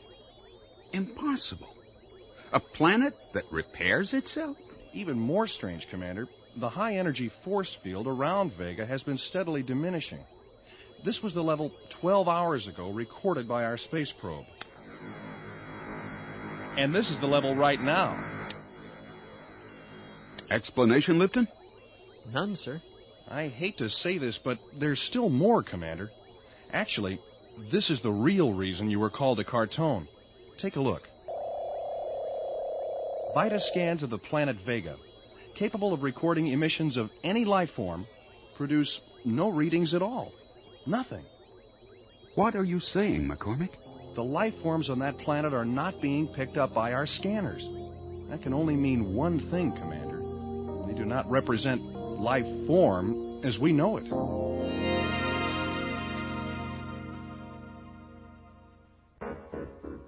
General Derrick arrives at home world seeking personal vengeance. Where is everyone, Eagerthor? There was no one at the landing area. Security seems to have disappeared. Your concern is noted, General. But my security measures are none of your business. Why are you here? Ordinarily, I would have made this decision myself. But since you sent Vishaya to my sector, I felt I must put my case to you personally. What was that? Pay no attention. That's an order, General. Get to the point, quickly. You have all my reports, Eagerthor. You are aware that Vishaya has been incompetent, unable to produce results, and he's grown unstable, maybe going out of his mind. What is it you want? What I want, Eagerthor, is permission to eliminate the bounty hunter. Eagerthor, are you listening to me? Perhaps I should see the Council of the Seven if you are too busy. Unnecessary, General. I speak for the Council and the leader. Are you all right, Eagerthor? You sound different. Tired. Go! Leave me! Take your petty human vengeance any way you choose. I do not have the time. Be gone!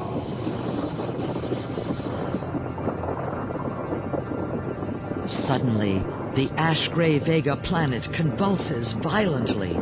Before Derrick's terrified eyes, the walls around her crack and split into hundreds of fine, spidery tracings.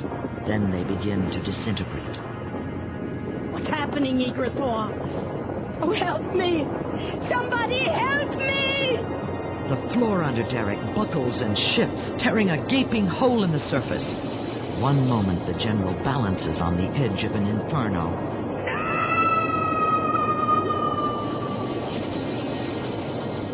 Then she's gone, swallowed up forever as tons of white-hot lava explode from the core of the planet in liquid fingers of death. Without warning, something extraordinary begins to happen. The Vega world appears to heal itself, to cool, to repair the awful damage. Finally, not yet. It's too soon. More time.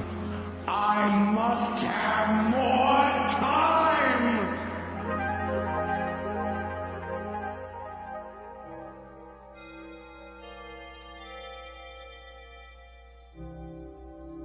Returning to Cygnus 3 from Cartone, Commander Richards learns that Philip's diary has finally been decoded.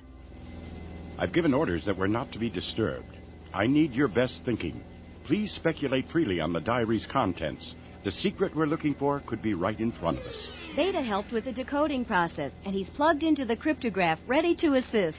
A most fascinating code based on cuneiform, space law, and a famous 21st century chess game. Not now, Beta. Correct me if I'm wrong, but as I see it, Philip's diary is actually two separate documents. That's correct, Commander. Part 1 includes the Dominion military intelligence he'd uncovered. Part 2 is what interests me, General. Philip seems to be searching for Dominion's essential mystery, its origin. And Emerald Tree is mentioned, the same words my parents used in the hologram. True, Steve, but there's no logical thought progression that I can follow. It's almost a code within a code. Not exactly, Christina. The human brain cannot instantly match the relationship of seemingly unrelated data. However, my higher functions have pinpointed some interesting probabilities. And were you going to share those probabilities with us, Beta? Why, certainly, Christina. To begin with, there are 42 references to a Professor Max Schumann. Didn't you know him, Father? Not very well. Odd fellow, if I remember correctly. Always talking about a utopia. 39 references to the QR-23 planet, and 56 references to the Emerald Tree Project. Then there are a number of other references to... For 5 hours, the diary is probed for meaning. 2 items recur: Emerald Tree Project and the name Professor Max Schumann, a former teacher on Centiga. He was a close friend of both Carl Phillips and Richard's parents.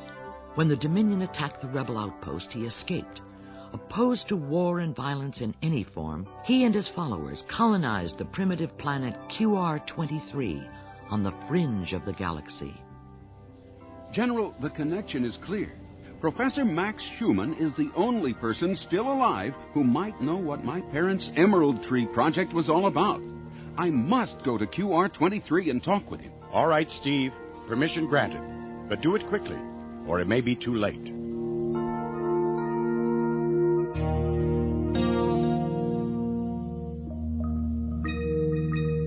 "1600 hours on Cygnus 3.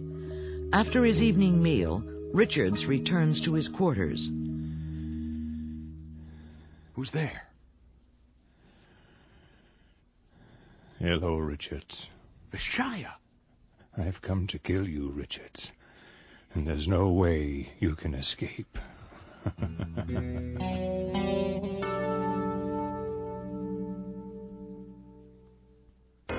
An urgent message for Lieutenant Lipton from inside the Dominion flashes across the vast emptiness of space in ancient Morse code. At Mission Control, the message is received and decoded. Emergency. Vishaya on way to Cygnus 3 to kill Commander Richards. Information received at 1000 hours today, Dominion time. Priority red dispatch. 1000 hours. Communications. Contact General Zane. Tell him I'm on my way to the commander's quarters and request security backup.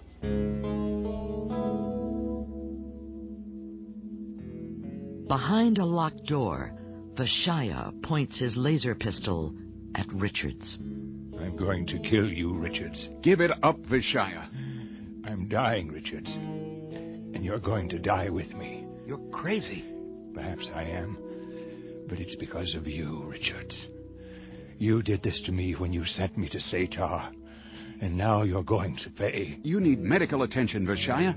You're barely able to stand. I've waited a long time for this moment. Nothing will stop. No. What's happening? My vision clouding over. I can't see. Commander, are you in there? Open the door. Commander Richards, can you hear me? Stand back. I'm going to blast the lock. Commander Richards. It's all right, Lipton. I just need a few minutes to pull myself together. Is Vishaya... Yes. He's dead. He had me cold, Lipton. But the shots missed me when he collapsed and died. It was that close. Then it's finally over, sir. Yes. The last chapter in a long and twisted story.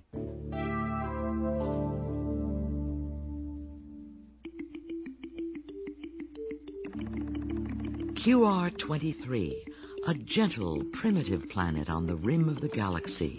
It's a forgotten place, of strategic importance to neither side in the Dominion conflict. Locked in a time warp from another age, it turns slowly on its axis in a sea of stars. In a mud and straw hut facing the Sea of Ellipsis, Professor Max Schumann proposes a toast. We'll drink to my good friends, your father, your mother, and Carl Phillips. Delicious. What is it?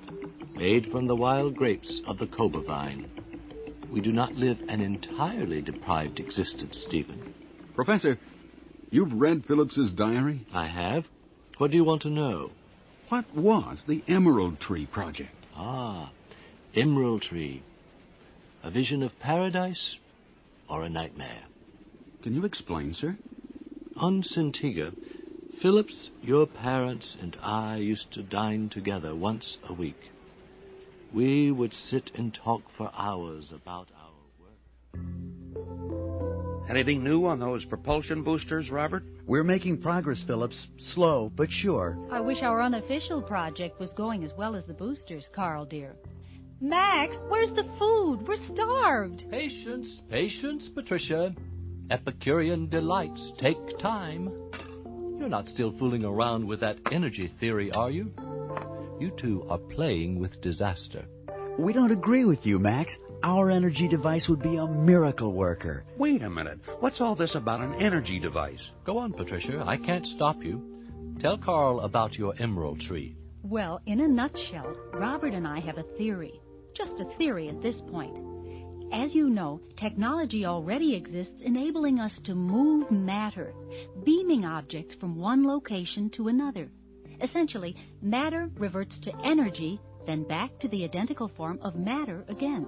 With me so far? More or less. What are you getting at? Hypothesis. Why couldn't there be a machine that could reduce matter back to pure energy?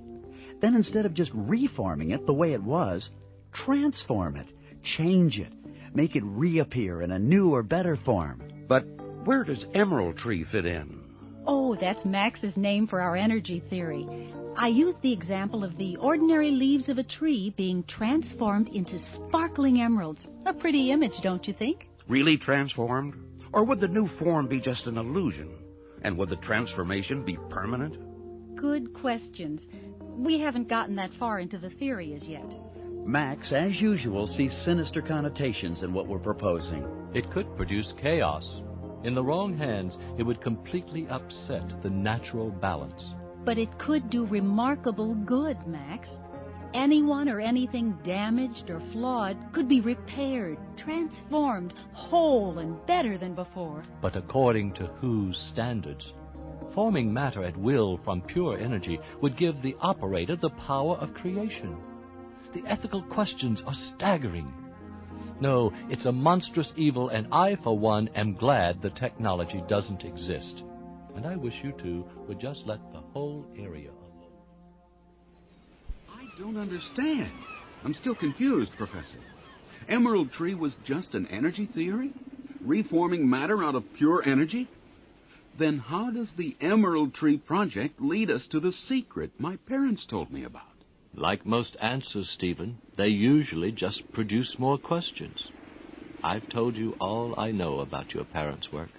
Professor, before they were killed, my parents made the connection between their work on Emerald Tree and the secret that can destroy Dominion. Now, it's clear from his diary that Phillips was looking for the same thing before he died. Come back with me to Cygnus 3, Professor, and help the rebels find that connection. I cannot, Stephen. I can't understand your world. It frightens me. Perhaps when destruction and killing ceases, perhaps then there will be a place for someone like me. Farewell, Stephen, and Godspeed.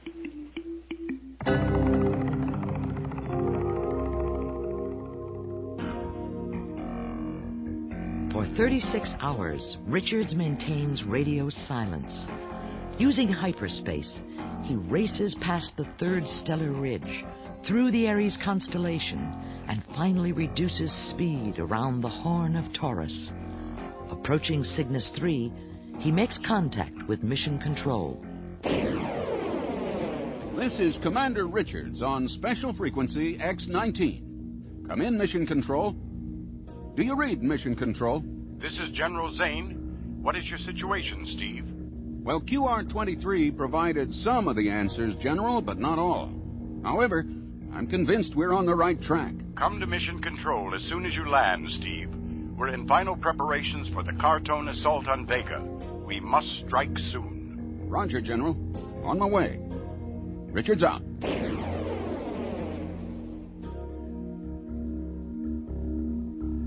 The secret's so close. I can sense it. Almost touch it. It's all connected. The Vega findings, our experiences on Luna 1, the diary, and my parents' energy theory. not exactly sure how, but in some way, Dominion is the Emerald Tree.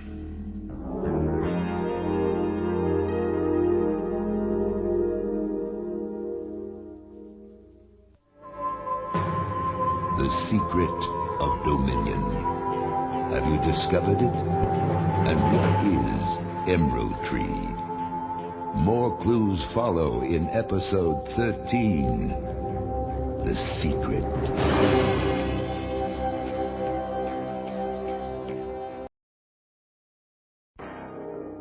Rebel Mission Control, the 11th hour.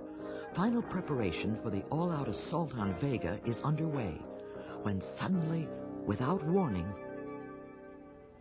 Intruder spacecraft entering Sector 4, Grid Area 8, sir. Identity type, Simmons? It's a Dominion command ship. Sound General Quarters, Code Red. Attention, this is not a drill. Condition Code Red. All pilots to your fighters. Ground personnel to your support positions. Repeat, this is not a drill. This is General Zane. Come in, Cartone. Cartone, standing by. Launch your fighters, McCormick. Rendezvous with Richards Group. We're under attack. Code Red. Understood. Commencing launch sequence. On the dark side of Cartone, a large camouflage nest of boulders silently splits open. The grid struts of a launch tower thrust their way into the Cartone darkness. Final countdown. 3, 2, 1. Launching. The rebel forces fan out, heading for the Dominion command ship. But an unusual twist of fate awaits them. General, the Dominion command ship has stopped. It's lowering all protective shields. Beta, infrared scan the command ship from your vantage point. What's going on? Scanning infrared now, General. All shields withdrawn. Bay Area doors open.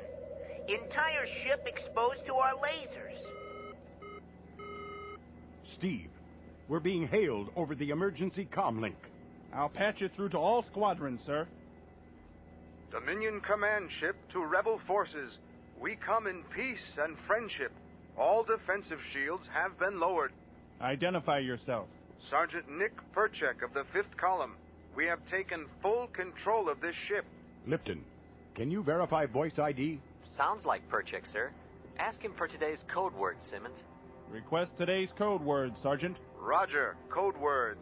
Emerald Tree. It's Nick, all right. This is General Zane. Explain your present situation, Sergeant. Former commanding officer, General Vera Derrick, missing and presumed dead on Vega after a Factor 7 geoseismic event there. We have confirmation of that event, Sergeant. Go on. The remains of Derrick's humanoid were found in a compost masher on board the command ship. And Vishaya? Well, you already know about him. Loss of 3 commanding officers provided enough confusion to allow the 5th Column to take control of the ship. Is your group able to maintain command? Affirmative, General. And we're offering the full firepower of a Dominion war cruiser for the rebel assault on Vega. Steve, you've heard all this? I copy every beautiful word, General. All attack fighters return to base, but maintain full alert status. Sergeant Perchik. Yes, General. Take your ship into standard orbit around Cygnus 3. Beam down as soon as possible for final briefing. Our assault begins in a few hours. Inside the trembling caverns of Dominion homeworld, a farewell takes place. What do you want, Creed? Master, the rebel assault on Vega will begin in a few hours. I humbly petition to remain and assist you, Master. Impossible, Krieg. I cannot afford to sustain your image any longer. You have served me well. One of my best creations. I do not wish to leave, Master. I've grown comfortable in your world of dominion. You are required to give back the energy that gave you life. I need it. Now, Krieg, Now! Do not destroy me, Master. You need me to intervene, to change the odds, to shift power and momentum. I will do your bidding in all things, Master. I feel your strength, Creed. The rebels will come, and I will be ready with one final move.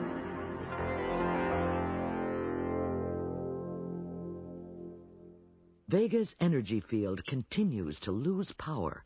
Finally, the listening probe left behind on Luna 1 breaks through.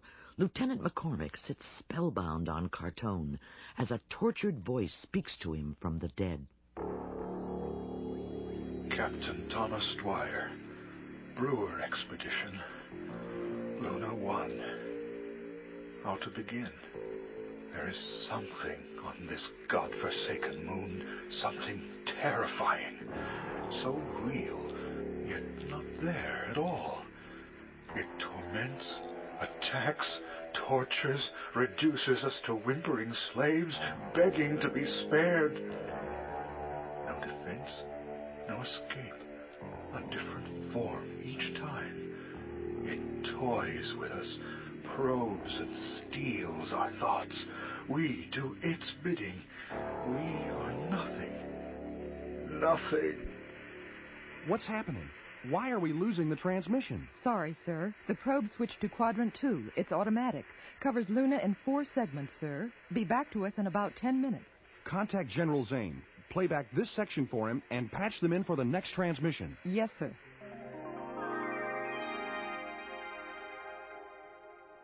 The probe resumes transmitting. There is a captive audience on both Cygnus 3 and Cartone, straining to catch every word. We know now what it is, but the knowledge comes too late for us. I feel its power, an energy level beyond measuring. The visible forms disappear, but it's still here, holding us, using us, killing our will. Don't come unless you can destroy. 10 more agonizing minutes, then the captain's final words are heard. All dead. I am the last. I had to survive to tell the story. Horrible, unspeakable terror and power. And now you know the secret of this thing. It must be destroyed or Earth is doomed. The entire galaxy is doomed.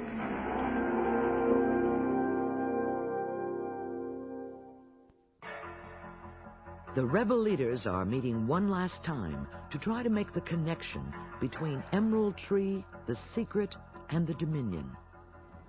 For whatever reason, Dominion's power is at a low point. You can see evidence of it all over the galaxy. We took advantage of it when we seized the command ship. We've got to put all these clues together. A new way of looking at the evidence is needed. Duchess? There does seem to be a common thread running through all that's happened, General. The controlled manipulation of a powerful energy source, probably on Vega. And with that energy presence, terrifying illusions usually occur. Illusions? Wait a minute. Appearance and disappearance. Damage, then repair and healing. It's Emerald Tree. You mean the Dominion has a machine? Like your parents envisioned? A device capable of transforming pure energy into anything it chooses? Of course. Then it could create warships, whole armies, a show of force devastating enough to conquer and enslave a galaxy. If you were convinced it was real. Max Schumann was right. In the wrong hands, the Emerald Tree power has become a monstrous evil. And the proof is on the Dwyer tapes. It was there all along. Beta, cue up the captain's log to replay only the references to control or manipulation of the expedition members. Queuing up now. Editing. First reference. It torments, attacks, tortures, reduces us to whimpering slaves, begging to be spared. It toys with us, probes and steals our thoughts. We do its bidding. Holding us, using us, killing our will.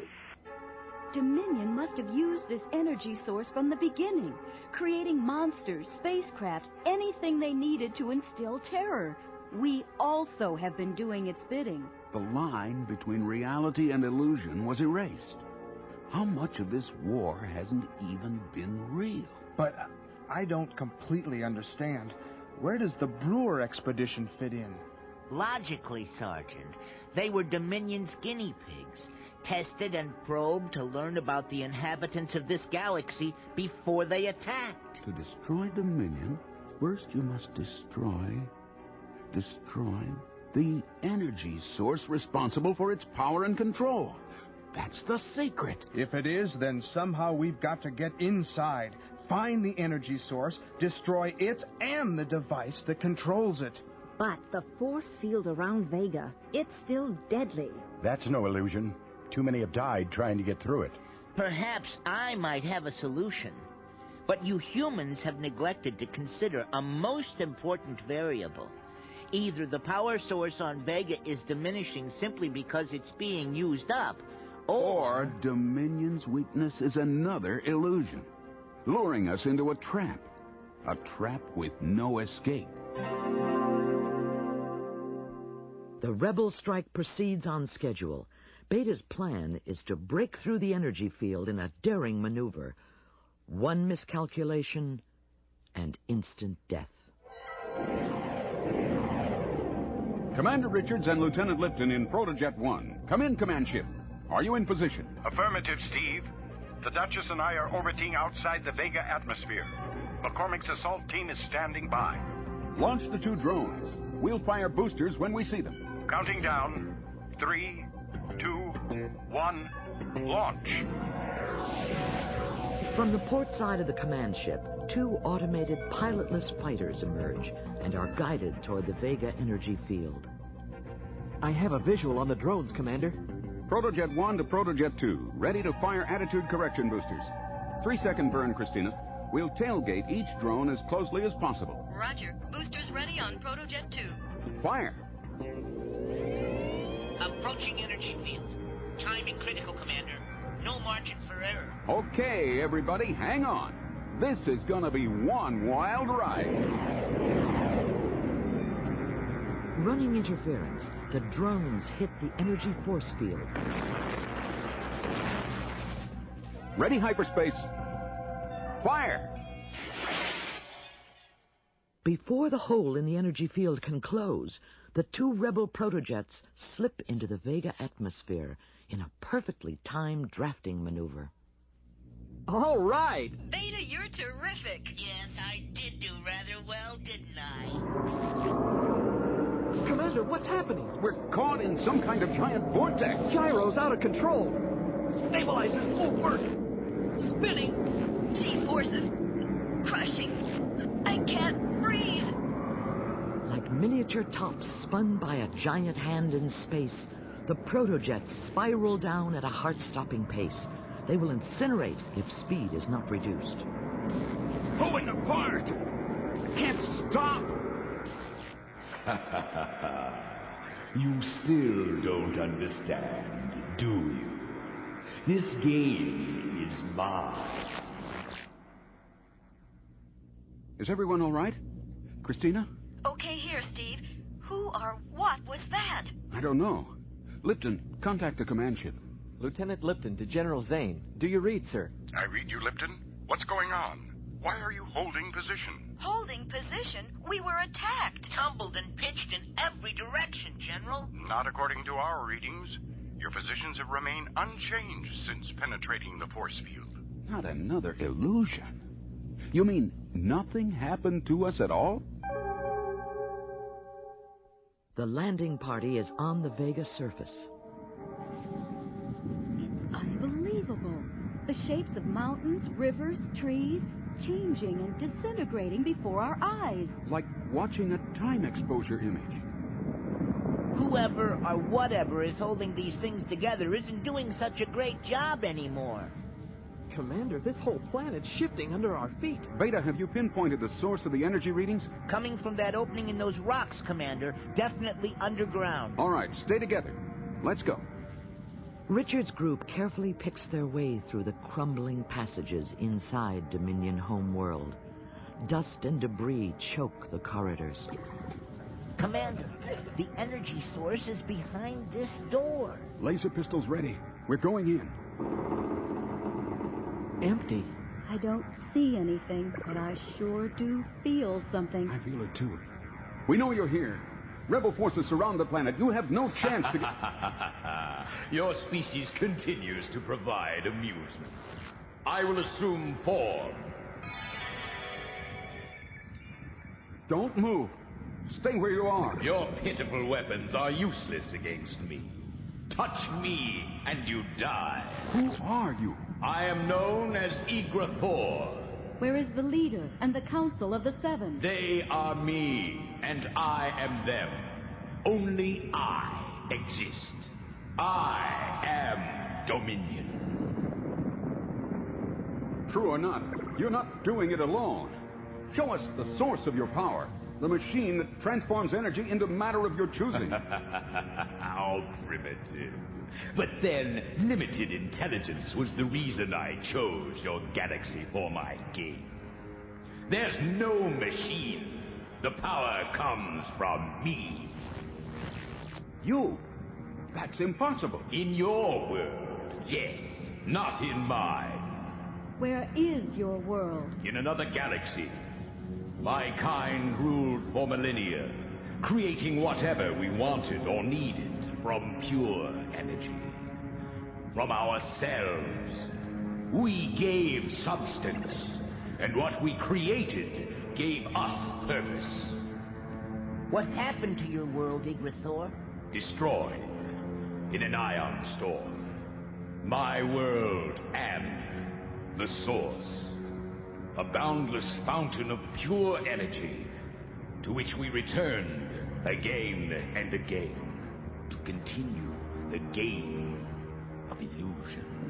Why do you keep calling this a game?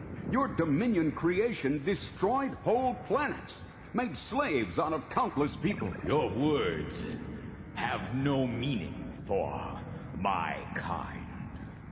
Dominion is my purpose. My existence. Why Earth and its galaxy? After the destruction of my world, I wandered for thousands of your years, searching for the right time and place to undertake my greatest challenge. Here I found what was needed. Here I began. And I chose well. Human and alien alike were quick to pick sides and give full substance to my final illusion. Commander, might I point out there's no longer a source for him to return to for more energy. He is using himself up. His power is coming to an end. If he is holding this planet together... I understand, Beta. Only moments left. Why didn't you just destroy us? We do not seek the ends of our creations. The game is to sustain and manipulate them until the last possible moment. Then return to the source to begin again. I will never begin again. Dominion's power will cease to to exist. What gave you the right? In my world, there is no right or wrong. Only purpose. No longer matters. I am no more.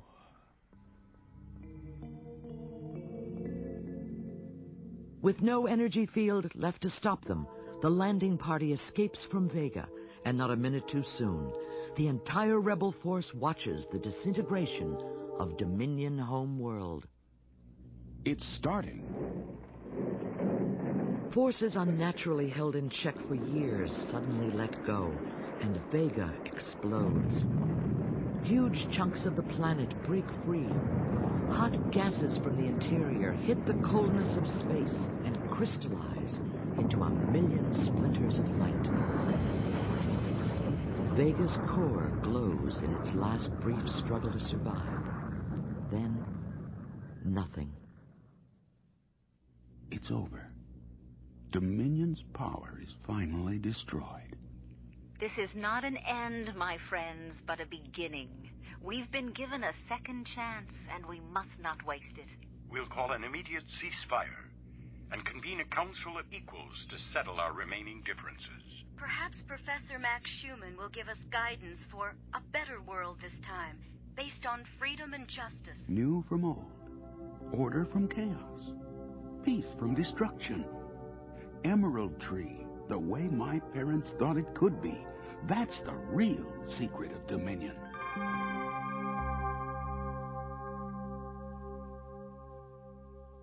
I wonder, what are the probabilities that Egra Thor was the only one of his kind to survive the destruction of his world? Could there have been others? Interesting.